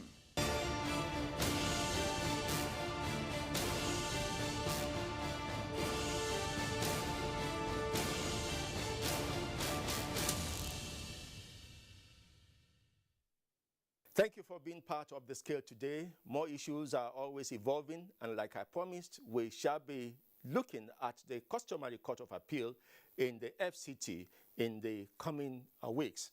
For now, I hope you've been able to learn something about the Sharia Court of Appeal in the FCT as representing the other Sharia courts of appeal in the various states of the northern part of Nigeria. Thank you for being part of the program today. We'll see you again with more unfolding issues in the justice sector.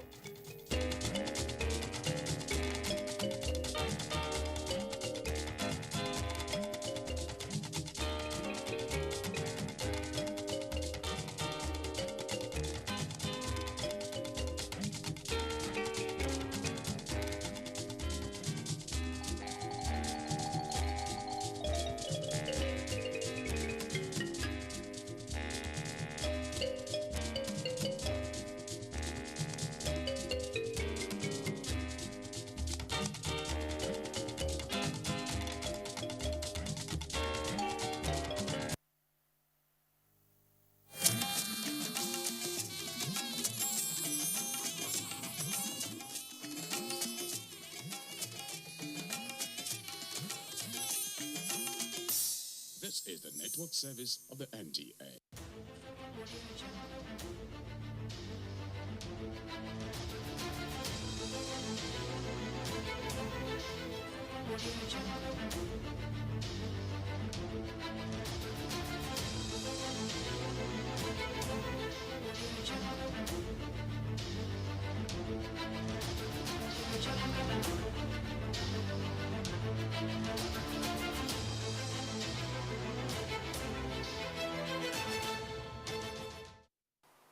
My wife did not die her death because I knew her plans.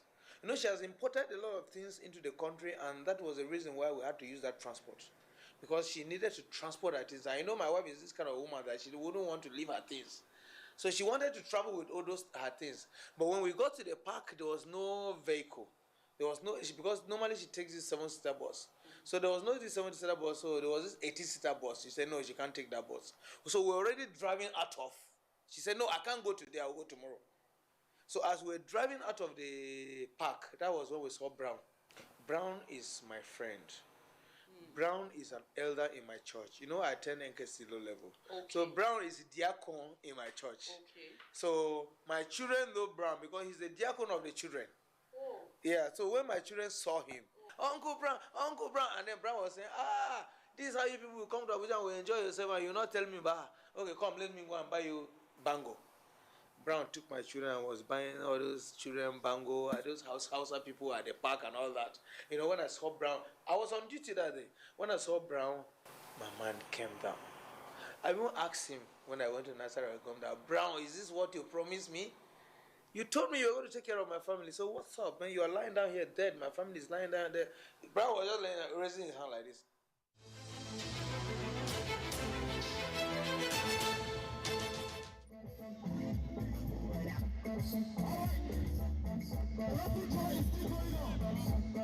Kenya baby.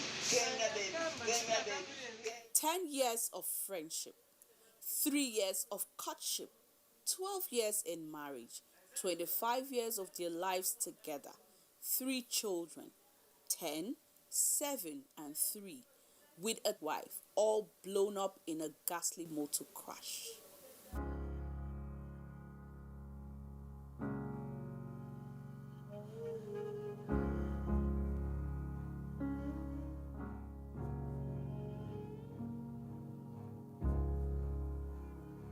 Some situations and circumstances in life is just best kept in your imagination. A man in one day loses 4 members of his family, his whole existence. He has taken years and times to build, and just in one day, like the candle in the wind, they just blew off. Some time ago, the story of a man who lost his wife and 3 children was trended on social media. It was not an easy to digest incident that left a lot of people's hearts broken, with lasting pain, tears, and unanswered questions still remains. Some months later, against all odds, came in contact with the bereaved and broken-hearted Tavishima Maurice Chebe, who described the 16th day of September 2019 as a volcanic eruption in his life. In spite of all the odds, Mr. Tavishima, which means strong-hearted, Maurice Chebe, narrated the account of that accident with his mind and soul. The vehicle that disengaged the head and used the bucket to hit my family and fall into the ditch, the driver admitted later on that he was at fault. When I arranged my family together, I knelt down in a mortuary. And I told them that Junior, Beauty, Mote, Comfort, you know that I love you guys so much. You know. If not because of the luggages that you have, I always drop you. I've never allowed you to go into transport. But you know, your mom came to buy and sell for Christmas. So she had a lot of luggages, which I couldn't carry. So please, you guys need to forgive me. Do you know when I was talking to my children, they were crying. My wife wanted me to know the magnitude of the damage that made her die. Even as I'm talking to you now, if I tell you that I'm seeing my wife, you'll not believe me. This is Against All Odds. I assessed for PTSD, I assessed for depression, anxiety, and some other psychopathologies. And of course, I wanted to examine how he was coping with the traumatic event. And he had high-level PTSD, of course, high-level depression, high-level anxiety, and also I assessed his sleep. Of course, he wasn't sleeping well. We had to start work immediately. Maurice Jebe took Against All Odds down memory lane, back to the day he met his wife in Zaria. She was a very little girl in primary school, and he later reconnected with her when she studied at the Queen of the Holy Rosary Secondary School, Boko. One day I was in the park, and somebody just hit me at the back. In fact, I didn't even recognize her because she has grown. I took her to the school, and then subsequently I started visiting the school. Then my wife started visiting me too. Can visit me, come and wash my clothes. She was a young girl. In those days, my father used to tell me that they married, their wives were brand new. They never married a Belgian woman. That is to say that they dispension their wives. That's what happened to me. I tear the letter. My mom wanted me to marry her friend's daughter. Against all odds, he later won his mother's heart to accept his proposed bride, Comfort Ongumimi. He had to face another battle with his father-in-laws, who saw him as a garage tout, out to spoil their young and intelligent daughter. So I went to the village. My father-in-law told me that me and Amagbo, but the daughter is insisting that she wants to marry me, so I should go and settle with the mothers. That for him, he's not collecting anything. I'm giving you my daughter free. But where love leads, it always prevails. Comfort and Maurice Jebe were adamant and bent on spending forever together. My wife finished secondary school in my house. I trained my wife. Yeah, I trained her. When I had my first child, she was surprised. You know, because I married my wife before she finished her secondary school. So that closeness is more like a sister, much more than a wife in a I was going to her school to visit her as a brother. Losing the wife of your youth, a woman who loves you and tolerates your excesses, a woman who understands you, could be worse than the biblical story of Job, which no one can ever understand. My wife woke up in the morning and mopped the whole of this house. And my friend, Mr. Nekan, was asking, you are traveling, why are you mopping the house? We have people, say, no, I don't want to. She mopped the house, cooked food, we ate food. I took them to the park. My wife was not happy. But because of the excitement of the children and the way we made Brown, she kept telling me that she would not want to enter this vehicle. But Brown kept saying that, madam, problem, I'm with you here, so what is your problem? Is that how you come to Abuja, you enjoy yourself, now you don't want to leave your husband? I beg madam, when this accident happened, my wife called me. But it was raining.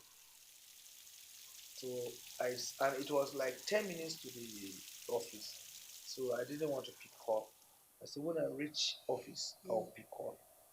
So when I reached the office, I was calling my wife, and it was as if she was where there's no network.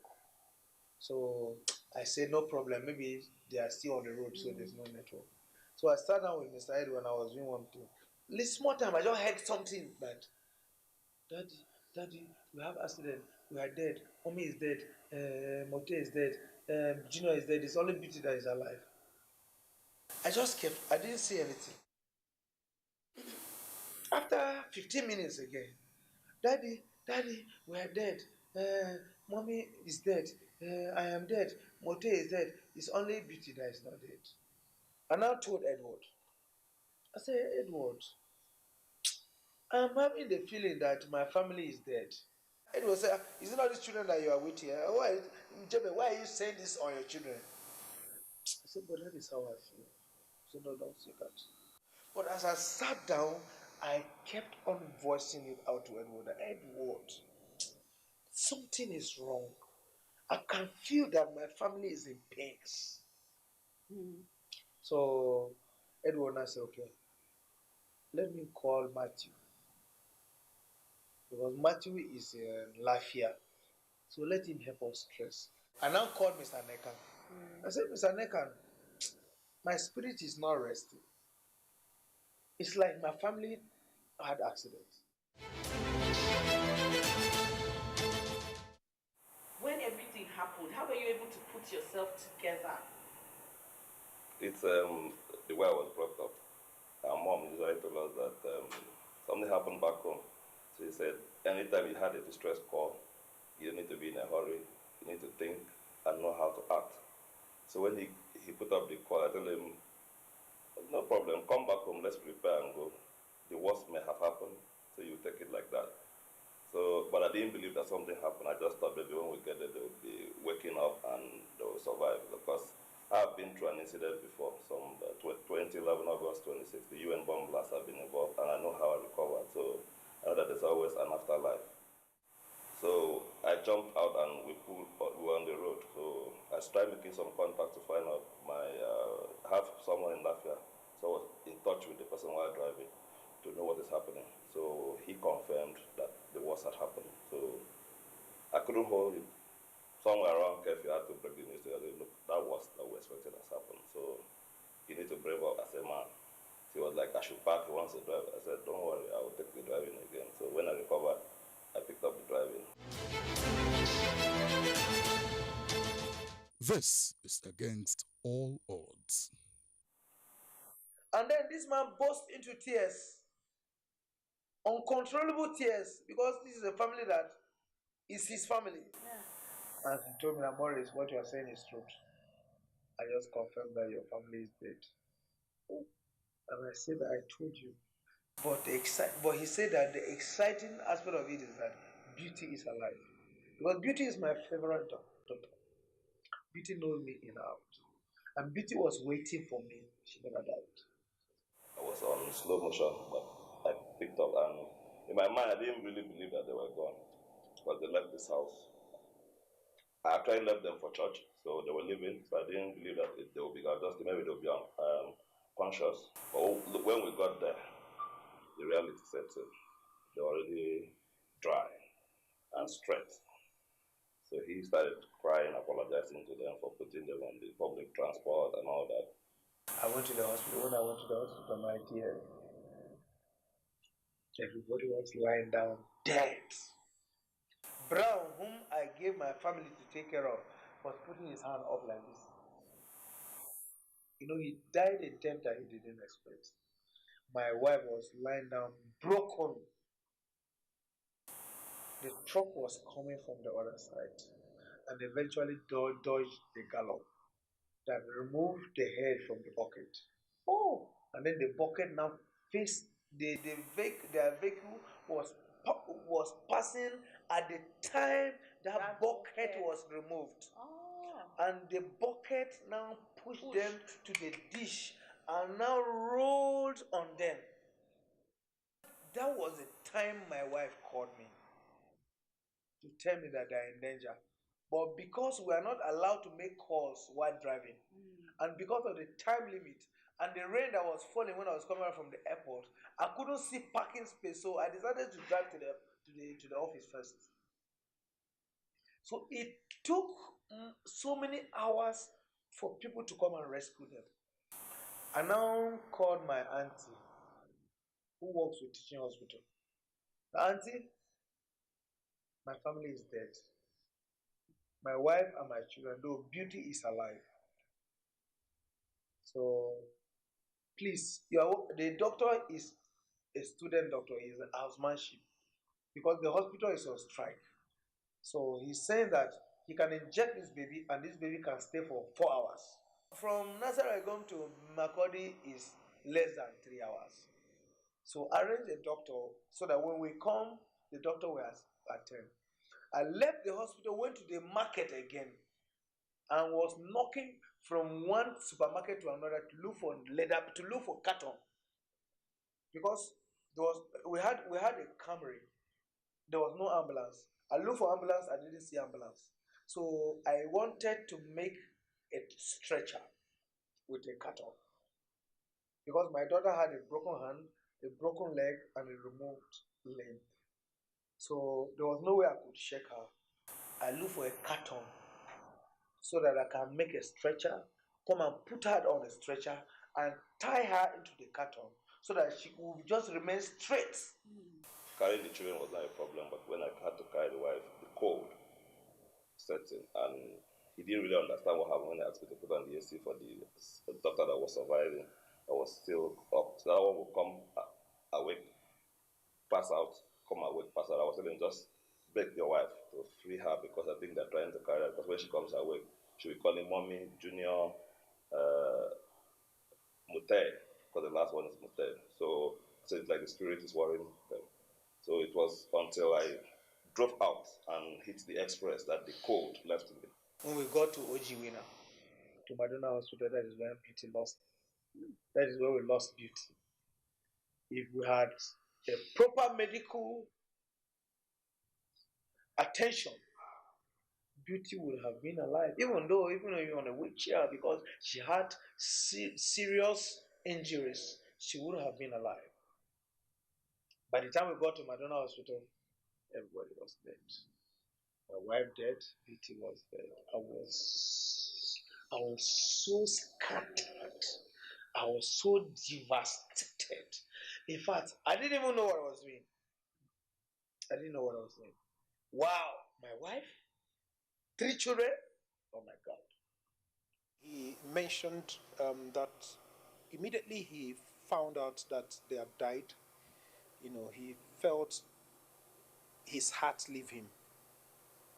It was as if he had only his body, empty body. He froze momentarily, and then after a few seconds or minutes, he now had to kick into action to begin to pack their bodies himself, into the vehicle, and then he tried taking the daughter, Beauty, to the hospital, and then he said something that struck me. When I asked him how he was feeling at the moment I was having that conversation with him, because I needed to get his present state, he said, I can't tell you how I'm feeling, but I can describe it to you. I said, go ahead. He now said, do you know a piece of bread? I said, yes. That I feel like a piece of bread that someone used bread knife to cut into pieces and then put together and then kept somewhere. He thought about killing himself, but he remembered his other, his extended family members, his mother, and his in-laws, and then he said, no, if I go, these people will definitely go. So the best thing would be to, tidy up this and see how to move on. Of course, his workplace also helped tremendously, of course, by bringing me in to assist during that period. It never occurred to me that it was my wife and my children, even though I was the one that brought them from the accident scene to the mortuary. And I still took them from the mortuary to go and bury them. It was as if I was going for somebody's burial. That is the mercy of God over my life. After my children's death, I've not felt it like I'm feeling it now. I've not felt it like I am feeling it now. It is now that I am beginning to understand that my wife is no longer. My children are no longer. It is now that this would have died too. So my wife don't die. But sometimes it could come to my mind that when your wife died, then it will just go back. And then it will come again and say, oh, your wife died.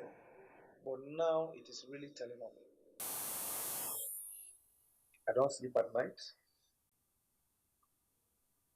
I was drinking to stupor. But I lost my wife and I lost my children. So if you come and tell me that my story is like the story of Job, I tell you like, no, it's not. And then when you come to tell me that I understand how you feel, I look at you and I say, this man, you get your wife still there alive, you get your children still there alive. So how do you understand how I feel? One of my friends came. He said, bros, this is my friend that I was thinking he would follow me to the burial and everything. He never followed me. So his way of expressing his love on me was he was unable to call me. That, bros, I don't know how I will call you. But what he said to me is what embraces even more than what everybody told me. He told me that, bros, I was sitting with my wife in my house with my children, and I was just looking at my children, and I put myself under your shoe, and I say, wow, if these children and my wife now are no longer, how will I feel? Then I say, yeah, you understand how I feel. Mr. Tavishima Morris JB gave all to his wife and 3 children. He built his world, energy, resources, time to make them happy and fulfilled. They had traveled the world and explored most major places in Nigeria. Theirs was a short but eventful life. If you want to get married, you should be able to face the consequences. We have to nurture our wives the way we want them to be. You see, women don't like you hiding a lot of things from them. Because if you're hiding something from a woman, she can initiate her own, and when it comes out, it's very terrible. I knew that, and I was very open to my wife. So my wife never hides anything from me. I'm so much attached to her, she is attached to me. That was why I was able to get that signal when they died. It was until when I discovered that dead bodies that Bino Links told me that they are dead. I have already made up my mind to accept my fate. Before the psychologist. Because there was a psychologist doctor they brought from Geneva for me that did not really understand how we operate in West Africa. So he was rather bringing more pain than good to me. And I advised him that. So I don't really want to disrespect you, but I don't think you are the right person for me. Before they now brought this other psychologist to me. If you juxtapose his psychological state now and the psychological state I met him in when I first met him, I think that was in November. I think that he has greatly improved. He has greatly improved. He has stabilized and he's happier, and he's adjusting well to the situation that he has found himself in. The foundation is a sure way of keeping hope alive. Mrs. Comfort Gumimi Jebe was highly industrious and out to help the less privileged in the society. To keep her legacy alive, her mother-in-law sold the idea of a foundation, and of course, for love, commitment to the cause of never again letting accident patients being stranded, Jebe keyed into the idea after due consultation. So I vowed that I will never ever, no matter how critical an accident is, I will never stop. So God wants to tell me that you cannot make those kind of decisions. So when my wife died in a motor accident, and I discovered that there was no ambulance, but there was no tow van, and there was no emergency attention given to them, I decided that I would take it upon myself. So I bought the idea my mom brought, and I want to work towards it. We want to see how we can give ambulances, if possible. Each state will have 20 ambulances, because we are looking at having even helicopters. We can be in Abuja here and something happens in Benue and you will have a call and we move on the helicopter. And they were equipped ambulances which will have good medical attention before they get to the hospital. Because a lot of people die on road accidents because of lack of care. I am a victim of that. I took somebody to the hospital. I had to bring police reports. The person died. I buried that person.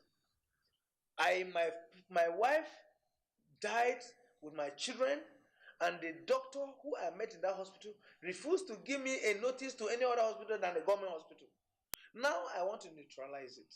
I want to have partnership with all hospitals, so that once you see comfort with JB Foundation, no matter how critical, even if it is gunshot, you have to attend to those people.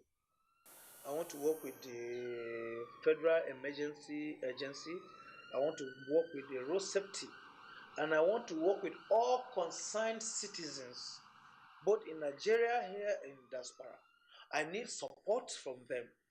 You understand? Yes. My younger sister, she has already donated her Sienna bus as an ambulance. So already we have an ambulance. There's a lady general that donated a Sienna bus to us. She says she doesn't want us to mention her name. So a lot of people are already donating. But because we are still at the point of trying to incorporate at the corporate affairs, we cannot come out openly and tell people that this is what we're doing, this is what we're doing. But sincerely, as I'm talking to you now, there are a lot of agencies, both UN agencies that want to partner with us. We just want the government to identify with us. We're not looking for government sponsorship. God will send people who will finance us. JB has accepted his cross, bearing in mind that all he has left are the shadows and memories of his past and how to keep them alive. May God Almighty continue to console Tavishima Morris JB and the entire family members. Amen.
This vaccine is safe, and it has been certified safe and usable by NAFTA.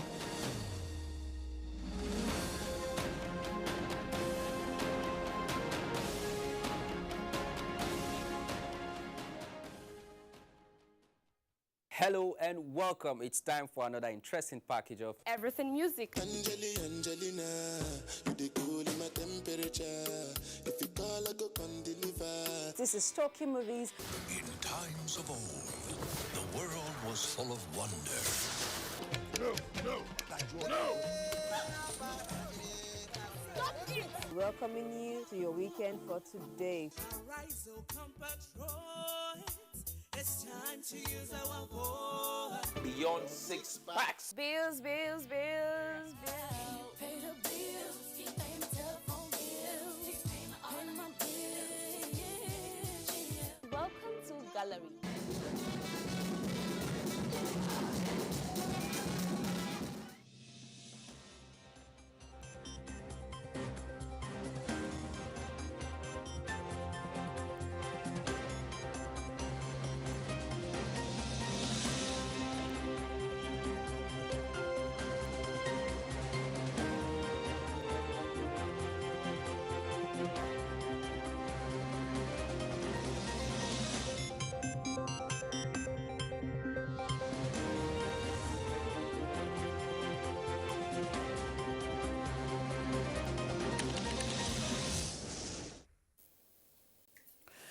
Microfinance banks selling forex to lose central bank license. Petroleum Product Price and Regulatory Agency insists fuel price remains until federal government and Labour ends negotiation. Continue to pay your VAT to us, FIRS advises. Plus, oil prices rose on Monday, recovering from a 7-day losing streak with support from a weaker dollar. The program is Business Express, reaching you from Abuja. I am Musa Abubakar.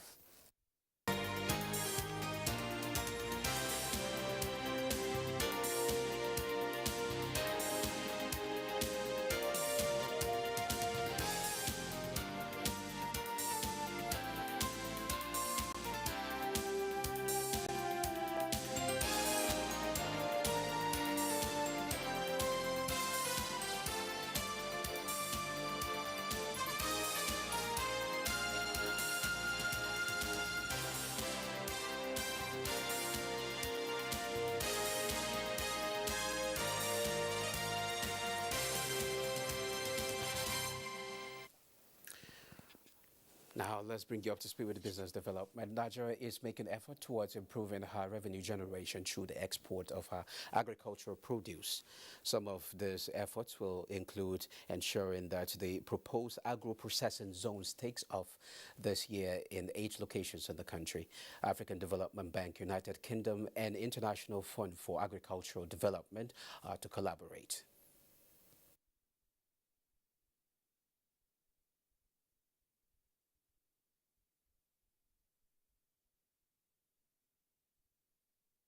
I am optimistic. In the next 2 years, we will not need to import sugar into this country. Because the amount of investment made and the results that are coming, within the next 2 years, we will meet our requirement of 1.5 million tons of sugar every year. The private sector is a key player in seeing future agricultural development. The private sector really is at the centre of agricultural development. Harnessing foreign direct investment and foreign technology will allow Nigeria to advance further. Positive corporate behaviours from the private sector actors are also a critical part of promoting and protecting good nutrition, and these must be strengthened.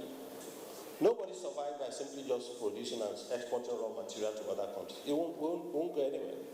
Vietnam takes almost 80% of our cash. They process and they gain more from it. I believe that Nigeria and all the countries that have been suffering from this very unsustainable pathway to development, we have learned our lesson from COVID-19. Now, the Federal Inland Revenue Service, FIRS, has advised taxpayers to pay value-added tax to it to avoid penalties. Director of Communications and Lies in FIRS, Abdullahi Ahmed, gave the advice in a statement on Sunday in Abuja. He said the FIRS issued the directive following numerous inquiries in the aftermath of a recent judgment obtained by the Rivers government at the Federal High Court sitting in Port Harcourt. The court had on August 9 ruled that the Rivers government, not the FIRS, was the rightful authority to collect VAT, and following the judgment, Governor Nelson Wike on Thursday, August 19, signed into law a bill that authorizes the Rivers government to henceforth collect VAT in the state. The FIRS spokesperson explained that since the organization had already appealed the judgment in which it sought a stay of execution order, that the status quo should subsist on VAT collection, taxpayers should continue to pay their VAT to the FIRS until the matter is resolved by the appellate court. Now, the Central Bank of Nigeria, CBN, has issued a stern warning to all microfinance banks operating in the country to desist from engaging in activities beyond their operating limits or risk losing their license. The CBN, in a circular, says certain microfinance banks now conduct wholesale banking, foreign exchange operations, and other activities that represents a substantial danger to financial system stability, and therefore become imperative to remind all microfinance banks to strictly comply with the extant revised regulatory and supervisory guidelines for microfinance banks in Nigeria. 2012. The Apex Bank reminds that microcredit and retail transactions carried out by microfinance banks are limited to 500,000 naira per transaction for Tier 2 unit microfinance banks and 1 million for other categories, and microcredit facilities shall constitute a minimum of 80% of total loans portfolio for microfinance banks. CBN therefore warned that it will continue to monitor developments in the microfinance bank sector and apply severe regulatory sanctions for breaches of extant regulations. Now let's see how the naira is exchanging against other currencies.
The Africa Continental Free Trade Area, AFCFTA, is seen as the game changer that will enhance Africa's capacity to unlock growth and create jobs by building the nation's industrial capacity, enlarging her productivity, and becoming competitive globally.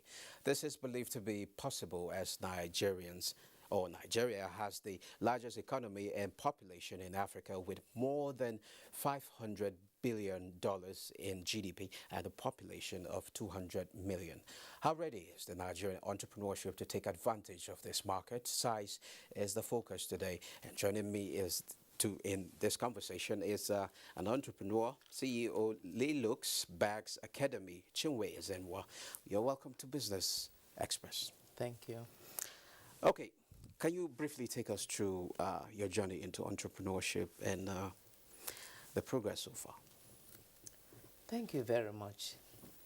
I must say that my journey into entrepreneurship started way back during the Civil War.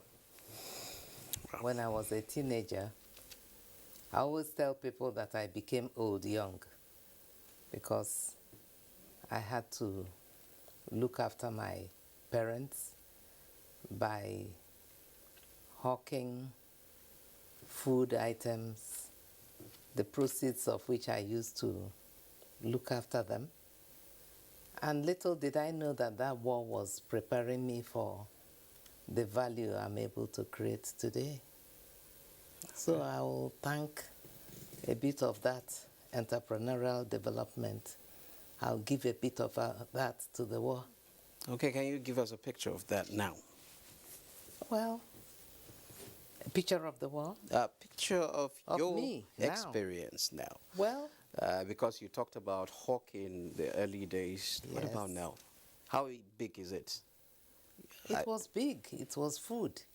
Okay. I was making some local moi then made with cornmeal. Okay. And then I was supplying it even to some people who supply it to the war front. Wow. As a teenager. So after the war, actually, most of the monies made were converted to only 20 pounds. Okay. And as a teenager, I got that 20 pounds. Okay. And from then on, I went back to school, and I'm able to travel outside Nigeria. And after my studies, I was able to learn some skills. Okay. And coming back, I met two of my siblings that were unemployed and challenged. One was deaf, and the other one was challenged. She suffered autism as a young lady. And I had to teach them this skill. Okay. And today, the value that I have created through this skill is enormous. Tell us about the value today. The value is that I was able to get a lot of people employed. What are you into today? I'm into bag making. Okay. You can see. Yeah, okay. Yeah. Okay, how many jobs have you created so far? Let's talk about jobs now, over the years. If you ask me about jobs, I would say, how many wealth have I created? It's uncountable, because I've imparted skills to a lot of young people who have run with it and have made fortune out of it. These bags are sold all over the world. Yes. Can we put it here? Yeah, you can. So that The Look bag is a household name, it's a brand. Okay. It's an African brand. It's a global brand as well. Okay, let's talk about the African Continental Free Trade Area. I don't know, how do you see the role of women? Are they ready to take advantage of the single market? Yes. Women actually are the market. Women are the real market we're talking about. Because if you train a woman, you have trained the nation. You find in most verticals, food chain, clothing, ICT, you find a lot of women there. So I think we are more than ready to challenge that market. And at Leluk, we have created an army of women through our training programs that will be able to supply that market. Okay, the Nigeria contributes an estimated 76% of the total trading volume in the ECOWAS region. What role is the Nigerian woman playing in growing this market? Well, the Nigerian woman, like I said, is the market. The Nigerian woman is the new face of wealth, because the baby boomers, of which I'm one of them, in a few years from now, are going to be transferring a lot of wealth to their descendants. And a study carried out by McKinsey has shown that you have approximately about $30 trillion of wealth that should be transferable in the next few decades. And I think the Nigerian woman that you see everywhere in the market is poised to be able to get a share of that market and that money. Okay, if you imported skills from China, and how are you replicating the skills in the country? I wouldn't say that I imported skills from China. No. Okay. I would say that I imported machinery from China. Okay. I transferred knowledge that I acquired from Chinese into my business. And the skills, I had to also transfer it back to the ladies I'm training. So those skills are going to yield products and services which are exportable. So I didn't transfer skills from China, but I got their knowledge. I had to get their skill, their trick of this trade. Why are they doing better than us? At a point, I had to take a lot of my staff to China to train them so that they know the technology. Why are people rushing after Chinese products all over the world? So we have those skills. All we needed was transfer of technology. Were you able to achieve that? Yes, I have achieved that. I'm even surpassing that right now. Okay. Because through the academy, we are teaching people skills such as pattern making, sewing, designs, cutting, how to attend to your customer relations, and ICT, because right now, designs, you can get them through Corel Drawing. So we have achieved a lot, I must say.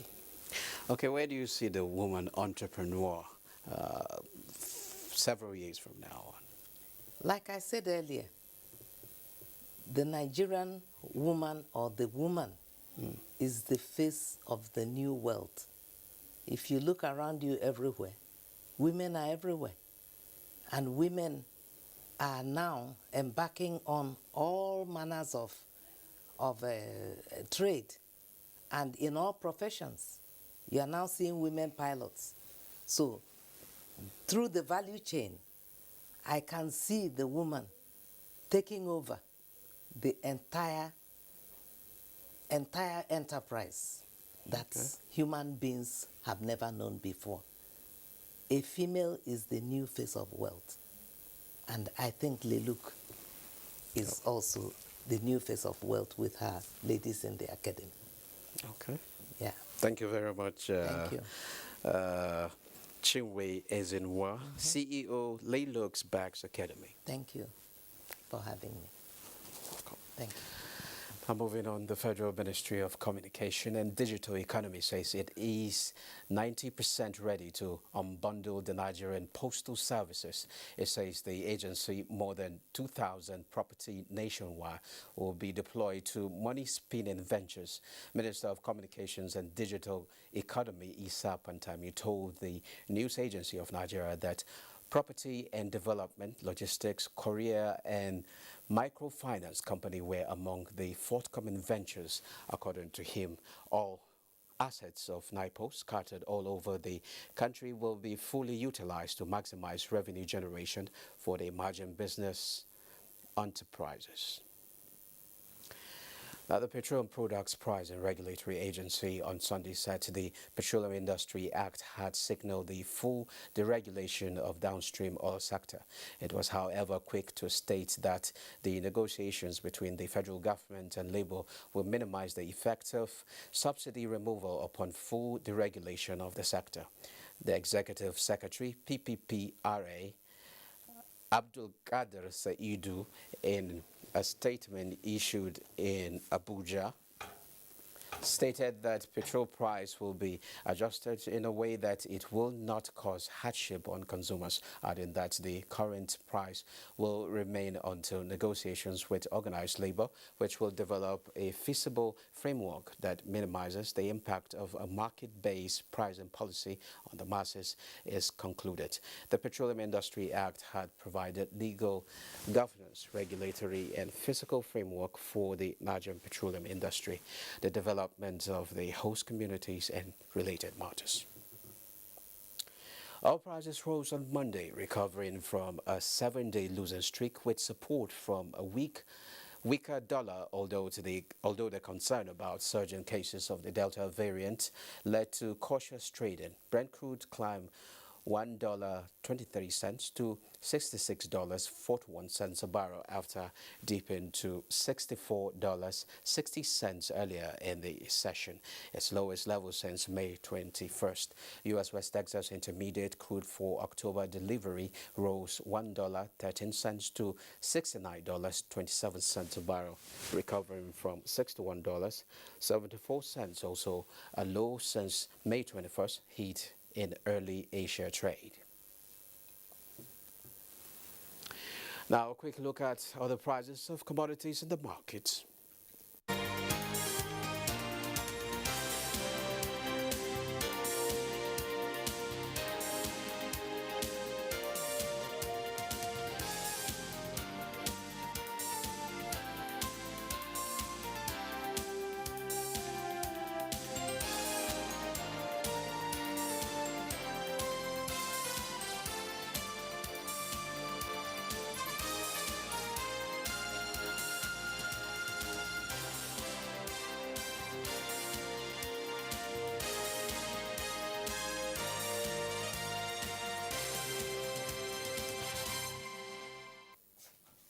Upland.org has a summary of the capital market in the week ended.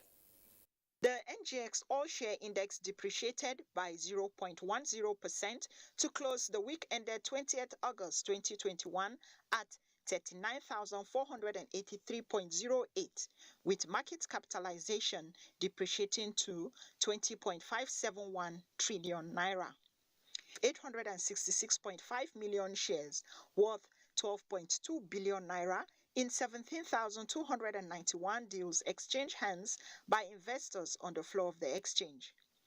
All indices finished lower with the exception of the NGX Premium, NGX Afri-Div Yield, NGX Industrial Goods and NGX Sovereign Bond indices, while the NGX SM and NGX Growth indices closed flat. The financial services industry measured by volume led the activity chart with 445.3 million shares valued at 3.6 billion naira traded in 7,560 deals. The consumer goods industry followed with 119.6 million shares valued at 4.9 billion naira, while the ICT sector occupied the third place. Trading in the top three equities, Honeywell Flour Mill, Transnational Corporation of Nigeria, and Guarantee Trust Holding Company were the top trades measured by volume.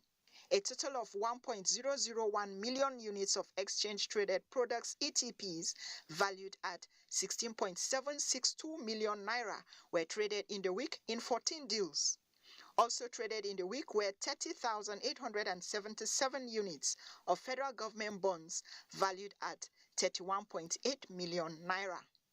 36 equities appreciated in price in the week. 33 equities depreciated in price, while 87 equities remained unchanged. Now, European markets edge higher, looking to bounce back from worst weeks since February. Just Hong Kong Hang Seng Index edges out of bear territory. Bosside Abel has more on the markets. Hello and welcome to the Global Market Review. Traders across the globe are monitoring issues such as global monetary policy, the Delta COVID variant, and Chinese tech crackdown. European markets were slightly higher on Monday, looking to rebound after recording their worst week since February. DAX was 0.09% higher at 15,821.8. FTSE 100 was 0.38% at 7,114.82, and CAC 40 of France was 0.77% higher at 6,677.87. Shares in Asia Pacific advanced during Monday's trade as Hong Kong's Hang Seng Index bounced back after slipping into bear market territory last week. The Hang Seng Index rose 1.05% higher at 25,109.59. Monday's gain for the Hang Seng Index came after heavy losses last week, with the index falling more than 20% below its mid-February high.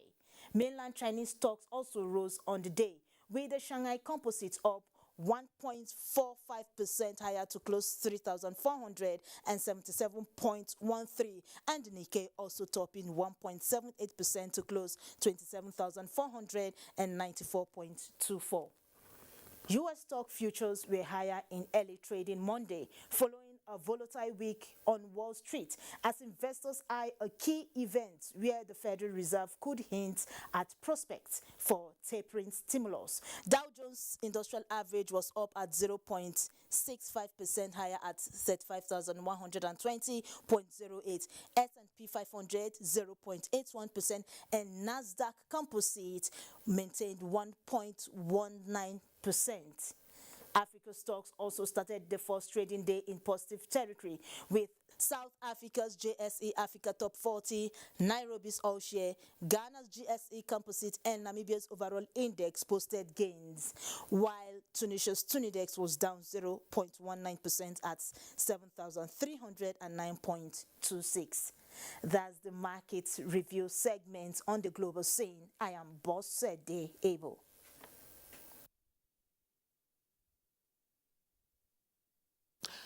Now, this is where we end this edition of Business Express. We value your feedback, so keep the comments, observations, and suggestions coming.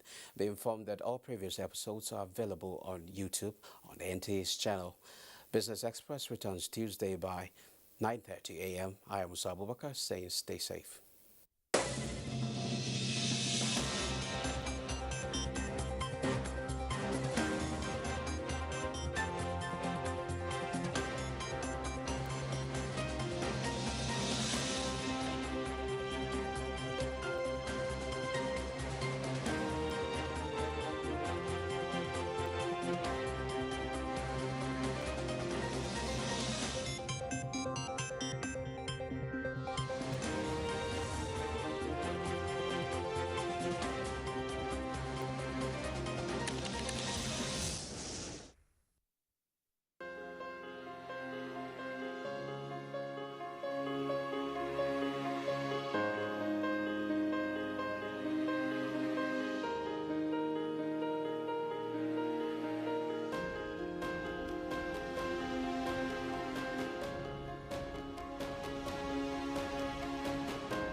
This vaccine is safe and it has been certified safe and usable by NAFTA.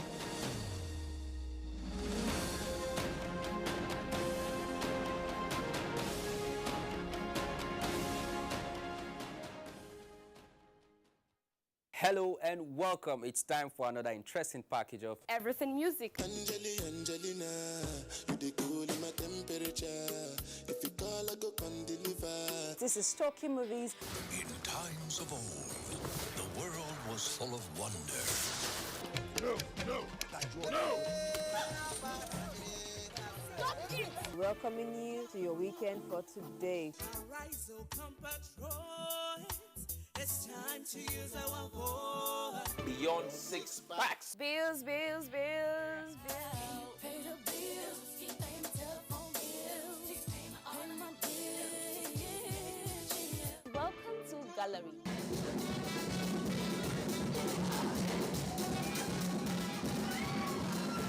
Me and my paddies. London for what? London for medicine. Medicine for what? Medicine for coffee. Are you sickness? To our illness. Welcome to Gist Zone. All right, my name is the Eselucien Wego One. Ona nyokoko nyonyo.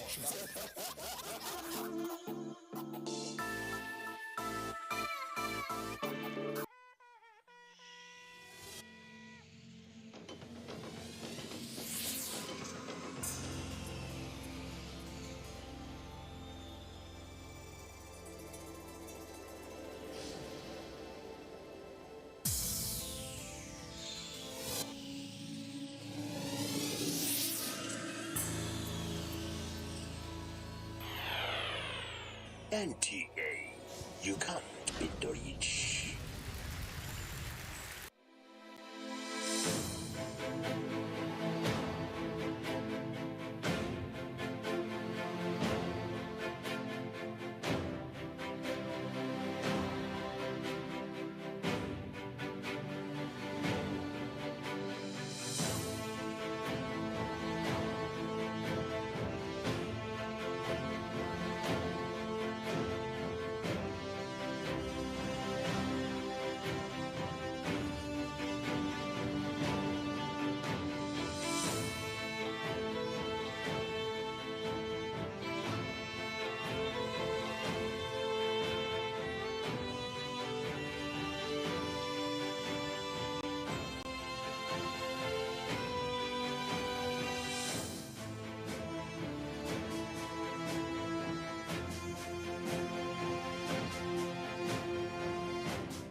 Welcome to Abuja, the place that unites Nigeria.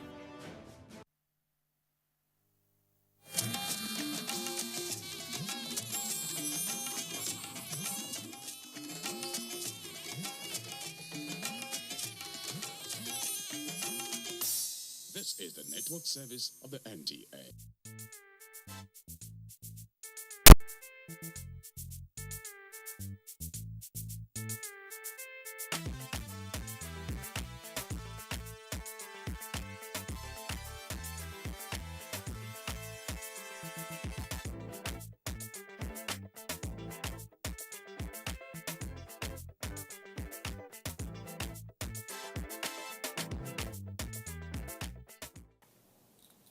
According to Earl Nightingale, an American radio speaker and author, he said, and I quote, "Integrity is the seed for achievement. It is the principle that never fails." Hello and thanks for joining us on another episode of The Eagle. My name is Aisha Muhammad. I am Abdurrashid Bawa. I stand against corruption. I call on every patriotic Nigerian to lend their voices in this crusade. The labor of our heroes past shall never be in vain. Together, we'll make Nigeria great.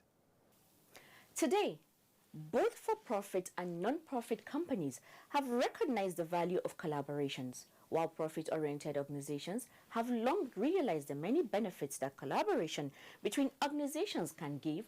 Non-profit organizations are starting to learn a few benefits, such as saving costs through sharing administrative expenses, expanding value propositions, improving efficiency, strengthening programs, making use of compatible skills and abilities, and improving leadership competency. That's why the EFCC is open to collaboration with sister agencies. Amina Kawa has the details on some interactions the Commission is having on collaboration. Over to you, Amina. The Executive Chairman of the Economic and Financial Crimes Commission, EFCC, Abdurrashid Bawa, has promised to work with the National Sugar Development Council, NSDC, in making sure the National Sugar Master Plan of Nigeria becomes a reality.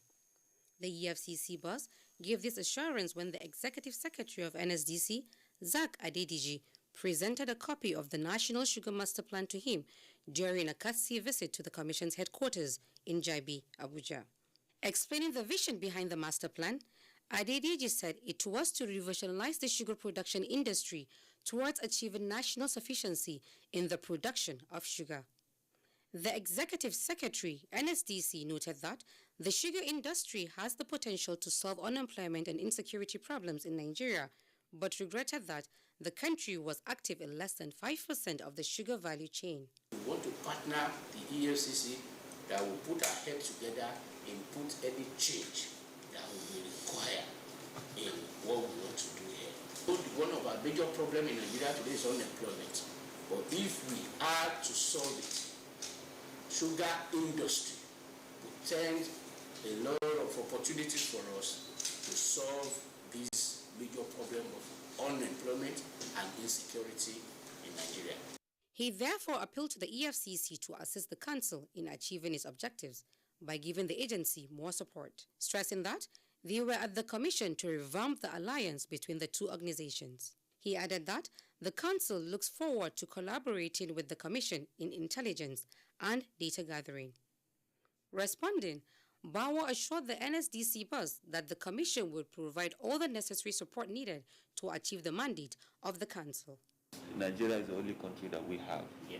And if we did not work together to salvage it in all ramification, in the long run, we have ourselves, to blame for it. The EFCC will cooperate with you 100% in whatever way we can be of help to ensure that the Nigeria Sugar Master Plan is turning itself into reality. The EFCC boss said the commission is open to collaboration with sister agencies, all to make Nigeria a better place. In another development, the executive chairman of the Economic and Financial Crimes Commission, EFCC, Abdurrashid Bawa, has promised to collaborate and partner with the Kaduna State Internal Revenue Services, Cadres, in the areas of information gathering and sharing to block leakages in taxation and ensure prompt payment of taxes in the state. The EFCC boss gave the assurance when a delegation from Cadres, led by its executive chairman, Dr. Said Abakar, paid him a courtesy visit at the Commission's headquarters, Jaibi, Abuja. Bawa stressed the need for partnership and collaboration, which he said is one of the core mandates of the Commission, and pledged to work with cadres to achieve its objectives. Here in the EFCC, issues of partnership is one of our core, values. We are, by law, empowered to collaborate with agencies within and outside the country for the main purpose of seeing that economic and financial crimes is being rid of in this country. We are happy, and I want to assure you at the highest level that we are willing to partner with your organization to ensure that those that are expected to pay their taxes are paying their taxes as at when due. And for the collaboration that you said that you have been having with the EFCC, I want to assure you that we are going to sustain it. In his remarks, the executive chairman of cadres, Zaid Abubakar, said they were at the EFCC to seek ways of collaboration in the areas of information and data gathering, and in other areas the EFCC can assist the agency. This is the objective for coming here. First, to rely further on EFCC to assist us with intelligence and data gathering about some of these high net worth individuals that will have their list with us, and also to assist us, in some high-profile tax fraud investigation. Amina Kawa reporting for the Eagle.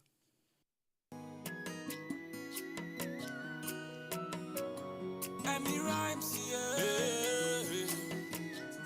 Whoa, corruption must to decrease. This is a canker-worm disease. When our people go live in peace, when all this nyama go cease, I can look back when I see.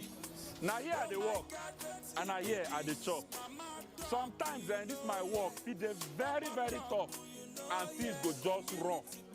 But that one don't mean say I go put my hand inside bad things now. I know say if I put my mind to do this work well, I know say I go make am. I don't need put my hand inside bad things. I be mechanical, I dey hustle, and I dey legit. Ni mai sai da kifi ne, ina jajircewa akan nema, ina sana'ata na gaskiya. I be a stylist, more legit. I'm selling phone accessory. I do hustle and I do legit. I'm a sound engineer. I do hustle and I do legit. I'm a tailor. I do hustle and I do legit. I'm a barber. I do hustle and I do legit. I'm a painter. I do hustle, I do legit. I'm a fashion designer. I do hustle and I do legit. Be proud of your hustle. Be legit. Say no to cybercrime. This message is from the Economic and Financial Crimes Commission, EFCC. The executive chairman of the Economic and Financial Crimes Commission, EFCC, Abdurrashid Ba, has called for greater synergy between his agency and members of the Committee of Heads of Security of Banks and other financial institutions in fighting economic crimes. Ba made the appeal through the Director of Operations, Abdul Karim Chuko, when a delegation of heads of security of banks and other financial institutions led by its chairman, Colonel Samuel Agbanusi, retired, visited the commission in Abuja. Amina Kawa, again, is our guide. The EFCC boss thanked the security chiefs for the assistance they've been rendering to the EFCC and urged them to continue to support the commission by treating requests and invitations from it with dispatch. Bawa commended them for coming together under one platform, which he says makes it easier for the commission to relate with them as a body.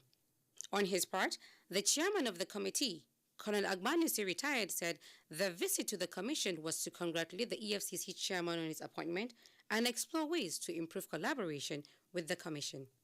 He stressed the need for the EFCC to carry bank security chiefs along in the anti-corruption fight to bridge the gap between the agency and banks which they represent. Bawa assured the security chiefs that the commission has well-defined standards operating procedures and will not engage in any activities that are not permitted by law.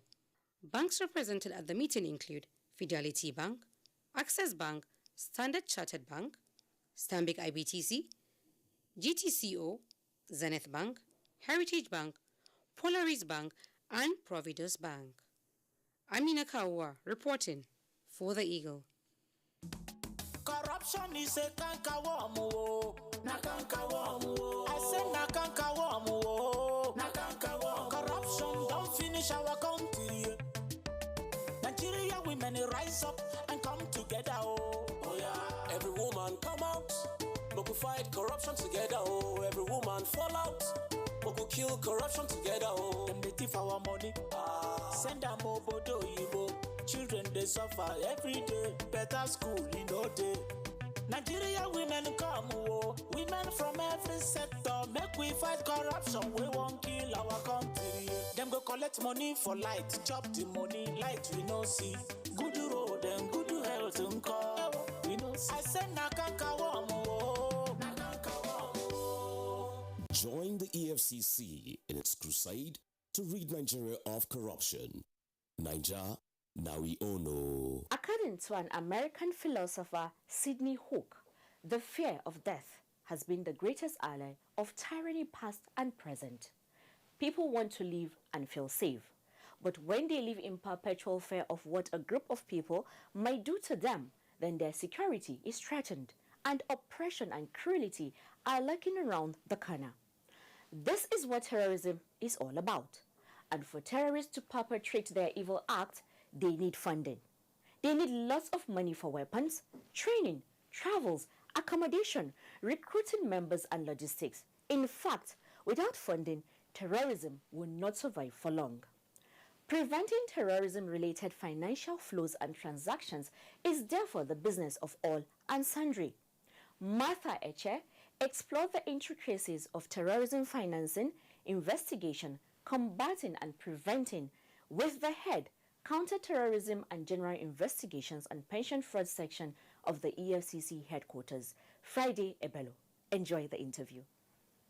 Terrorism is a global concept that has to do with infusing or inflicting fear, creating fear in the heart of citizens, creating fear in the heart of citizens.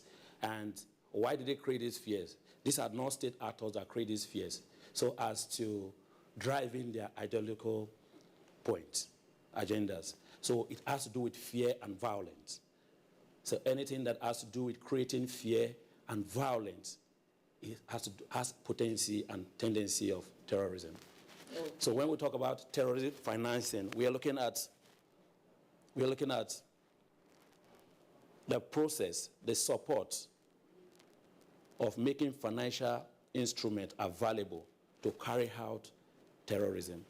Provision of financial support to terrorists to carry out their given agenda is known as terrorism financing. Terrorism can be financed by criminals, can be financed by government, can be financed by wealthy people in the society, can be financed by legitimate people in the society. It comes in the form of, if for instance, someone is floating a terrorism organization and he needs a support. If he tells someone that, oh, I have an agenda to create chaos here and there, nobody will support him. So we come under the guise of raising funds for, say, orphans, the kind of charity-related stuff, or there are this set of orphans or widows that are suffering from this kind of thing in this part of this world. So they will they'll go online to fund me or solicit corporate organizations here and there to say that, oh, we have this peculiar issues that is going on. Take, for instance, polo-related issues. Oh, polo is ravaging this environment here and there. We need to come in. We need to get some medical aids to see how we bring polo to its barest minimum. So wealthy individuals in the society will contribute to it. Some government across the world will contribute to it. Legitimate companies and organizations will contribute to it. How has terrorism financing affected our society, especially the economic and social sectors of Nigeria? Enormous. Enormous, because most nations want to attract investment. And how do you attract investment in a society or in an environment that seems to be, in quote, chaotic? You understand? Because any of the foreign direct investment that the federal government and state governments and everybody crave for, that would at least boost our GDP, in coming in, some of the things they will find out from the open source is, how stable is this country? What are the issues going on? And internet is so vast that internet take you as if it's in your backyard. So they get daily informations. And so it take away likely investors that would like to come. Economic-wise, genuine companies that want to come in will just look at, because nobody want to put in his money in an environment that seems not to be stable.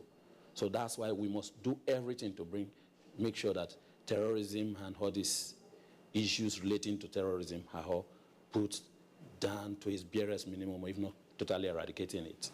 On socially, you can see even now, social life, you can't drive in some nights, you can go some places to stay and have fun. You can't. Why? Because of the insecurity. Fear has pervaded everywhere. So when fear has taken over anywhere, then erratic decisions are taken. When erratic decisions are taken, then you don't have where to go about it. You said something about, at the beginning of this interview, you mentioned charity organizations and all that. I want us to look at DNFIs, designated non-financial institutions. What role do they play in financing terrorism? Some are genuinely set up to carry out legitimate duties, functions and how do I put it? Some are legitimately set up to carry out legitimate services across the world, but some are specially set up to aid terrorism. I'll give you an instance. If across the world you float a kind of charity organization or some NGOs where people contribute different kind of money, $1, £1, £2 across the world, and this money becomes enormous. How do you bring this money to the society you want to use it to disrupt? You must come in through some of these designated non-financial institutions. You can set up a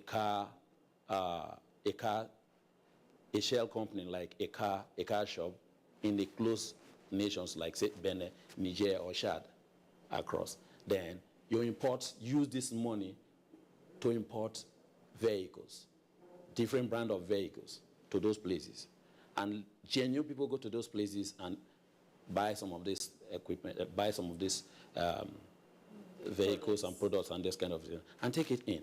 So when you take it in, when you are buying this thing, they can give you a legitimate company's account. Pay this into this company. So you pay in your own mind, you are dealing with genuine people. But the end product, because the money has been filtered in a way that it has been laundered into the system, so it has blended with the good money. These are dirty monies, because from the initial concept, why they set up all those companies were for illegal purposes. But now, when genuine people go in and buy some of these products and you pay money into the system, the money becomes clean. So they walk into a bank to say that, oh, okay, I have 100 million here, pay 40 million to so-and-so person in location A, pay 30 million to location. It makes no harm. So even a financial intelligence agency will look at it like it's a normal business dealing. So when this money gets to this person, they now said, okay, break this down to A, B, C again, give this to this. This is for purchase of arms, this is for purchase of food, this is for purchase of medicine, this is for purchase of logistic-related stuff. So before you know, terrorism have taken place. That means DNFIs have a lot of role, a very huge role to play. Sure. Okay, what about the penalties the law metes out to offenders? If you are found or you're guilty of financing terrorism, what does the Nigerian law say about you? Okay, the Terrorism Prohibition and Prevention Act 2011, as amended 2013, stipulates a 10 years jail term. For terrorism financing. Then any logistic, be it house, that was used to perpetuate that act, or vehicle that were used to as a medium, are all forfeited to the federal government. Okay, even with the loss of lives, so as someone in the field, as an expert, what do you think about that clause in the law? Yes, because some necessarily may not know that they are financing terrorism.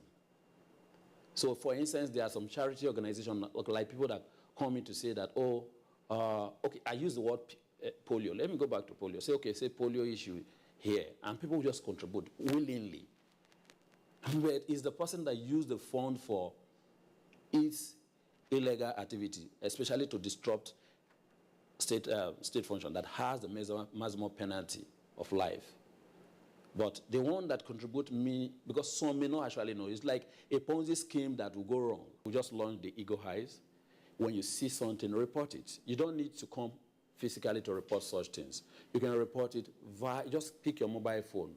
We are social media savvy. So get something across to the authority. Because in saving the life of another person, you are saving the lives of your children. You never can tell where any of your relative, any of the person will be when the terrorists will actually strike, or the road you drive through when they will strike. So in saving any other person's life, you are inadvertently saving your own life. So let's put Nigeria first and see, when we see anything that is not right, we should call the authority. The FCC is open.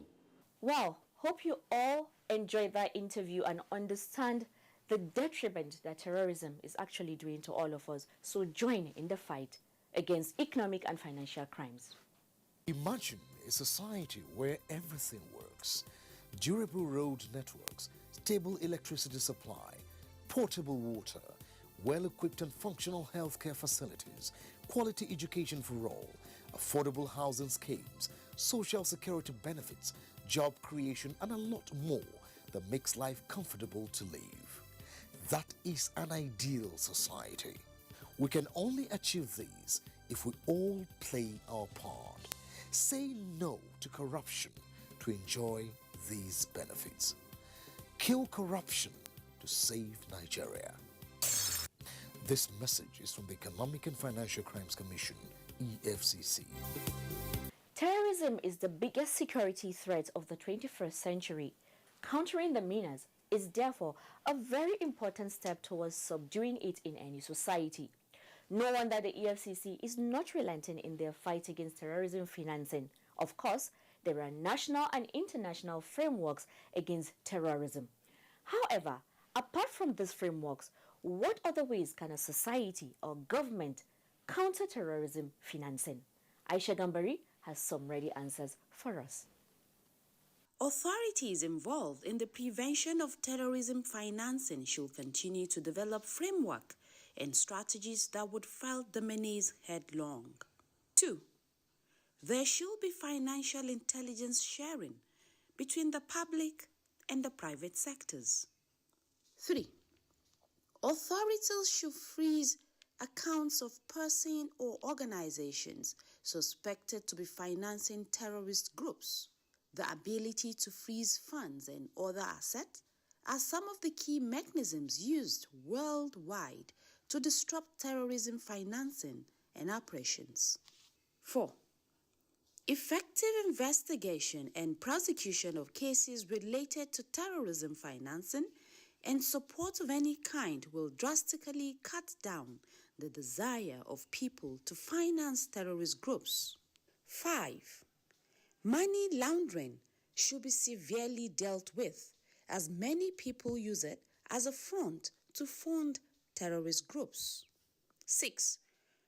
The transactions of designated non-financial institutions, DNFIs, such as bureau de change, jewelry marketers, and the likes, should be closely monitored.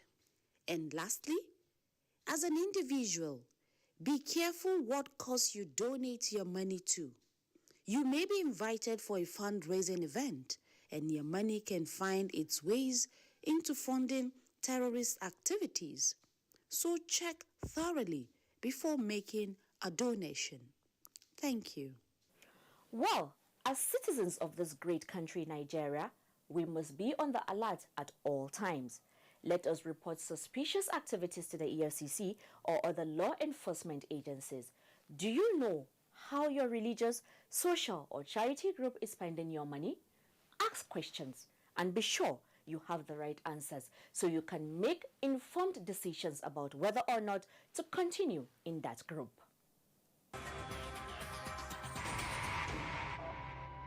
And that's how we end today's episode of The Eagle. Do not forget, for matters relating to economic and financial crimes, please send a mail to info@efcc.gov.ng. And to speak to our officers, you can call 0809 3322 644. and follow us on all our social media platforms at Official EFCC. If you see fraud happening, use the EFCC mobile app, the Eagle Eye. Download the app, follow the steps, and report fraud on the go. You can also take pictures of corrupt practices and upload them. My name is Aisha Muhammad.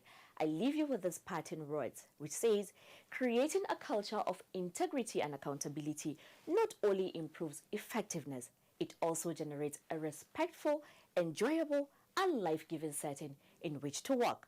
Do the right thing, always. Goodbye. God bless Nigeria. Please stay safe and be kind to one another.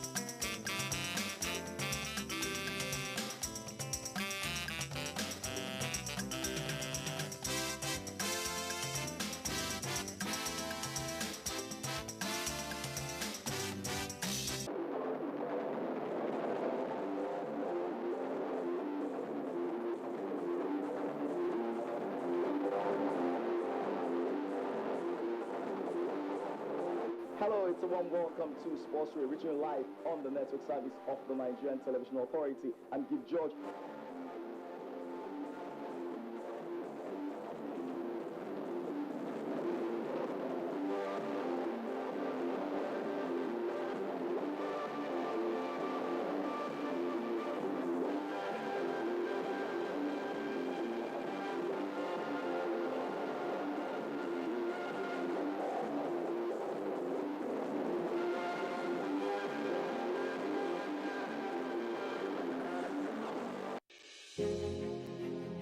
There is a lot of fake news and report circulating, especially on social media, on the coronavirus.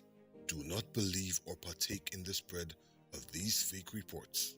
If it is not on the official website or news from the Nigerian Center for Disease Control, NCDC, disregard such report. Only together can we beat this virus. Only together can we overcome this pandemic. Follow the instructions and guidelines provided to combat this virus. Most importantly, stay at home. Self-isolate, regardless of your status. The virus doesn't move unless we move. Let us work together to better Nigeria. Together, we can do this. This message is brought to you by the Nigerian Television Authority, NTA, Africa's largest television network.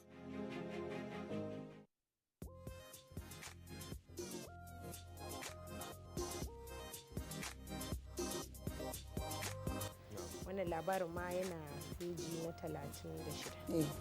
Ita kuma babban labarin wannan jarida shine ainihin labarin da ke gaban jarida shine ta bayyana cewa ọkwa ojii kenga eziokwu nwanne m nwoke Ikechukwu Ndukwe Igbo iji wee mee ka ụbọchị na-aga n'anya ya ọjụtụtụ na-ewutelu unu. Nation fún ti òwúrọ̀ yìí ibẹ̀ náà ti sọ pé àwọn ìgbìmọ̀ aláṣẹ ìpínlẹ̀ Benue pàṣẹ wípé. ní gbogbo àwọn ẹ̀ka ní ẹ̀ka ètò ẹ̀kọ́ ní ẹ̀ka ètò ìlera ní ẹ̀ka ètò ààbò.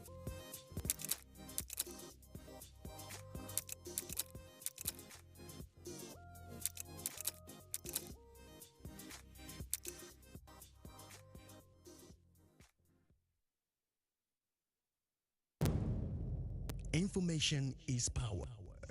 Everyone wants power. So feel powerful with the NTA News mobile app, the one-stop information center. Real news at your fingertip. Be the first to report by uploading first-hand information on the U-Report link, and be the first to know by simply clicking on any of the links on the sidebar for headlines, domestic and foreign news, economy, security, politics, sports, and more. Stream live on your smartphone and tablets and stay connected. It's pretty easy. Simply download NTA News app from your Google Play Store and your...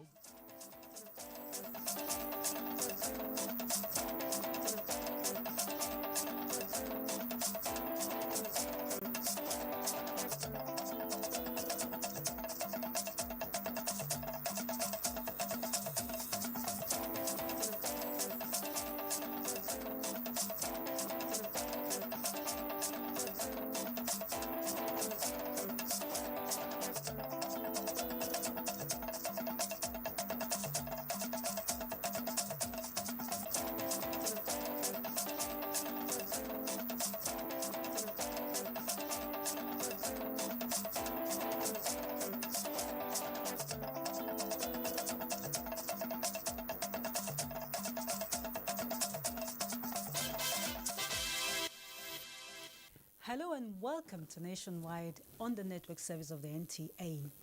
I'm Hawa Salihu Adama. Thanks for joining us.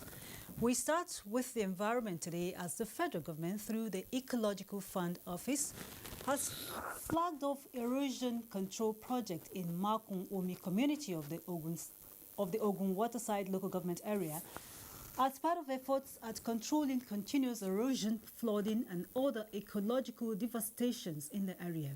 The Permanent Secretary, Ecological Fund Office, Dr. Habiba Lawal, assured the community of early completion of the project. Let's now join Yemi Dalema for more. Kumi in Ogun Waterside local government area of Ogun State had suffered cases of erosion and flood menace, which led to loss of lives and property. To reverse the trend, the Ecological Fund Office flagged off the 6.4-kilometer erosion project in the area, which involved construction of drainage system, culverts from Makumi to Ifre, and other affected communities within the local government areas like Adire. We are going to do road improvements and drainage works. The internal roads in the Moku, and so we are going to have drainages on both sides of the road. The intervention, initiated by Senator Lekon Mustafa, representing Ogun East Senatorial District, when completed, will, among other objectives, reduce flood risk to a bare minimum in the affected areas. This is an area that one can say is disadvantaged in a way. Very close to the Atlantic. And about a year and a half or 2 years ago, there was a very major erosion problem here. That is the genesis of this project. The team, during a pre-project sensitization and awareness at the Palace of Oshobia of Makumi, Oba Kazim Additional had earlier solicited cooperation and support from the people of the host communities for the contractors handling the project to aid early completion of the project. I also want to give the glory to federal government of Nigeria that give us this great opportunity, to come and solve our problem in Makumi. An indigene and retired Deputy Director FRCN, Benga Onoiga, among other community leaders, appreciated the federal government for coming to their rescue by embarking on such capital-intensive projects. Yemi Dalemo, NTA News. And the Federal Roads Maintenance Agency says it will ensure that all the 36,000 kilometers of federal government roads in the country are maintained regularly to ease movement for social and economic growth. The Managing Director of FEMA, Nuruddin Rafindadi, said this while inspecting the ongoing work on the Yola Fufure road rehabilitation in Adamawa State. Simon Asher completes the report. Men at Work is what greets motorists as the Federal Road Maintenance Agency, FEMA, embarked on the rehabilitation of Yola Fufure Road, which did not only constitute nuisance and untold hardship to road users, but also crippled some of the socio-economic activities of the area, considering the poor access route. Respite, however, sufficed, as the road now wears a new look with heavy-duty machines seen doing the needful, a development that puts smiles on the faces of the people who applauded the giant stride of the federal government for looking into their yearnings and aspirations. It's actually a nice work we are seeing, something we've craved for. For long we have been hearing it, and now it have come to a reality. The Managing Director, Federal Road Maintenance Agency, Engineer Nuruddin Rafindadi, while inspecting the ongoing exercise, expressed satisfaction with the level of work and assured the agency's determination to maintain the nation's highways according to standard. We have over 36,000 kilometers of federal roads, and most of them are not in good condition. Most of the time we are faced with a situation like a few drops in the sea of bad conditions of road. But we are not deterred. We use the resources we have to do what we can do, and no matter how long it takes, if a road is bad, we get to it. The Managing Director also used his visit to condole with the family of late Ahmed Joda, who died recently. In Yola, Simon Asher, NTA News.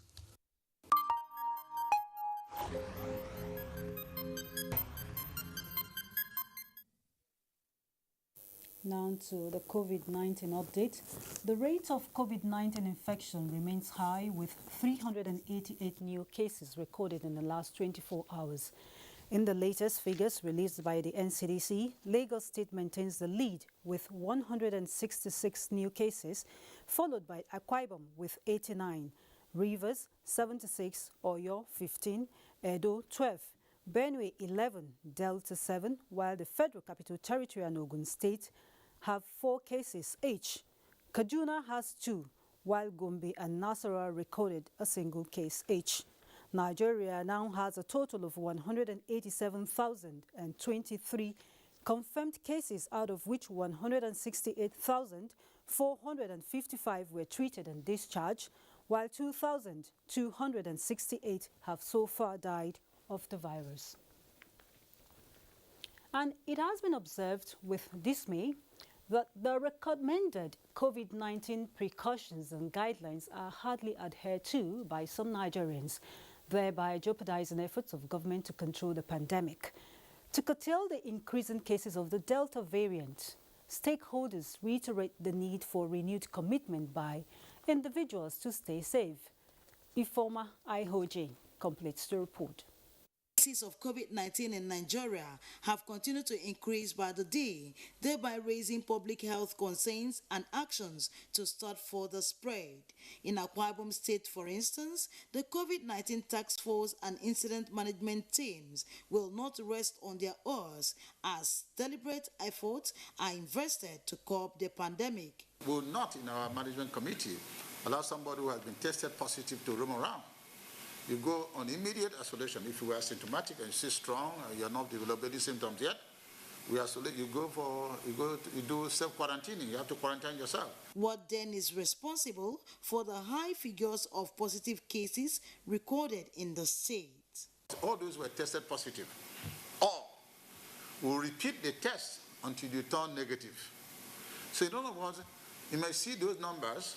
One may be that some that we had to test 3 times. Yeah, because you can't stop a market woman from going to market. You can't stop another woman from going to buy things in the market. It is difficult, but as much as possible, please, I think we should adhere to those simple measures. However, recognizing the efficacy of vaccination to reduce the impact of any disease, including coronavirus, the state has rolled out vaccination programs at various primary health care centers and other designated places across Akwa Ibom. Dr. Emmanuel Ekoem advises citizens to report the slightest symptoms in Uyo, Ifoma Ihuchi, NTA News. And still talking about the Delta variant of the COVID-19, medical experts say the variant is more transmissible and this is evident in the spike in COVID-19 cases in recent times. What is the level of awareness among the people? Are safety protocols still being observed? These are questions that Udwak Etin seeks to answer in the next report. The Delta variant is currently the predominant strain of the virus around the globe, as it is highly contagious, and prevention strategies such as regular hand washing, wearing a face mask in public places, as well as observing other safety protocols are needed to reduce the transmission of the virus. But are people aware of the Delta variant strain of COVID-19, and how conscious are they to avoid being contracted? I'm aware of Delta variant. And as you can see, I'm putting on my face mask, which is a way of preventing it. Yes, and I'm advising others too to put on their face mask, not to be infected. I go to so many places and I see people without mask. Some people don't even wash their hands. A lot of people are they don't really care again. For the Cross River State government, safety protocols and vaccines are playing crucial roles in limiting the spread of the virus, as the state is expecting the second dose of the COVID-19 vaccines. There is hope that when the vaccines arrive, residents will avail themselves for the vaccination. We're calling on everybody to come out now. We have the Moderna vaccine and the Johnson & Johnson will be coming in soon. Pfizer vaccines will also be coming in, as well as the AstraZeneca. we ask that everyone should come forward, get vaccinated. If we can get at least 50% of our population vaccinated, then we should be sure that less people will die or come down with complications. With increasing rates of the Delta variant strain in some states of the Federation, including Cross River State, in a recently released data by the Nigeria Center for Disease Control, the Commissioner says measures are in place to curtail its spread, while urging all Nigerians to still strictly adhere to COVID-19 safety protocols. To agriculture now, the Food and Agriculture Organization of the United Nations is to train some pastoralists on better ways to detect and control rising cases of animal diseases in the country. Musa Baba Aliu has more. West African countries, including Nigeria, are having high cases of zoonotic diseases in recent times. Diseases such as Ebola, Lassa, Marburg, and coronavirus. The Food and Agriculture Organization of the United Nations is of the view that strengthening the capacity of veterinary doctors towards early detection of diseases in animals will help in reducing the rate of zoonotic cases in West Africa. Controlling these diseases and limiting their impact is determined by our ability as a nation to predict, detect, and respond in a timely manner. To this end, the UN agency inaugurates an in-service applied veterinary epidemiology training program aimed at eliminating all related zoonotic diseases in Nigeria. FAO supports Nigeria in strengthening the capacities of national and local partners in dealing with various animal diseases emergencies through prevention, detection, and response to zoonotic and non-zoonotic disease outbreaks at source. In helping to avoid national, regional, and global spread, the ECTAD program is critical in protecting people and animals from disease threats. Representatives of the Federal Ministry of Agriculture believe that the Nigeria-FAO partnership will address the emergence and re-emergence of diseases of significant public health, such as avian influenza, African swine fever, among others. Musa Baba Aliu, NTA News. And it's time to join Kende in our Lagos Network Center. It's over to you. Well, glad to have you join us in Lagos.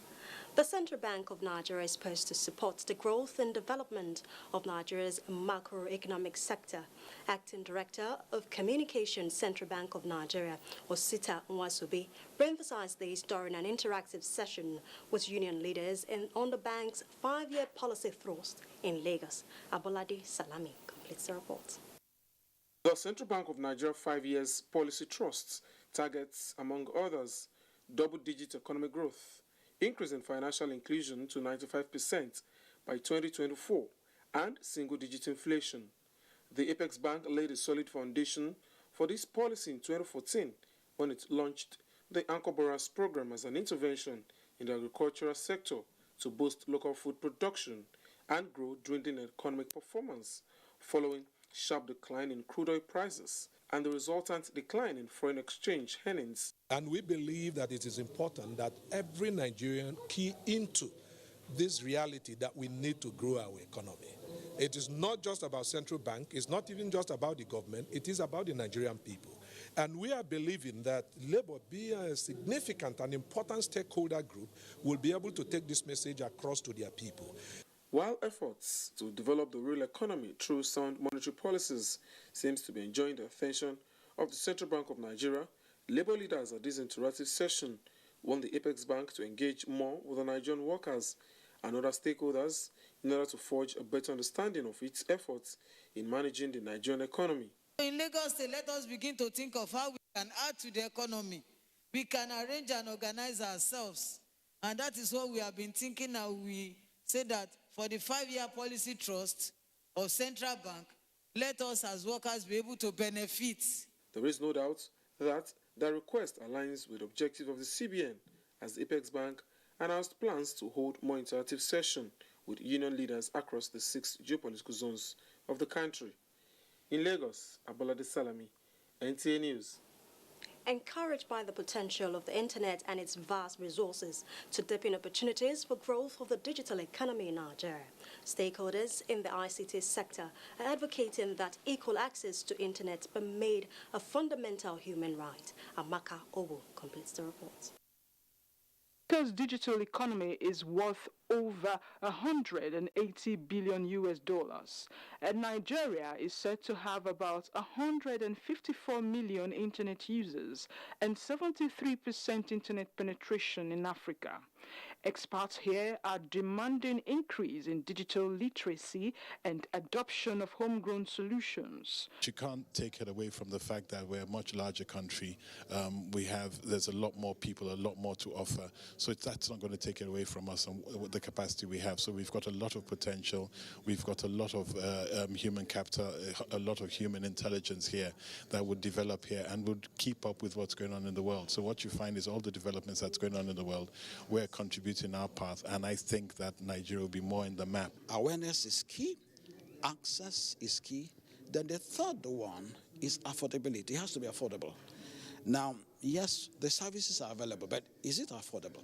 Now, people have complained about the cost of data in Nigeria, for instance, and have tried to see how the cost can come down. Other issues bordering on multiple taxation, cybercrime, information overload, and internet addiction were also addressed. We've had cases where negative things that happen in other parts of the world, people will put it as it's happening within the country, happening now. And that has created some challenges in the past, but it's been addressed in the right quarter. So what we can simply do is to keep educating people. Stakeholders encourage Nigerians to increase creative content on the internet beyond the volume of content they consume from other countries. In Lagos, Amaka O, NTA News. You're still watching Nationwide at the network service of the NTA. Let's take a short break now. Nationwide continues with Amina in Kaduna afterwards. President Engineer and Project Supervisor of the Second Niger Bridge Project. The Second Niger Bridge Project is a project that has been conceived for a very long time, but it has finally come to life during this present administration. This project has a lot of socio-economic benefits, and it has impacted positively on the lives of the host communities, both in Anambra State and Delta State. The people are very happy. The host communities, they partnered with us because apart from the social benefits, indigenes are also employed on this project. We can see how their lives are being improved. This message is from the Federal Ministry of Information and Culture. Admission forms into NTA Television College JOS 2021-2022 two-year National Innovation Diploma Program are on sale from 9th of August to 29th of October 2021. Candidates who wish to apply for admission must have 5 O-level credits in relevant subjects including English language and mathematics. The courses available for application include film and television production, broadcast journalism, and television engineering technology. The admission forms can be obtained at NTA Television College or any NTA station nationwide at the cost of 7,500 naira only. Payment for the form is through remitter platform only in favor of NTA Television College. For more inquiries, please call 0803-079-5335 or 0806-980-9807. Management Announcer. A new edition of TV Guide is out exclusively with Governor Simon Lalong of Plateau State. Since assuming office, our rescue administration has pursued the path of peace and reconciliation and restored confidence among people of different ethnic, religious, and political persuasions. Peace is back on the plateau. We are building world-class infrastructure in roads and opening up opportunities for innovation. The edition is a compendium of mind-blowing stories for your reading pleasure, ranging from entertainment, economy, sports, media, politics, family, and lots more. Pick up a copy and keep abreast with issues and trending features within our space. TV Guide, very incisive, Very educative and compelling. Grab a copy at the vendor near you or any NTA station nationwide. TV Guide, your indispensable companion. The courage of Flight Lieutenant Abayomi Dairo, aka the Aggressor, for his skillful and dogged escape from the bloodthirsty bandits in the forest of Zamfara State. 3 hearty cheers also to all military and security personnel who are tirelessly protecting fellow Nigerians from insurgency and banditry while maintaining peace and order. Nigerians are proud of Abayomi Dairo and all our gallant men and women in uniform for sacrificing so much to keep us safe. We admire your courage and we say thank you. God bless the armed forces. God bless Nigeria. This message is from the Federal Ministry of Information and Culture.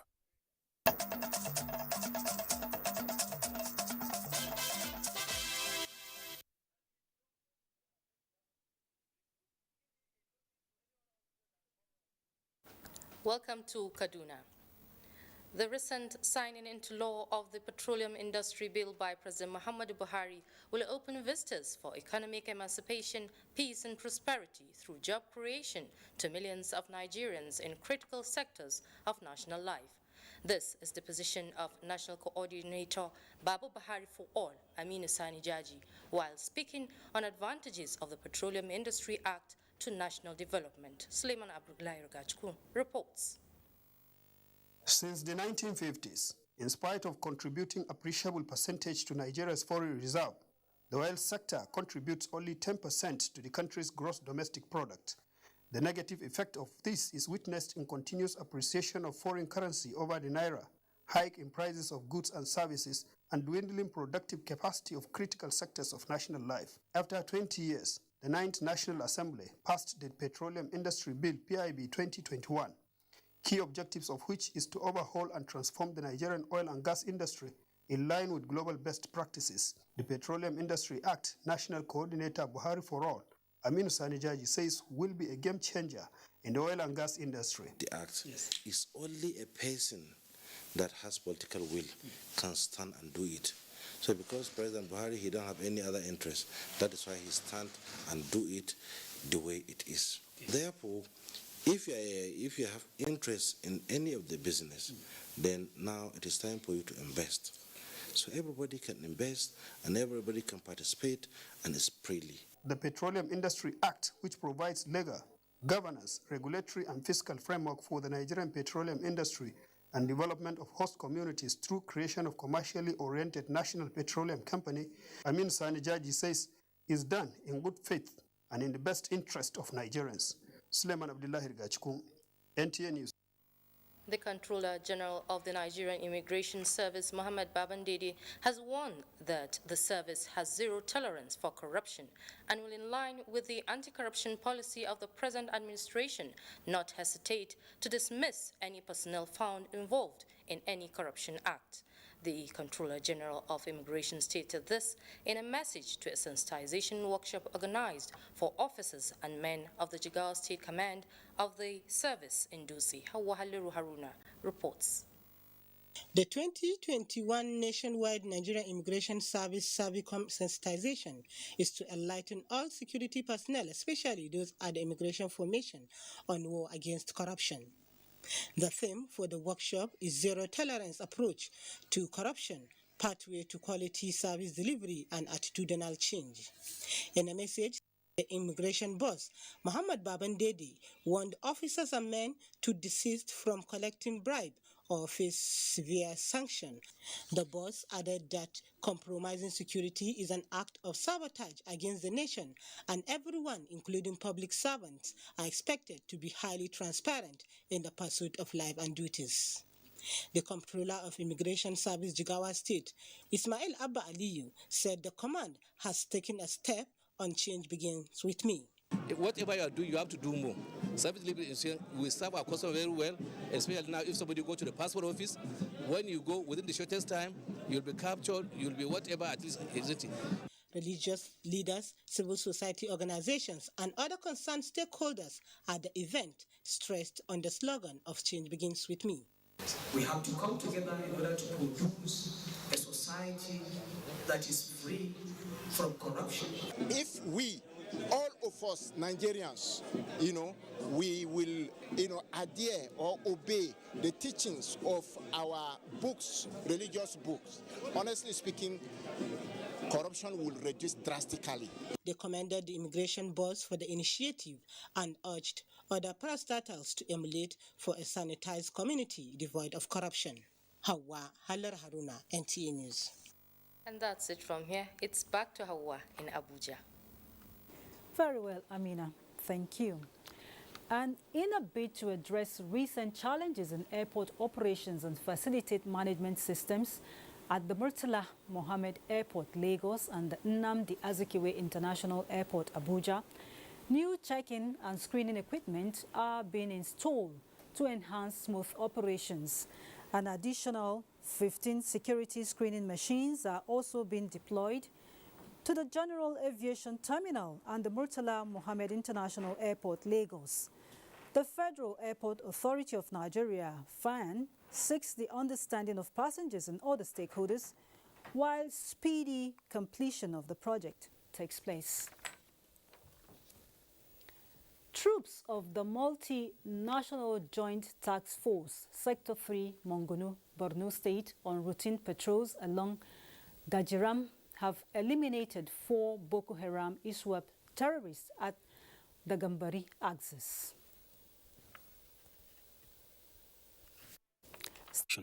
Multinational Joint Task Force MNJTF headquarters in N'Djamena, Chad, Colonel Mohammed Dole indicates that the terrorists were neutralized when they attempted to ambush the troops of the MNJTF.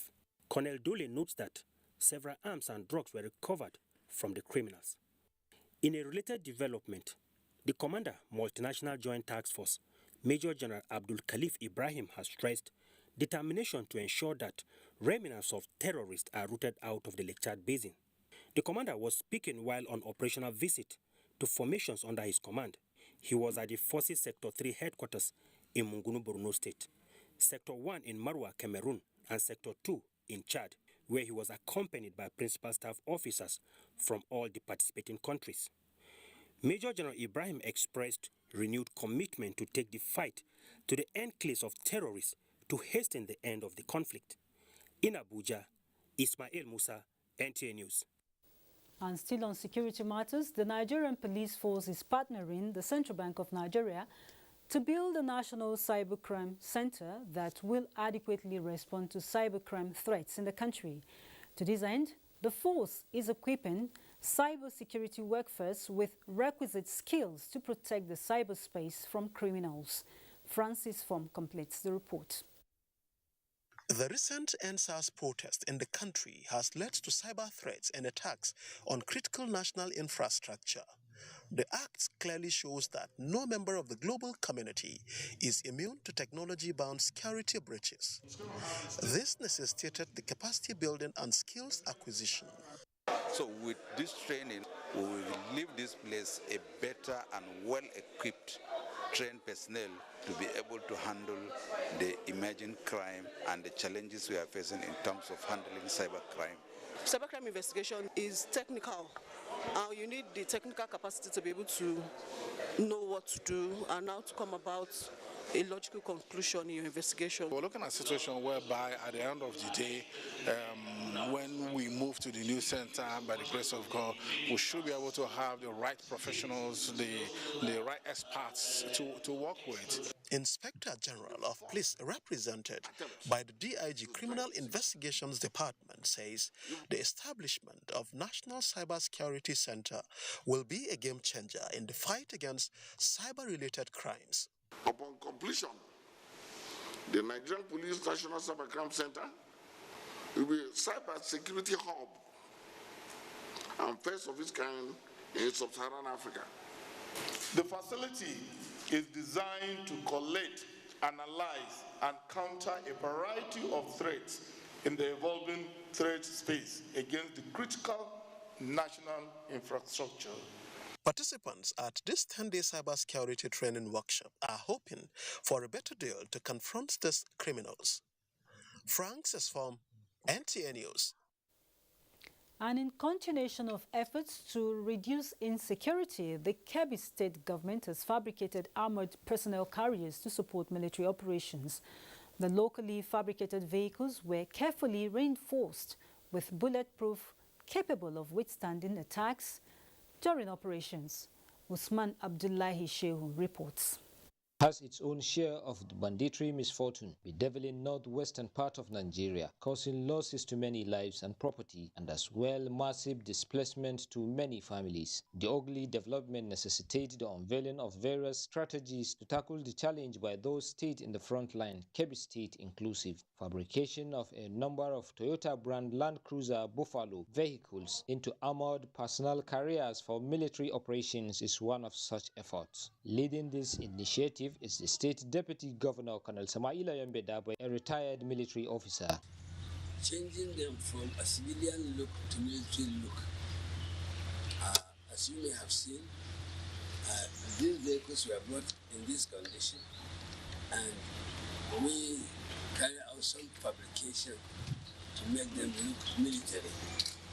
Basically what we have done there is to provide a relatively adequate safety. Colonel Yombe described Kabby State as pace setter in the Creative Technology Initiative, aimed at advancing Nigeria's quest for technical innovations in the fight against banditry and other criminal activities. Commended Governor Abubakar Atiku Bagudu for supporting the project, adding that transportation remains a major requirement in the warfare.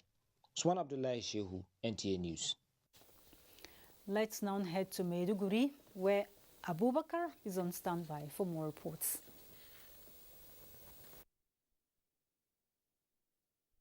It's always good to see you, Hawa, and thank you for joining us in Maiduguri. Let's begin with health matters. Borno State government has received a consignment of over 66,000 doses of Moderna COVID-19 vaccines to curb spread of the virus across the state, courtesy of the National Primary Healthcare Development Agency. Due to the nature of the temperature in the region, which could be unfavorable for some vaccines, the epidemiology unit of the Borno State Primary Healthcare Development Agency is keeping the vaccines in good condition for the exercise that is ongoing. Jadwa Janjesni has an update. Borno State had in March this year received 75,510 doses of Oxford AstraZeneca COVID-19 vaccine, where citizens that benefited were administered their first and second doses. This time, the National Primary Healthcare Development Agency has deployed 63,636 doses of Moderna COVID-19 vaccine to fight spread of the pandemic across Borno State. The Moderna COVID-19 vaccine has been medically proven to be highly effective in preventing COVID-19 across people of diverse age, sex, race, ethnicity, as well as people with underlying health conditions. Borno State Cold Chain Officer Tijani Nasuru said the Moderna vaccine is being kept in the ultra-cool chain facility as it requires storage conditions of -15 to -45 degrees Celsius. We have an adequate storage for the vaccine, total vaccine given to us. This Moderna brought to us is for both first and second dose, and it will go around the percentage that are needed. He further revealed that 8 out of 25 accessible local governments in Borno State have received their consignments of the vaccines. For those 2 areas that are not accessible, there are people hanging who will send their vaccine there and they will be immunized there. If you receive AstraZeneca earlier, you will not receive another vaccine unless AstraZeneca. The coronavirus pandemic has been on the increase across the country, with some states recording their second and third waves of the infectious disease, in some cases the dreaded Delta variant. In Maiduguri, Jedwa John Jessini, NTA News. Away from health matters to focus attention on security now. Theater Commander Operation Hadinkai, Major General Christopher Musa says security operatives in the Northeast will not rest on their oars until they win the war against Boko Haram insurgency and any other form of criminality in the region. He was speaking when he visited office of the National Drug Law Enforcement Agency, NDLEA, in Maiduguri. Mohammed Ibrahim completes the story. Nigerian military forces have continued to battle the 12th year of Boko Haram insurgency and other forms of criminality, resulting to many insurgents now surrendering to security forces and reduction of criminal activities in Borno State. Collaborating with other security agencies as part of its mandate prompted this visit by the Theatre Commander Operation Hadinkai to the Borno State Command of the NDLEA.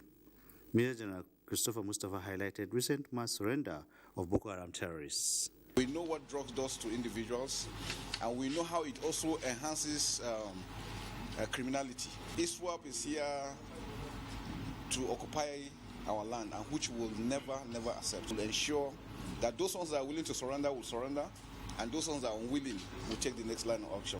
On his part, NDLA Borno State Commandant Joseph Icha appreciated a visit by the Theatre Commander, describing it as a step forward in the fight against terrorism and criminality. Of recent, we have discovered that hard drugs is what generally motivates people to commit very violent crime. We have a facility for counseling and rehabilitation, and that those that are challenged with drug abuse should come forward and utilize this facility. He notes that the command in the last 1 year has made seizures of over 16,000 kilograms of assorted hard drugs arrested in Maiduguri and Biu, and is determined to do more. In Maiduguri, Muhammad Ibrahim, NTA News. It's now time to take another break on Nationwide, but Hawa in Abuja will be back with the next set of stories for us. Youths are about the greatest assets the country has at the moment. It is therefore not surprising that the administration of President Muhammadu Buhari is strategically responding to the yearnings of the youth through multiple projects and programs. Youth Entrepreneurship Support Years by Bank of Industry, the Youth Investment Fund by the CBN, and several other conditional cash transfer programs. Recruitment of 774,000 social workers, majority of whom are youths, and so many other projects that are beneficial to youths directly or indirectly. If the administration can do all this, definitely with a degree of patience and time, it can achieve more. Nigerian youths must come together to say no to terrorism, no to vandalism, and no to all disruptive tendencies. Hashtag Youth for Greater Nigeria. Pacifying the youths, unifying the nation.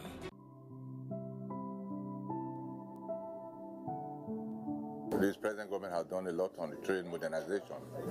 They came in and completed the Abuja Kaduna, and we have 9 stations there, 5 stopping stations and 4 crossing stations, making 9. And when we started in 2016, we started with 2 trips, then we later moved on to 8 trips, and we are talking about moving to 14 trips a day, and we have been able to send 10 DMUs, 10 coaches, and 2 locomotives new. We have 12 stations on the Takbere line. It's about 312 kilometer length of track, and it's over 35 years old. And the government came and took it up, finished the track, built modern stationing, and the stations are finished. Working on the signaling. We all hope to start the commercial operation by the end of September.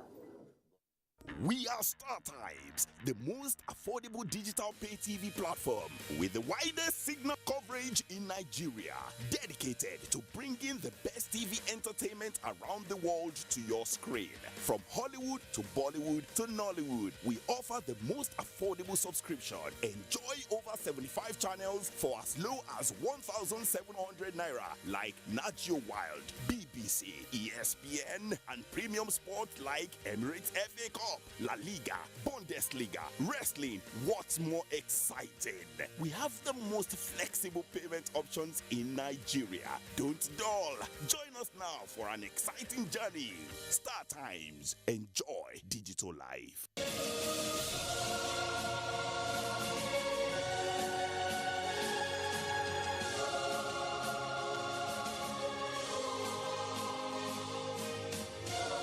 We are all Nigerians. Against all odds, we shall and must remain united. We may have our challenges, our problems, and setbacks. However, together we shall overcome them all. What doesn't break us shall make us stronger. This is the mindset that shall bring peace, progress, and prosperity to our beloved country. Do not let tribal and religious sentiments govern how you think, act, or feel.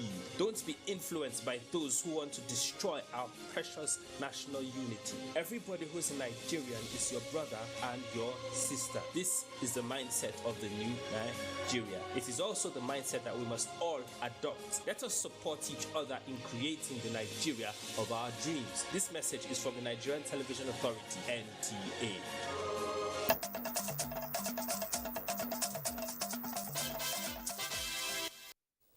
Thanks for rejoining us. It's nationwide on the network service of the NTA.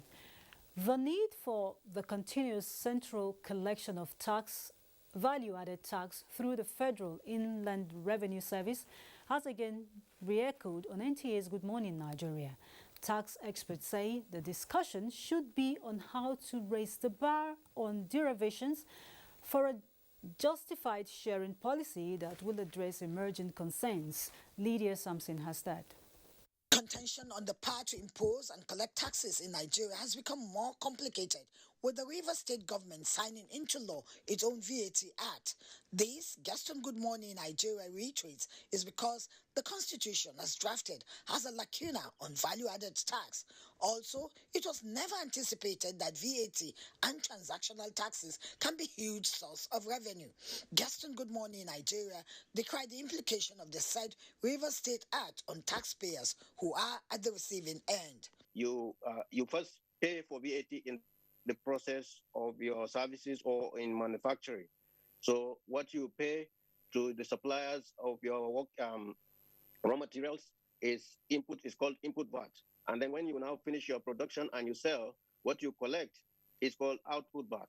And then you're supposed to, based on the system, based on the law, you're supposed to deduct your output VAT from your input VAT first, from your output VAT, and then you remit the difference. Some of the guests are of the view that the complexity of VAT collection, which usually involves international trade engagements, cannot be left to the states, while others called for the placement of value-added tax on concurrent lists, giving both the federal and states rights to a delineated VAT collection.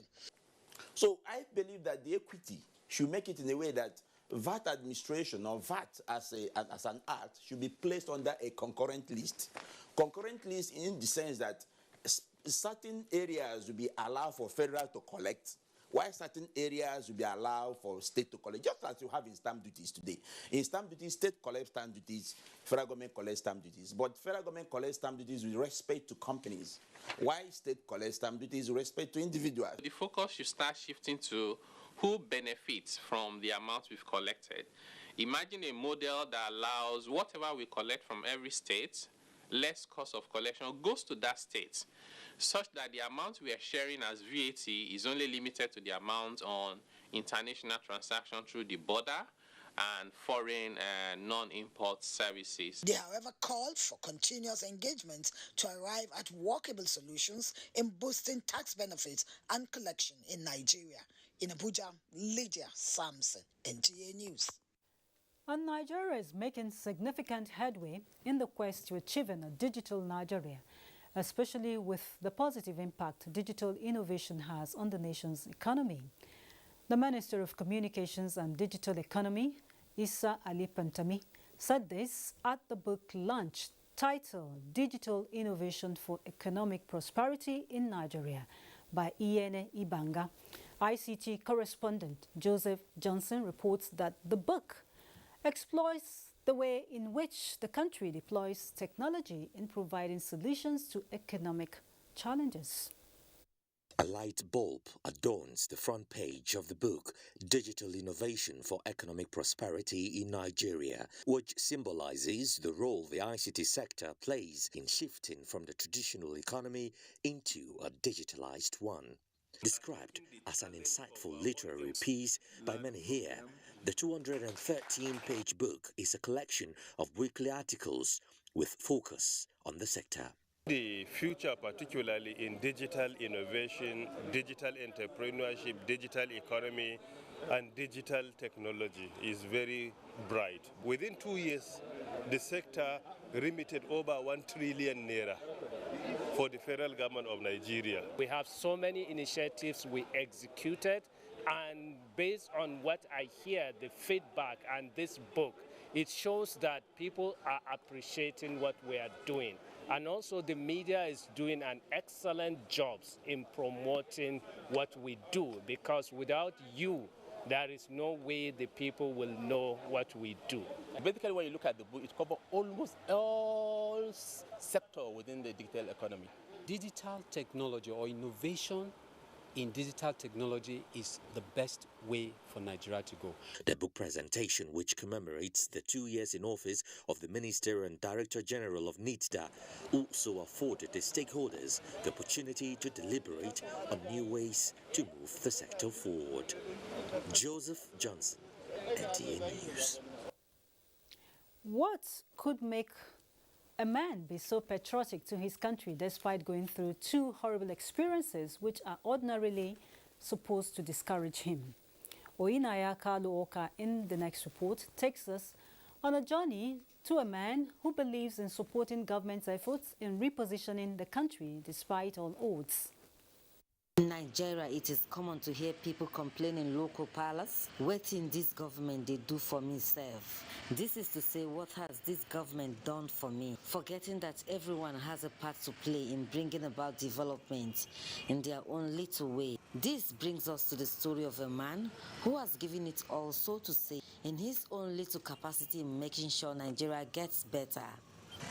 It is a continuous hard hit under the scorching sun. 65-year-old Daniel Davo from Plateau State voluntarily repairing a section of the road at the police checkpoint in Jikoyi in the FCT. For this patriotic Nigeria, repairing the roads is his passion. He works 15 hours daily, 6 days a week, repairing community and federal roads in the FCT. And it's amazing what I see him doing. I wish all Nigerians, or majority of 50% of Nigerians, can do what he's doing. With soil he gets from a dump site, stones he breaks from rocks, he conveyed the materials in his old rickety car. Getting to speak with him at the site was not possible. He's shy and uncomfortable with the camera. Had to convince him, and he eventually agreed, but the interview had to be done in his house. Daniel Davo was a casual staff of the Central Bank of Nigeria, CBN, in the 80s. Disengaged after 5 years of service, he went into commercial driving, and that was how his interest of repairing roads came about. Where the government cannot reach, I say, let me touch that area. He has repaired about 3,000 potholes with his substandard tools. Some of our community road, he has been the one without being paid him. He has been the one repairing it. He work at everywhere. Any road that he noticed that the road no good, he do come there and do the road. In 2020, he was involved in an accident with his car, which got damaged beyond repairs. To keep up with this art, he rents a car for a token. And funny enough, everybody saw this man in a ditch with the stones at the back of the car that he wanted to use to go and repair a particular road. Nobody stopped to say, this is the man that repairs our road. What happened? What can we do for you? 10 years ago, he lost his pregnant wife, who was attacked by criminals. Early morning, who monitored his movement when he left his isolated home to fill up the potholes before traffic road build up. Now remarried with 5 children, he has been able to train some of them to high institution through the little money he makes from farming. He has fear of God. Someday I know that he's going to enjoy the fruit of his labor.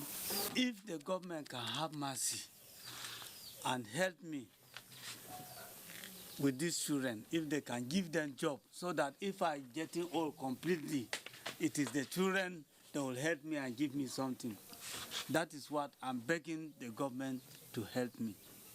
How long does he hope to continue with this voluntary service? I'll try my best. If somebody can volunteer, come, let's join together and make Nigeria great. His love for the country, the peace and love he gets from his family, he says, encourages him to do more and more. A very encouraging story of putting Nigeria first there. Thank you very much, Oinaya. Moving on, Koma is a unique settlement in Adamawa State discovered in the early 80s. Abdullahi Mohammed, just back from Koma community in Jada local government area of Adamawa State, has this package. In 1985, that newspapers across the country carried stories about the discovery of the people of Koma who live up this mountain. And some people say that the story of Koma was never a discovery. That's left for pundits in that area. But our main objective now is to go up there and find out how much has civilization affected these people. The gaze upon the mountain far away gives you an impression of an easy climb, especially for the NTA crew taking on Sukuru Mountain in Madagali, Adamawa State days before. But this is not for the faint-hearted. Here we are again climbing the Koma mountain, but this one is in the middle of the night. In fact, we're not halfway, but it is very tedious. If I want to compare it with the Sukuru mountain that we climbed, definitely this one is more tedious because the stones here are scattered. You just have to struggle, and it is also in the night you have to struggle to find out where you put your first step and then the next step. With calls for break, the cool spring waters of the mountain douse the stress, we made it to the village of Badikoma late in the night. But when the sun rises, we were amazed with what nature has chosen to give the people of Koma. Fresh food from plantation crisscrossing the village, as well as farms on the slopes of the mountain. The population shrinks, and so their taste for their cultural heritage. Only the older women keep some aspect of the culture. The head of the community pleads for clothing. Some of our parents still wear clothes without shirts. Today we're opening up the place, the entire area, not only Koma, but if you check out the level of infrastructure and the imprint that this administration under the leadership of Right Honorable Abari Infantry has been able to achieve there is much. We have opened up the rural access road to the to parts of the area, not strictly Koma. The encroachment of civilization taking its toll on the people. It's not the season for ceremonies, but the kids in Koma have a way of celebrating visitors. Heading down the mountain was easier, but looking back at the beautiful things we left behind, it's a pain nursed only within. And sports is next with Amanzi Marcus. Nigeria's ambassador to Japan, Mohamed Hussein, has charged Team Nigeria at the Tokyo 2020 Paralympics to be good ambassadors of Nigeria and compete clean. He was speaking during a farewell address in their training camp in Kisarazu prior to their departure for Tokyo. Correspondent Femi Johnson reports that Team Nigeria has settled down at the Games Village in Tokyo and are looking forward to compete as from Tuesday when competitions begin. In basketball, Nigeria's national team have arrived Kigali, the Rwandan capital, for the Afrobasket Championship. The Tigers play Mali Wednesday in their first match. In another development, the Ebonyi State government wants a stake in Nigerian football and has started with the formation and inauguration of a management team for the new club and the inauguration held at the Ngere Oruta Stadium in Abakaliki. Salt City Football Club is to compete in the nationwide league. Committee are encouraged to ensure that we get promotions from where we are. And again, you have every opportunity to begin now to invite the good ones, the talented ones. Begin to assemble them. In tennis, the 2021 Cincinnati Open has ended with world number one Australia's Ashley Barty heading to the US Open in peak form with a 6-3, 6-1 defeat of Swiss wildcard Jill Teichmann to claim the Western and Southern Open title in Cincinnati. After earning a fifth Masters title, the Wimbledon champion is now bidding for her third Grand Slam crown and faced on hard court in New York after humbling major winners Angelique Kerber, Victoria Azarenka and Barbora Krejcikova. Meanwhile, it took 59 minutes for Germany's Alexander Zverev to win the Western and Southern Open at Mason in Ohio. The Olympic champion and world number 5 dispatched Russia's Andrei Rublev 6-2, 6-3 to extend his unbeaten run to 11 matches ahead of the US Open. With sports update, Amanzi Marcus, NTA News. And the death has occurred of The wife of a former head of state, General Agui Ironsi, Lady Victoria Agui Ironsi, at the age of 97. The death of the matriarch of the Agui Ironsi family was confirmed by her fifth child, Angela Ngerem, to correspondent Cordelia Ukoma in a telephone interview. She is reported to have passed on this Monday morning, August 23rd, at the Federal Medical Center, Umuahia, following a protracted illness. Meanwhile, President Muhammadu Buhari extends deepest condolences to the Agui Ironsi family and government and people of Abia State on the passing of Mrs. Victoria Agui Ironsi, wife of the first military head of state, Major General Johnson Thomas Agui Ironsi. The president affirms that Lady Victoria's incredible strength and exceptional courage during one of the darkest moments in Nigeria's history positioned her as a mother of the nation, God-fearing, and a foremost woman of strength. The president notes that the former First Lady will be remembered for laying a solid foundation for women's leadership role in the seat of power, and as a founding member of the Nigerian Army Officers' Wives Association, she passionately championed the welfare and well-being of families of military officers.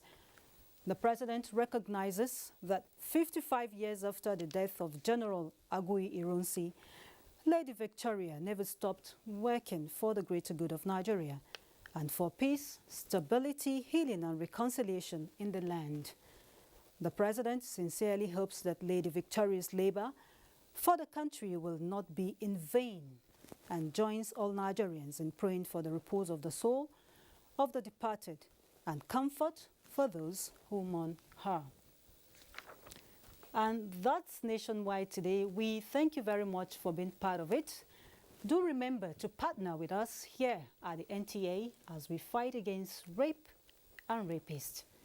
I'm Hawa Salihu Adama. Good evening.